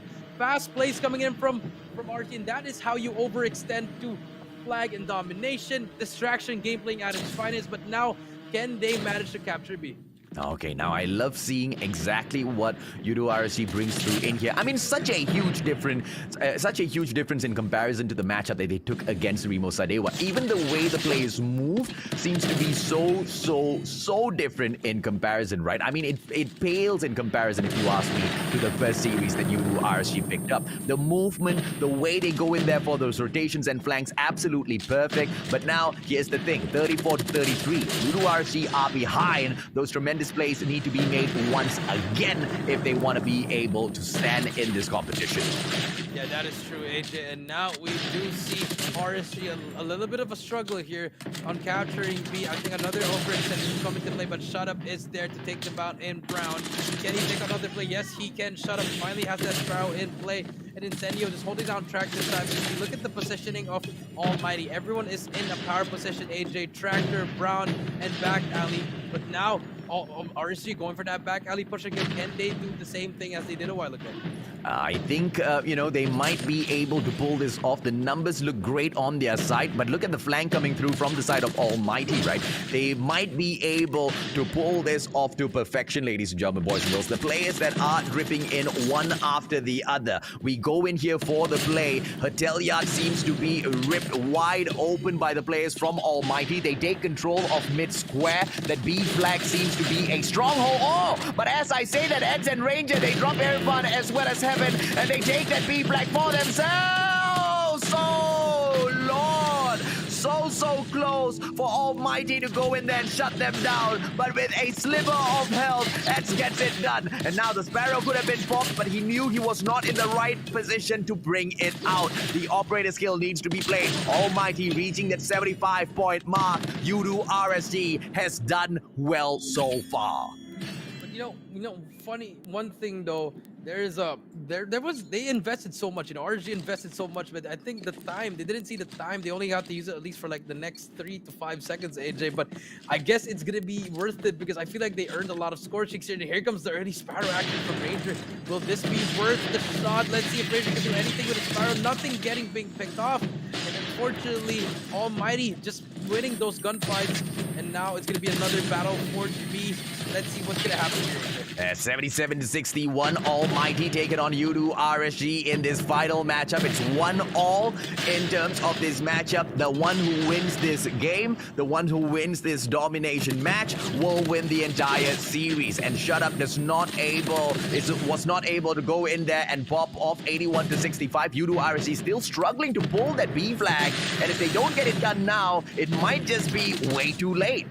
Yeah, it's gonna be way too late here, AJ. 83-68, but here comes Irfan J on the flank.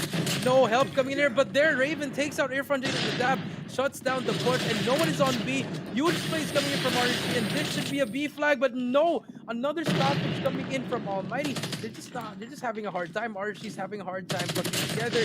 Very uncoordinated at the moment, and they're just really struggling right now. Let's see if or not this struggle will get turned around. Udu RSG. Oh, that B cap. Still prevented by Almighty, and they're not even bothering to clear those markers off, man. They are just going in for the all-out annihilation, and kills after kills falling on the side of Almighty. It didn't work out at hardpoint. It sure as hell will work out at domination. As long as you can keep the pressure up, they should be taken down. Udu RSG, tremendous plays to pull that B flag right back to their side, and that A flag protected as well, but they could not hold on to mid square. Almighty always has an immediate response to every single question you do RSG is asking in this game. Yeah, that is very true, AJ. 104 to 87. RSG is just not really doing well, and Almighty, they're just taking over every single time. Every time RSG try to make a play, there's always going to be a counter play for Almighty. And now RSG, look at them. They're just stuck. They just can't do anything because they know when they try to clap a flag, they're just getting bombarded by Almighty players. And now we do the edge on the left side, trying to make a player on his own. Brings out the short MX9 in hand, but no help coming in there. It's Almighty on your kill feed, AJ. And it's just going to be a little bit too late now. In a while, AJ, this should be a GG, AJ. Yeah, I think it's going to be a GG already, right? The time is running out. It looks like Udo RSG is not going to be able to make a comeback in here unless they pull a triple cap. And I say a triple cap because if they manage to pull, the B flag back right now, maybe they have some time. But the moment Almighty crosses 130, it's a GG. There's no way you're going to be able to make a comeback. And Almighty has just been way too dominant in here. There's no way in hell you're going to be able to triple cap this off of them. 133 to 102. Prove me wrong, Udo RSG. Prove me wrong. They have to go for the trip cap now, AJ. Considering at the 135 mark, they have to go for it. But I feel like it's just going to be such a struggle now. Almighty, all they have to do is hold one flag down, take out everyone one by one. Irfan J with the KRM gets one, gets taken out. But here comes Ranger at the back. Still has the Sparrow in play. They have to push now. This is where it have to be perfect. One last push for RSG. RSG then starts going for the comeback. Gets two. Oh, Eds gets two. There's only two more players to beat, but no help from his teammates. He has to push on his own, try to go for that player on top red, but no help coming in there. Gets a third one before he goes down. But here comes the final push from RSG. AJ, can they make the comeback? I think it's going to be close to impossible, man. they need to pull that Charlie flag and look at the plays from the side of Almighty. Just backing up one after the other. They stack those bodies in front. In fact, they are going out for the push all the way into Hotel Yard, shutting down those players from Udo RSG, not even allowing them to move in towards Gorilla Avenue. Final second pull, and that's just way too late, Eds. But well played. Nice try. Yeah, that was a very nice try, but unfortunately, that was a must-win for RSG. And if you're Almighty, yes, you could have won. Yes, one was gonna be better, but if you lost, it was okay. But then again, it just shows that how Almighty is such a better team at the moment, AJ. And I know RSG, we did see a glimpse of greatness in that first game, AJ.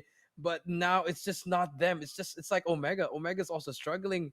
It's just they're having the same kind of story. They need to dig deep and try to find that old RSG, the kings of MY. But at the moment, they're just really struggling, AJ. Yeah, it's hard for me to say that, that they are not struggling. It's hard for me to disagree with you, but it's been I guess a consistent performance from Udo RSG. I'm not too surprised that they fell against Almighty. We've seen this happen time and time again. I was expecting, Derp to step up way more than what he did in that Search and Destroy. Maybe, they could have done a little bit more in there. But when it came to domination, I feel like Udo RSG, they was... I wouldn't say they were so solid, but they were quite all right. They were quite good all the way through. Almighty just a step above. They won each and every single one of their gunfights. Look at the stats, man. 33-27. Look on the other side. 25-18. And it just gets worse from then on. Wow. Adapt was the only player that did, the worst overall. But the rest of the players from the side of Almighty, they managed to, buffer all of the kills that he could not get for the team. 136 to 150. Udo RSG fall. It's a reverse sweep by the Singaporeans. Almighty still bags this series. Yeah, that is true. It just really came down in the end, AJ. That first half, a little bit close, AJ. I do agree with you there. But the second half, they just took so much time before they captured B, AJ. It was mathematically impossible. So, it was all Almighty.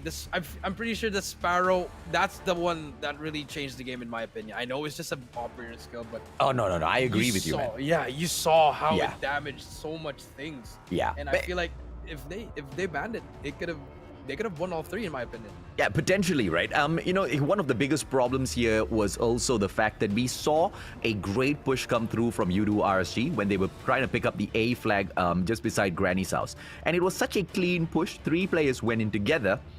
And such put together moments were not a occurrence very frequently within that matchup itself. U2 RSG, that was one of their very few moments where they stuck together and really confidently pulled off those plays. If they were able to pull off a similar play at that B flag, I have no doubts whatsoever they would have been able to tank those shots, pull the victory, and then back away as well.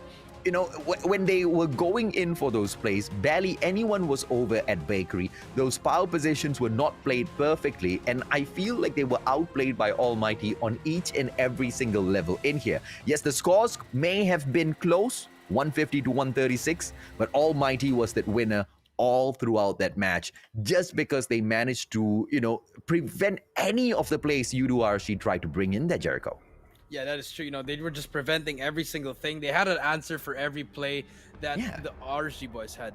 And the RSG boys, yes, they had some, they shed some light, a little bit of counter plays there, AJ, but it was just not enough. It was just little. It was too little, too late for everything, especially in the S&D and in the domination. Because in the hard point, yes, RSG was a different animal, AJ. They were a different kind of beast.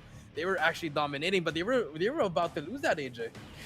And I don't know exactly what went on here. Almighty, they took the lead. They were going on a wrecking train, and out of nowhere, right at that fourth hard point, that's exactly where U2 RSG made their comeback. And I feel like Almighty could have made a better play in here. And like you said, man, after this hard point was when Ranger was fully activated, and he went popping off against everyone. It was a close call, but U2 RSG actually managed to do this. And Malaysians aren't going to be very happy to hear me say this, but I was quite surprised that they managed to pull this game off based on where their mental state was, right? They were broken, they got defeated 3-0, they stepped into this matchup, they were not the favorites to win, but they managed to get it done. And it was quite an impressive win all through the end, because after the fourth hard point, it was just U2 RSG all the way through. Yeah, it was all U2 RSG in this first hard point, AJ, but it's just hard to see what's happening here. But especially now moving on to that S&D, AJ, I thought it was gonna look well for RSG, but Almighty, they just prove why they are the Singapore gods here, AJ. Just showing off, popping off everything. It was a back and forth, but it came down here. Heaven was just making so much good plays, AJ, that it just really mattered in the end, giving them that second game. And in domination, yes, very close first half, but second half it was just a different story, AJ. Yeah, man, 45 to I think about 30 plus. It seemed like the comeback was very possible for U2 RSG at that point. And then moving on to that 75-point mark, it still seemed like that comeback was possible, but Almighty, they were already running away with it. In that second half, it just seemed like U2 RSG just could not make the cut, man. Those caps were quite close again and again, but towards the end of the game, it was just Almighty winning each and every single fight. I want you to look at that mini-map now and look at the way the players from U2 RSG were breaking apart, not sticking together, taking those individual fights. Jericho, you can't win against Almighty like that. Oh, you can't win just like that, AJ. You gotta work together, AJ. You can't just go, hop on something and try to do everything on your own, AJ. You really have to work together as a team, AJ. But unfortunately, it is what it is, AJ. But we do see Heaven, the Soldier of the Game MVP, AJ, 26 kills, AJ. That's all I have to say. I don't even have to say the score, the death, or the assist. It's just the kills. Is it just me, or are these boys growing up way too fast, man? I think I've seen a majority of the players in Call of Duty Mobile mature over the past 2 years. Not just in their play styles, but their actual physical appearance as well. Heaven's turning out to be quite an oppa, and very, very soon this guy's gonna have quite a huge fan base on him, man. A dominator out there in terms of mobile games, a dominator out there whenever he picks up the snipe. Heaven freaking who? Heaven freaking the soldier of the game. That's exactly who he is, Jericho. Yes, he is. He does deserve it, especially in that S&D, AJ. But he was just the MVP for hard. But even though they lost, he had the most kills among all the players, 34. Yeah. In S&D, I think he had 15 or 14, a lot of kills. In domination, 33. He's just doing a lot for his team, and Almighty's looking unstoppable at the moment. Can they keep it up, or will they, maybe they're gonna fall in the next day, AJ? We'll never know. I'm looking forward to seeing them shine all the way through. The problem here is the competition is filled with top dogs from 6 different regions. If y'all thought Almighty was good, if y'all thought Smart Omega was good, these other teams are here to absolutely wreck it. We all saw Rimo Sadewa earlier today, and then we saw them get absolutely capped by Sharper Esports. Just that should show you the quality of the competition in here. But on that note, ladies and gentlemen, boys and girls, Almighty versus RSG, it was the Lion City representing Almighty squad that picks the victory up. But we move on in here to the final series of the day, where Smart Omega once again jumps in, and if they actually lose against Raptors.DNS, I'm gonna lose my mind would be an understatement. I don't see it happening. Raptors.DNS, I'm sorry, but I don't see this happening. But I'm curious. I'm curious to see how much or how different are the plays going to come through from Raptors.DNS, man. I mean, you and I, we kind of dumped all of all of our disappointments in the losses of every other team in the competition on Raptors.DNS the last time they performed. Because their performance kind of begged for feedback like that. Hopefully this time around they managed to clean their act up, Jericho. I feel like they're gonna do something, I'm sorry, I don't even know. I hope, man. I hope. But Omega, which kind of I guess will paint a great picture as to where Omega Esports truly stands. Because if Raptors.DNS take one game away from Omega Esports, yeah, y'all can kiss the kings of Garena goodbye, because we're going to get brand new kings. Ladies and gentlemen, boys and girls, quick short break. Jericho and I will be back with the final series of the day.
Call of Duty Mobile World Championship 2021 Major Series Season 5. Welcome back to the Call of Duty Mobile World Championship. Is in the convenience store. He's not going to be able to fight him. And on the other hand, whoa. As yet, but with that takedown, this should open things up. Backstab from Zia. Pesan-pesan untuk tim saya, jangan menyerah, terus latihan dan satukan pemikiran. ช่วยตัวเองครับกูเก็บไป28คิวพี่บอลจะแตะได้30อยู่แล้วแล้วลูกตรงนี้เก็บเพิ่มไป Rimo Sadewa 呢？你个 Kill Burst. 但打狙还是要小心，这个穿点直接把 Momo 给穿死。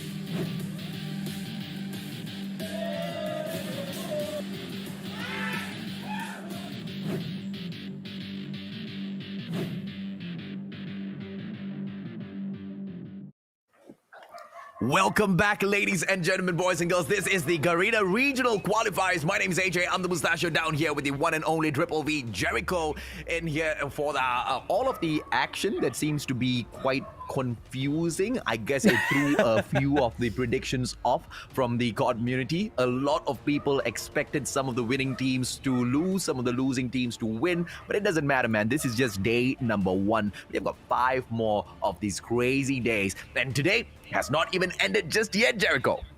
Yeah, it hasn't ended. We still have one more series, and we're gonna see the return of the Raptors. The Raptors. Just excited. I'm excited. I don't know if I'm excited or I'm nervous. Either way, I am waiting to see the Raptors perform. It's going to be a fun win. It's definitely going to be a fun one. Whether or not Omega Esports, you know, what side of Omega Esports do you think we're going to find in here? The type that goes all out for the win, or the type that holds back a little bit, Jericho? You know what? They're just gonna go all in. You know why? Because they already lost. They lost 2 games already. Yeah. And they're facing against Raptors. And Raptors, it's their first series. You know, they're like, okay, let's get into the tournament, and then they're gonna go up against a hungry Omega team. Yeah. I mean, we're just gonna see all out, no mercy. You know, here's the thing, right? Almighty, they've already won against Omega Esports, but I believe that was just a 2-1 victory. Omega Esports managed to pull 1 point. But technically, as long as they get a 3-0 here, it will be an overall victory for the day. Because each and every single team, what they have to ensure they do within a day that they have 2 series is pick up a minimum of 4 points. And that's exactly what I think Omega in here, which puts Raptors.DNS in a very, very sticky situation now, doesn't it? Yeah, it puts them in a very sticky situation. But you know what? You're in Group A. You're here for a reason. So might as well just wing it and just do your best if you're Raptors. Just don't choose firing range, because I remember that was your resting place.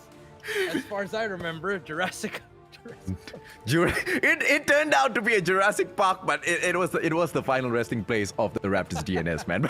But jokes aside, hopefully we see the revival of the dinosaurs this time around. Hopefully technology and science helps them a little bit. I mean, dude, technology can put 120 frames per second in a mobile phone. I think technology can bring some dinosaurs back from the dead. Oh, definitely. Some robot dinosaurs or something like that. So, I mean, I'm just excited. I love Raptors. And so do I. They give me a lot of joy in life. They put, you see the smile on my face. I'm even blushing, man. I'm so freaking red thinking of the Raptors.DNS and how they are gonna wreck it in the game after this. You know, I feel bad for them. I feel bad for them because they're going up against Omega Esports. I feel bad that they're going up against a team that knows how to annihilate and, you know, dismantle teams piece by piece. But this is also that Omega Esports has already faced defeat in here today. Will they perhaps continue the role of losing and Raptors.DNS make that amazing comeback that nobody ever expected? This is the time for the dinosaurs to shine. Yes, this is the time for them to shine indeed, AJ. But before we do that, we're going to look back at the schedule here, AJ. We started off today with Rimo Sadewa versus RG, giving them the first donut. And Almighty versus Omega getting 2 games. Omega getting 1 for our 3rd game. Sharper Esports versus Rimo Sadewa getting that 2 points and Rimo getting 1 point. And for the 4th game, Almighty versus RSG, the Kings of SG versus the Kings of MY. 2 points for Almighty, 1 for RSG. And finally, to close out the day, we have Omega Esports versus the Raptors.DNS. And let's see who's gonna get a donut, or we're gonna see a breadstick. Let's see what's gonna happen, AJ. I don't wanna. I don't know, man. Omega Esports bringing in 6ix9ine, Jay-Z, Whoopi, Kenny, as well as Idra for what? To crush their opposition. Yes, Crush gonna be jumping on in there as well. The one opportunity for perhaps Raptors.DNS to snuff out Omega Esports is perhaps by winning that coin toss. That will be giving them the option or the ability to pick 2 of the maps. Although I don't know if that's going to help them that much. Yeah, I don't think it's going to help anybody out here because, you know, you need to be good in every single map here, AJ, because you are the best of the best, AJ. So it doesn't matter. The coin toss is just a psychology thing, AJ, at this point, AJ. So, I mean, we do see here the boys of Omega, you know, getting ready already. You know, they did underperform in that second series, but for sure in this one, they will not underperform. I do agree with I'm pretty sure we're gonna see a different kind of Omega here. Maybe they can, you know, maybe they can find that that energy in them, AJ, to get that W here, to get those 3 points, or will they actually lose to the Raptors? Yeah, I'm looking forward to them, you know, taking a loss here against Raptors.DNS. I'm not even kidding. It's gonna be Alien, Bang, CC, Pei, iWife, as well as Zonglun jumping on into the next match. CC's perhaps the only girl remaining in Raptors.DNS. As for the rest of the team, it seems to have been put together in here. Hopefully they can jump on in and carry victory, right? Taking on the fight against Omega Esports once again, man, not gonna be a walk in the park at all. Not a walk in the park at all, but I feel like with the new players, maybe they can do something here. Now we do see the players of Raptors.DNS in their home base, and they're just preparing. So I'm excited to see. I'm excited to see what's gonna happen. Maybe we might see something crazy, or we're just gonna see the Raptors resting place, maybe. But I don't know. It's so hard to call it. You know, it's really hard to call it, AJ. I hope Raptors you know, ban out firing range. At least I don't get to crack the same joke twice, right? Do me that favor, Raptors. Ban out firing range. We all get to go home a little happy. But, you know, firing range is like one of the most basic maps out there. You take that out of the equation. You know, if Smart Omega wants to drop them into takeoff, maybe even Hackney Yard, it's going to be tough. Raptors Dinosaurs actually winning the coin toss, which I guess is going to give them the momentum once again. I don't know how much is going to help them, even if they pick all 3 maps. That is true. And now we're going to start off with the bans, AJ, and Hackney Yard. Oh my goodness. They did not ban firing range, AJ. And standoff is banned by Omega. And now... Oh GG. My God, please. Firing range. Firing range. I think we're gonna get firing range. It's Raptors.DNS. You know, if they went in there for the summit play. Okay, this is a whole new Raptors.DNS. I'm excited already.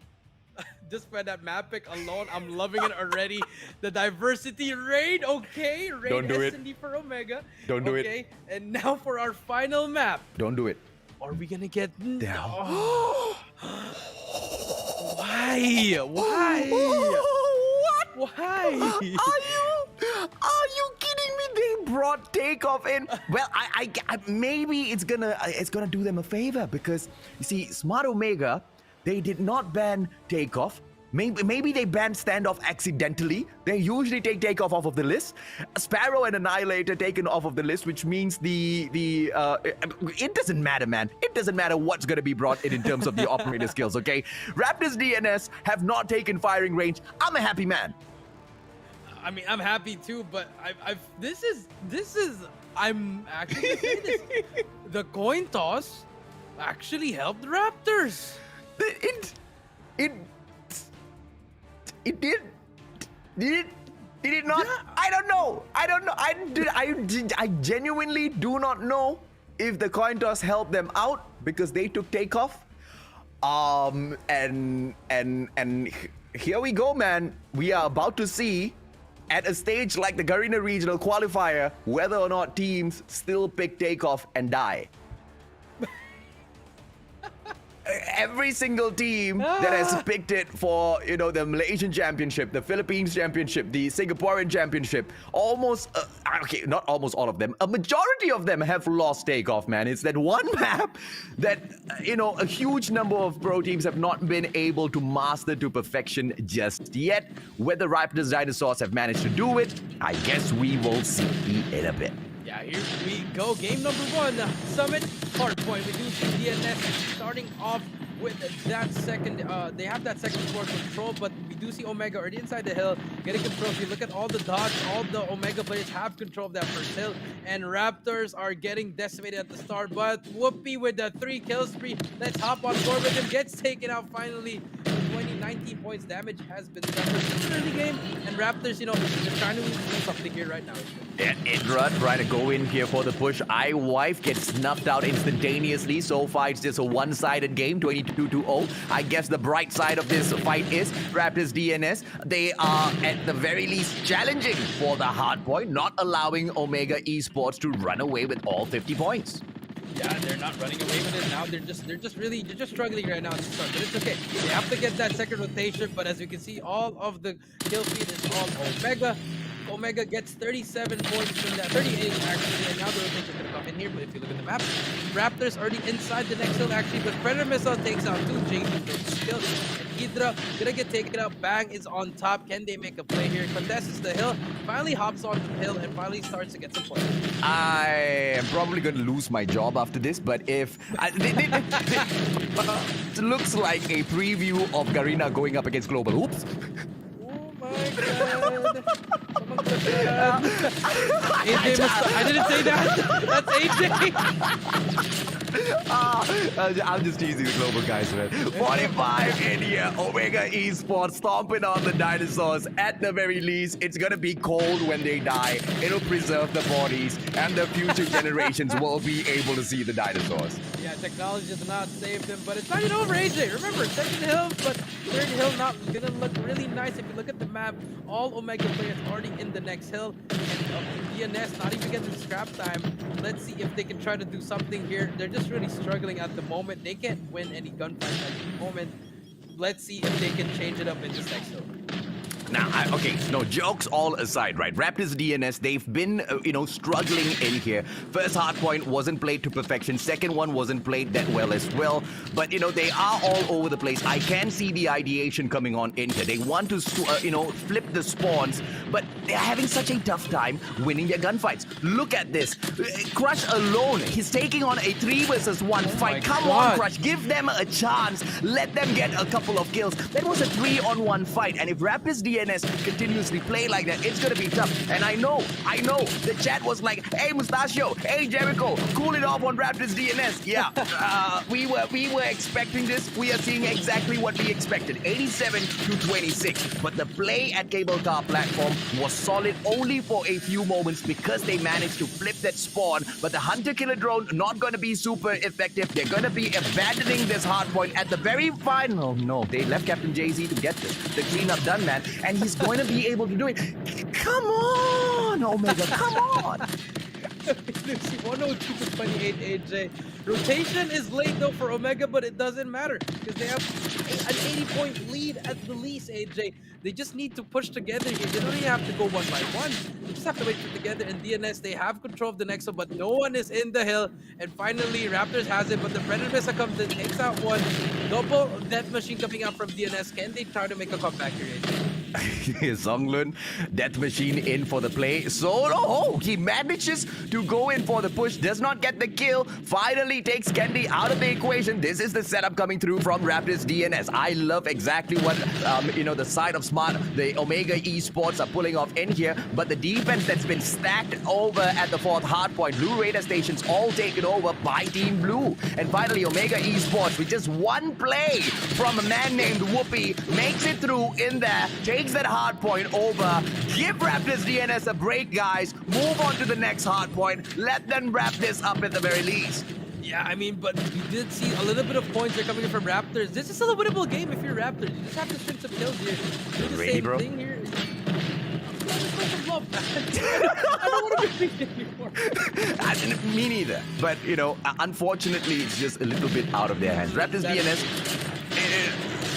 they should have gone for firing range, I guess. I don't know. But Summit play, unfortunate for them. Omega Esports, they play the rotations really well. And it's very, very nice to see Raptors.DNS managing to play a little bit of the map in terms of the spawn flips. They know exactly where the control is going to go. They can anticipate it, but they're just failing in terms of the mechanical capabilities. They cannot keep up with the Filipinos. Omega Esports just a little too good with the gunfights. But look at the hard point now, as Omega Esports allows Raptors.DNS to step on in there. A majority of those points being picked up, and the sentry gun is doing no damage at all. Yeah, a little bit of misplacement there, but we do see Raptors actually getting that last couple of seconds there, a little bit of 20 to 35. But now let's see if they can manage to string something here. Omega just have to go for the last. They still have they still have the Predator sauce and their offers because of the usage. But here we do see DNS just running everything now. All Raptors on kill feed right now. But can they get that hill? Yes, they're getting the kills, but can they hold it down? Here comes the Raptors making just a little bit of a comeback now. AJ just a little bit slow, but sure. But I feel like Omega just one good push can end the game right now. Yeah, that's the thing, man.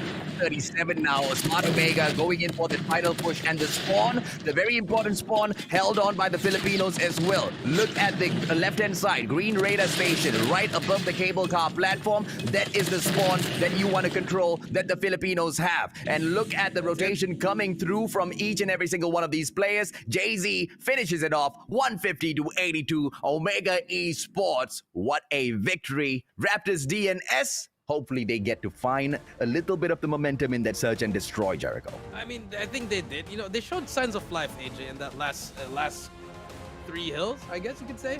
But, you know, it was just a little bit too much. If they had that life in that first 2 hills, maybe it could have changed the whole...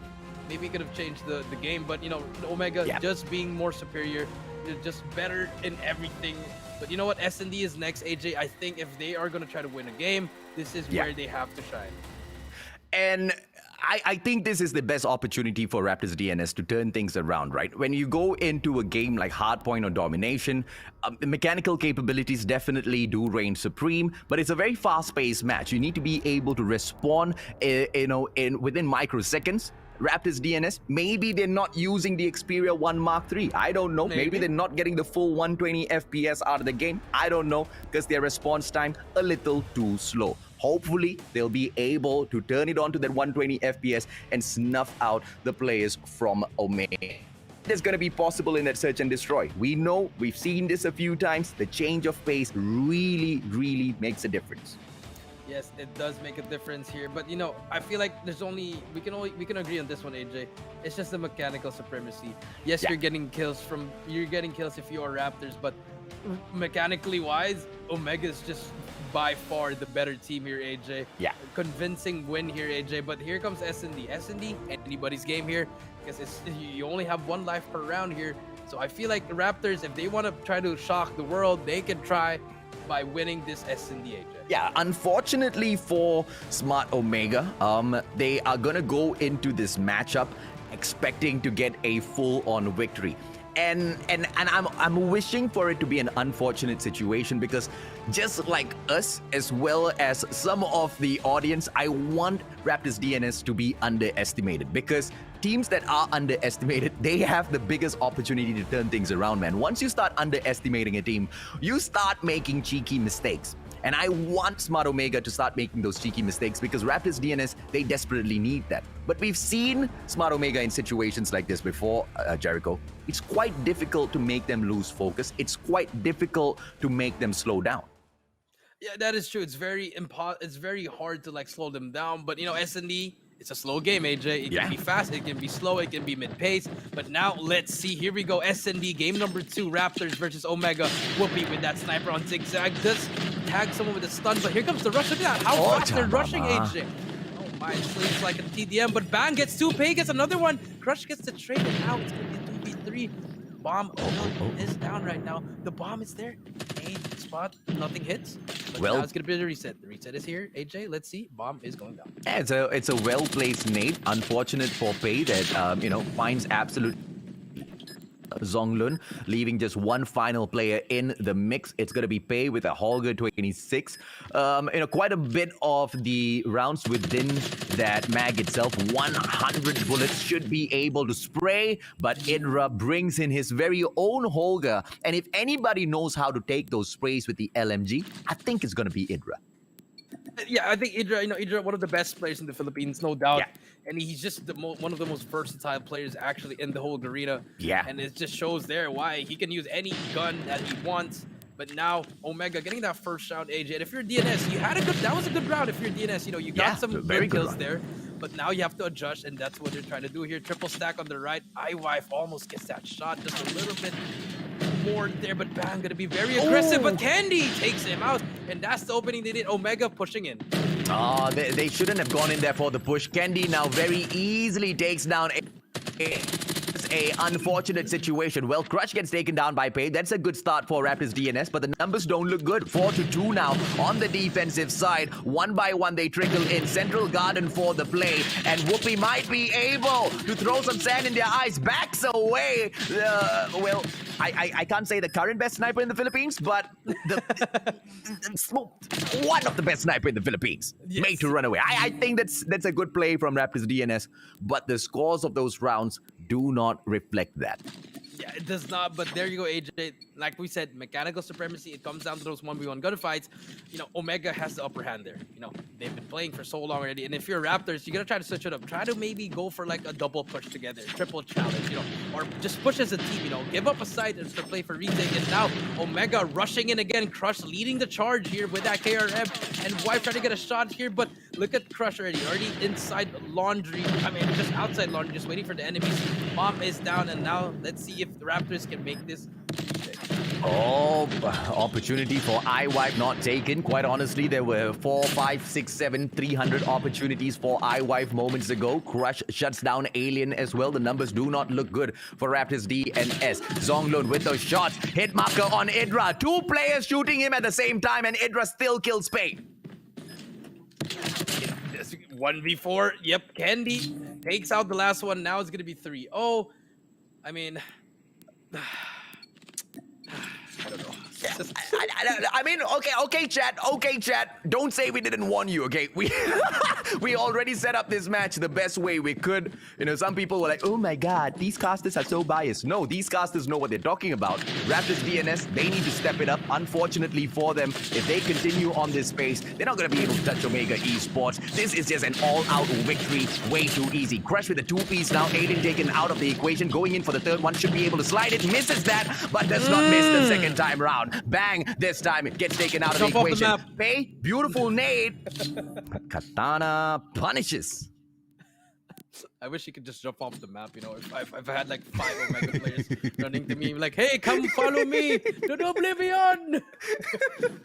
I feel bad, man. Raptors.DNS, this is what their first matchup of the Garena regional qualifiers, and I feel like this is just such a tall order to overcome. Whoopi shuts down Alien yet again, and it's gonna be a 5-on-4. The best sniper from the Philippines is gonna pop off once again, perhaps. We will still have to wait and see. Zonglun! Beautiful takedown. Holger 26. He can make the play here. Goes in for the blind shots through the smoke. Sees nobody. And the rest of the players from Omega Esports, they back away. Idra right in front. Zonglun will not miss that second time round. Takes Candy out of the equation. But Candy actually managed to snuff Bang out. At the back here. Whoopi takes out 1v2. Okay. Finally, the Raptors are on the board. Even though with Whoopi that flank, though, they managed to give the comms immediately. Good plays coming in for Raptors, actually. The trades come in there. Zonglun with that Holger, 100 bullets will take out at least 3 to 4 players. Good plays coming in from there. And now Raptors are on the board. Can they do it again, AJ? I wish they can, man. Raptors.DNS. This Idra takes iWife out with a well-placed nade. iWife was not expecting that. Maybe some roses, maybe some, chocolates. Definitely not a nade from Idra, man. Beautiful plays coming through from Omega Esports. But Raptors.DNS, if they can make one round, they can make a few more. The bomb in their hands, but they are at a stalemate here. A 4-man push now towards the side of basketball court. Hopefully, they get to pull this off. Yeah, I feel like they just have to start to make a player because look at Omega. Omega's not even an A. They could just walk in there, plant the bomb, which they are not doing at the moment. But number one, if you look at the map, this spot, Idra will get tagged up, but he will stay up. Whoopi takes out Pei. Bang takes out Whoopi. Zonglun takes out Idra, and now it's going to be a 3v3. Now we're going to be pushing in the bomb. Here we go. Bomb should be able to go down. I think it should go down. I hope it goes down. Plant the bomb! No, I don't think he knows he has the bomb. He doesn't know he has the bomb. Alien, you have the bomb, bro. Plant the bomb. Oh my God, he's no! Oh no! The bomb is going for a swim. No! Save me, please. Oh my! They just. Daisy takes out Bang.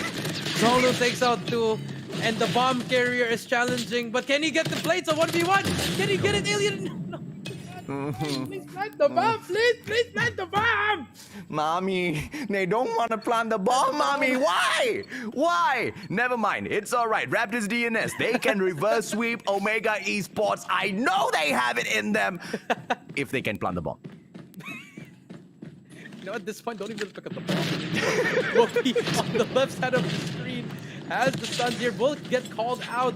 Pushes back. Gotta wait for his teammates right here. But as you can see, Raptors.DNS just trying to make a play here on the money side of the map. And now, slowly but surely, one by one, they push. But we do see Crush on that flank. Will Ken has one player near him in Zigzag. Can he make a play? 1 minute 30 seconds. They should be able to push out. Idra takes out Allen with no push coming. Idra finally gets taken on. There we go. But the bomb is down. Can they plant the bomb? And the answer is... Yeah, they can plant the bomb, but they are not going to plant. Why will you not plant the bomb? Please. Plant the bomb, bro. Plant bomb. There. Go. Press. Yes. Oh, Lord. This takes so much of convincing, man. That took so much of convincing. And now 45 seconds on the clock. Raptors.DNS, they place the pressure onto Omega Esports. Whoopi going in with those hard scopes. You're not going to be able to find anyone. Beautiful smoke at the back. I love the defense coming in here from Raptors.DNS. Come on, point number 2. Bring it to Papa. Zonglun crushes. Pei takes Candy out of the equation. Whoopi goes in for the snap. But Pei strikes yet again. Raptors.DNS, second point. Let's go, boy. Reverse sweep activated. Let's go. Here we go. Raptors.DNS getting that second round. Can they string 4 more? Here we go. The return of the comeback. Ladies and gentlemen, Raptors.DNS. Let's go, man. Where's the bomb going? Okay, the bomb's still sticking with their place. I'm all right. I thought the alien. I thought the bomber was gonna go to its Bravo all on his own. Come on, man, stick with iWife. Beautiful plays. Idra drops Bang out of the equation. Whoopi with a quick flash is not gonna be able to find anyone there. It's a 5-on-4 situation. Bomber very close towards central guard. And Jay-Z drops iWife. Bomber all alone. He's gonna start crying. Yep. That's taken out. And and the bomb carrier. Yep, you can try to jump off the map if you are Allen, but 1v5, if he pulls this off, he's going to be the best player right now. But let's see what's going to happen here. No one gets naded on B. Allen wants to go with the enemies. Don't. And the comeback has been put to a halt, ladies and gentlemen. 6-2 Omega gaining it. And Raptors just, they have to work on their S&D. I feel like, it's a... S&D, it's about planting the bomb and defusing the bomb. I'm not trying to teach the Raptors how to play, but that's the description of the game. You have to search for the people to take them out, and search for the bomb site to plant it and destroy the bomb site. But if you want to play like a TDM, you can, but Omega takes it 6-2. Yeah. Okay, great. First of all, fun and games, jokes aside, Raptors.DNS. Nah, man. Yeah, they could have planted the bomb, bro. Although that being said, I don't know if or not they could have gotten the wins planting the bomb because gunfights. It all boiled down to the gunfights at the end of the day. And unfortunately, when it comes down to the gunfights, mechanically sound team, it's gonna be Omega Esports all the way through. I don't know how they're gonna be able to beat the side of Omega Esports, but Raptors.DNS, At least they won't be in a situation where they might not plant the bomb again, man. At least. And now we are going into takeoff, Jericho. Take it off. Take it off. I don't want to play. This is painful, bro. This is painful, dude. Summit, I can take. Raid, I can accept. Takeoff, I cannot. I cannot brain this. I cannot accept this. Raptors.DNS, they are walking in and they're practically giving takeoff away to Smart Omega. But I tell you, bro, I tell you, Jericho, if Raptors.DNS manage to somehow cap this over at Domination, bro, I am going to be a fan for life. You know, if they win takeoff against Omega, you know what? I'll just give them the spot in Garena. That's it. No, yeah. If they win takeoff against Smart Omega, you are right, man. They deserve that one spot. They definitely can represent the whole of Garena against all of the other teams out there. I don't see it happening though.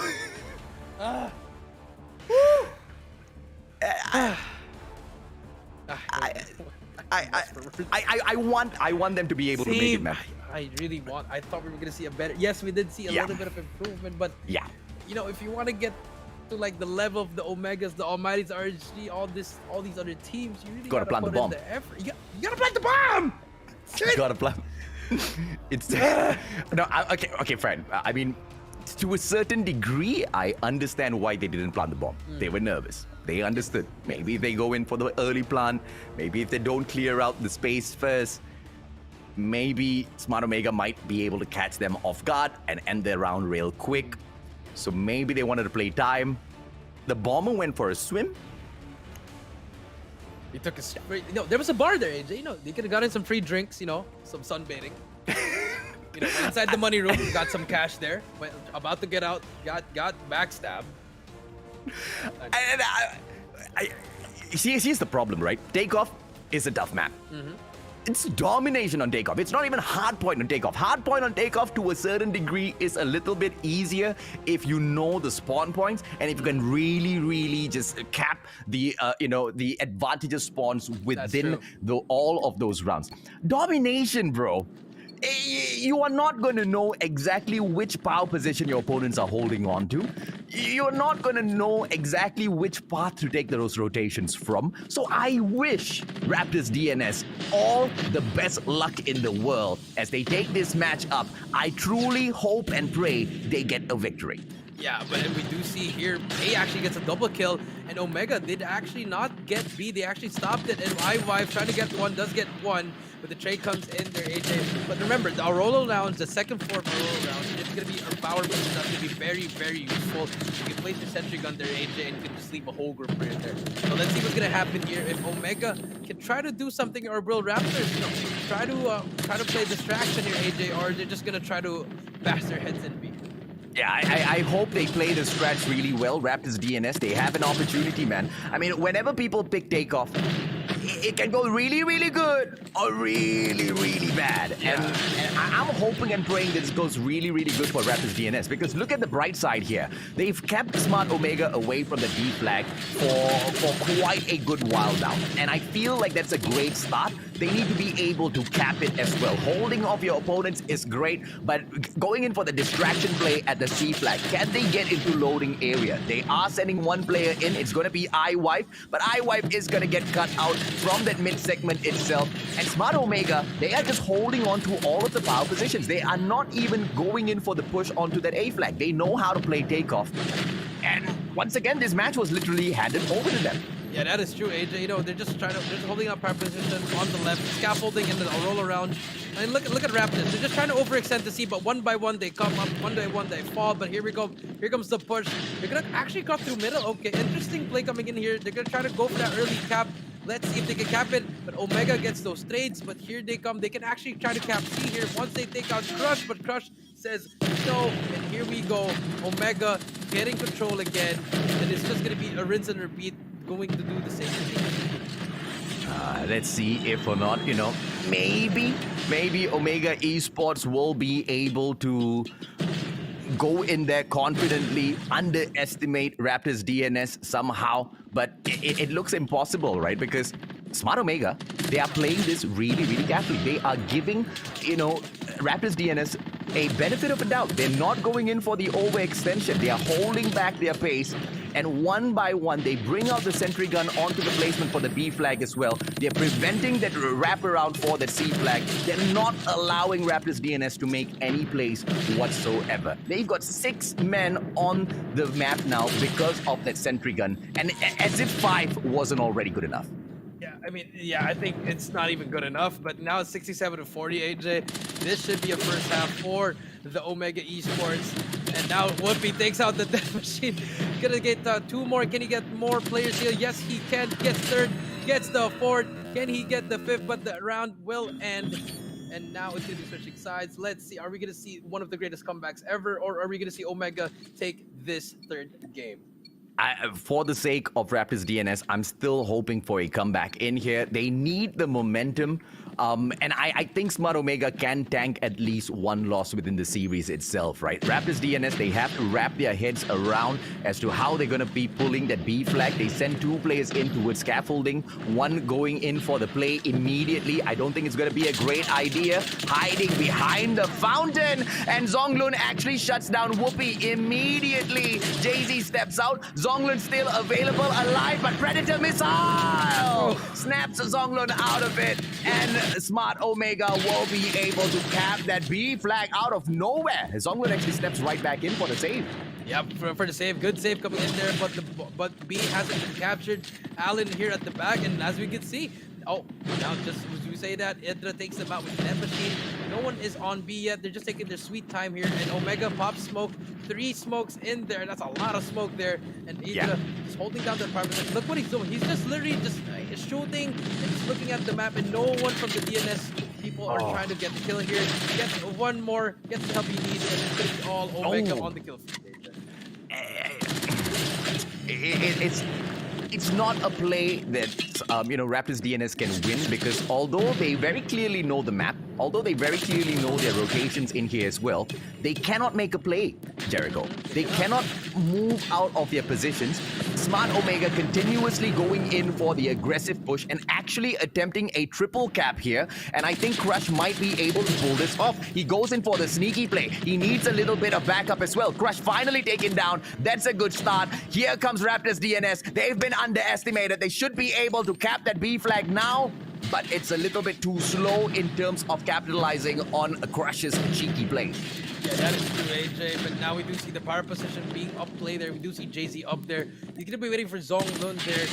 It's just a back and forth. You're just getting spawn trapped over and over again if you are Raptors DNS. Yes, you're getting the kills, but no one is hopping on the flag. Every time you try to hop on the flag, you get taken out really fast. So no help. And the problem from Raptors, they just let 1 person hop on it. Most of the players, they just try to be the Slayer, which is good. It's good, AJ, but it's domination. It's not hardpoint where you do need a lot of kills. It's domination. You just need to bring some kills in order for you to capture the flag.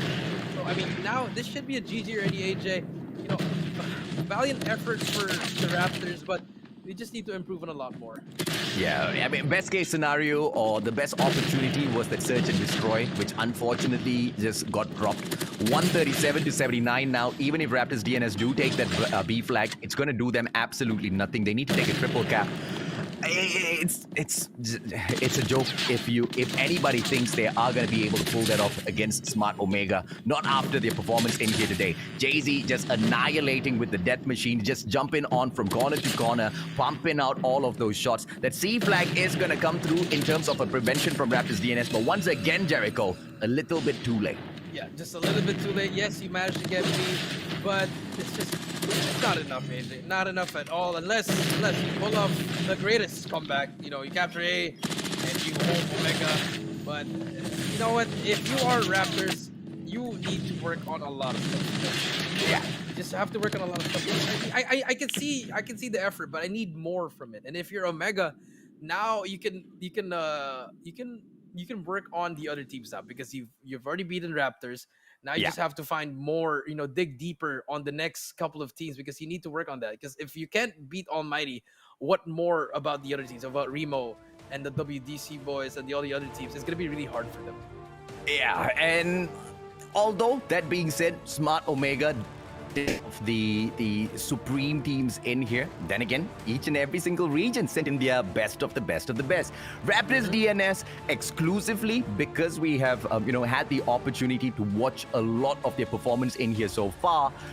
It was quite easy to call out exactly how this series was going to end. I thought with the change in the lineup, it would perhaps bring a little bit more pressure for the game against Smart Omega. That did not happen. Not in the first match. Definitely did not happen in that Search and Destroy. Domination takeoff, though. I am actually quite surprised that it is a 150 to 103. If Raptors.DNS had made a slightly more aggressive push for that B flag a little bit earlier in a few of those opportunities where they managed to catch players like Crush overextending, capping their C flag, they might have been able to... I don't know if they could have won it, but they definitely would have this point where Smart Omega would have started shaking that.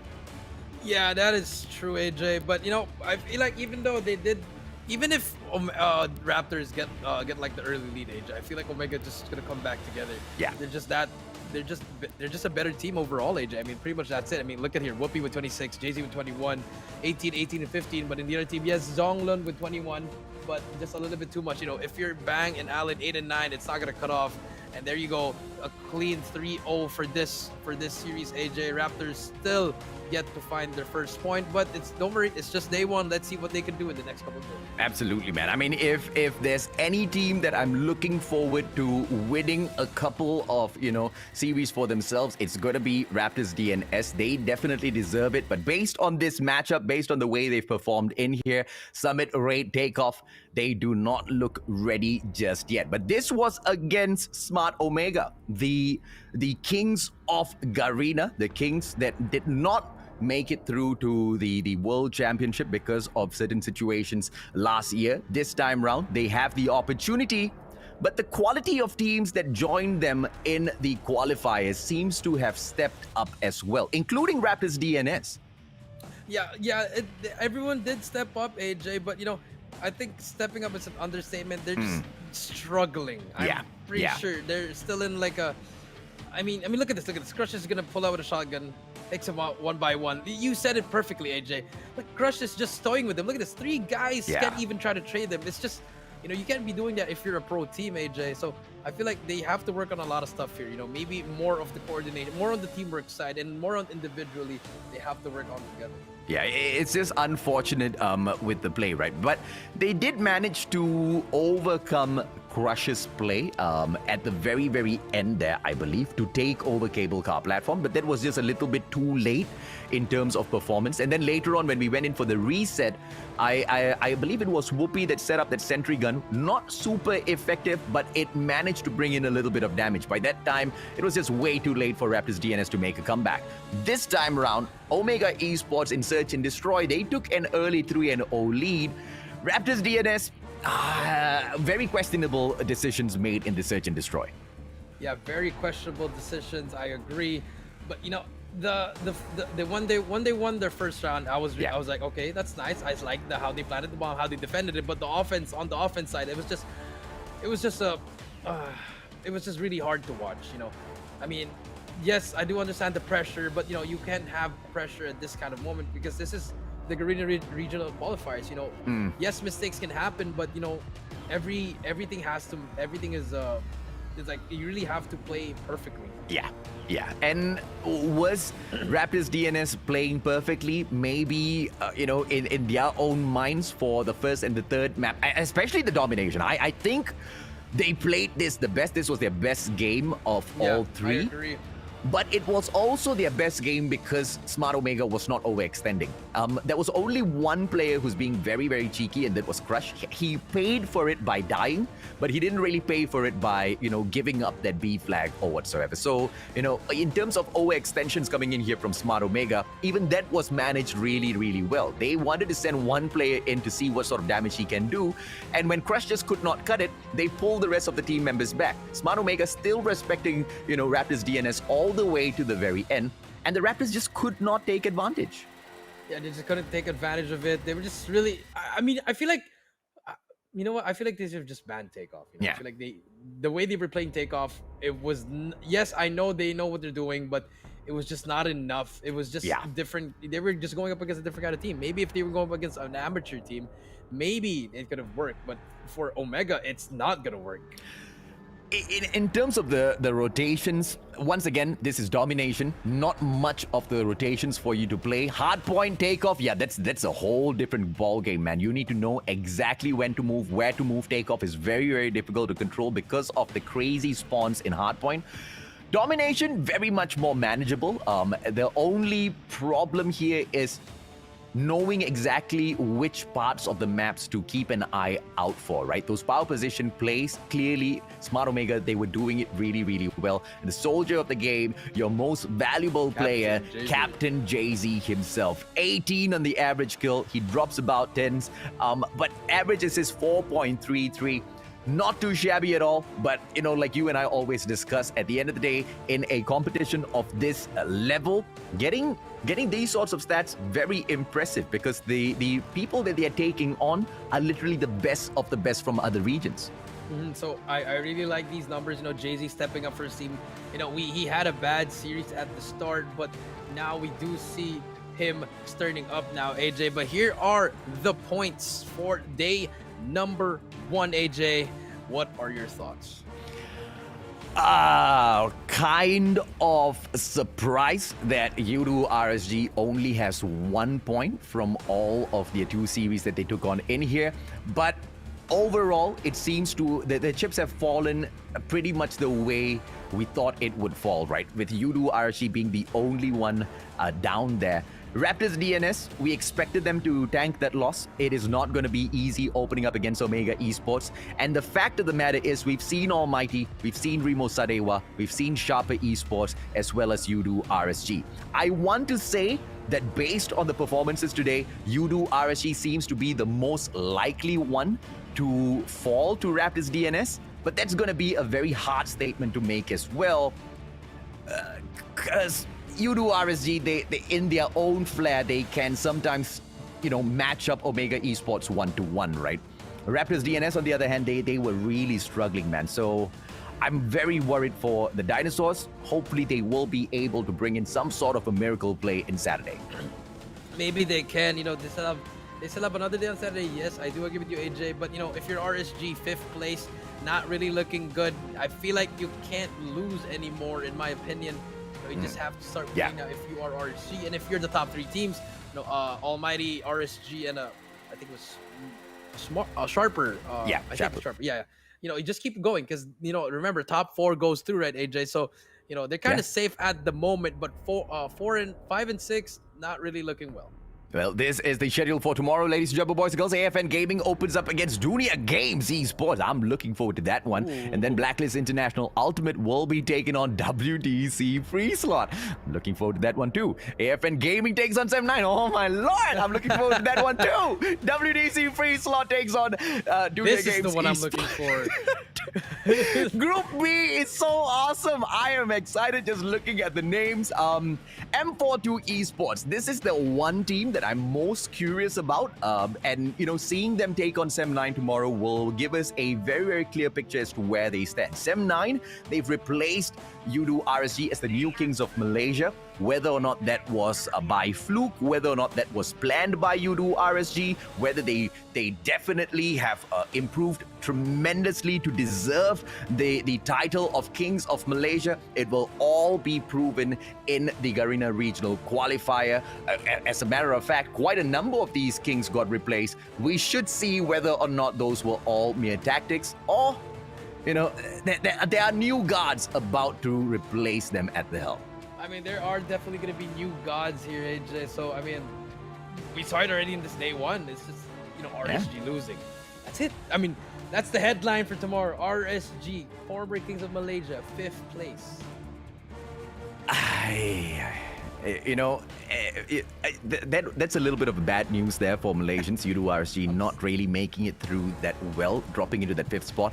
But a great news for the audience is we did manage to hit the 30k CCV, which means you guys actually get to claim the very final giveaway for today. Now jump on in. This is gonna be your code for the Battle Pass Tier 1 card. You only get one of these. BVMDZCZ9QM is your code. A quick screenshot is gonna do you real good. Make sure you claim it before the stream ends. Yes, don't forget, guys. Thank you for all those supporters. You know, we got the XP cards, we got the Night Watcher crates, and then now we have a Battle Pass tier card. See, it's fun. You're watching and you're earning rewards, AJ. And you're also learning a lot of the strategies as well as the plays that are brought into the games by all of these pro teams, man. The fact of the matter is, I guess the biggest change within the game is the removal of the cluster strike, and the banning of the cluster strike from modes like hardpoint as well as domination very clearly has changed the pace. The only OP item now is perhaps bringing in the death machine or the sentry gun to change things around. Show us what you try to show us, Jericho. Oh no, it's my supporters. Cute.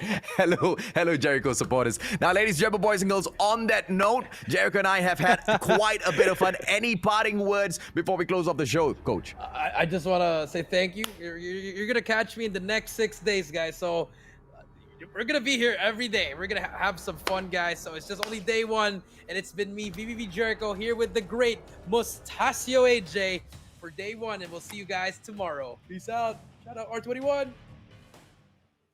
Game over. Further beyond that, looking for the third. Oh my goodness! I'm taking it up a level, gonna even that score. Oh, and he's able to get both! Hit that floor every day, all day. All I do is win. I'm the best in the world. Now let the games begin. Game over. The one gets the second. I do it when I cold shoulder, cold shoulder. You know there ain't no other. Going out with a bang. How you like Another one! Now 1 versus 1. What is this? Game over. Ready? How you like me now? Game over, game over. That's how I do it when I move over. You know I'm taking over. Game over. On top of the North American region, coming out of the lower bracket. Going out with a bang. How you like me now? Game over.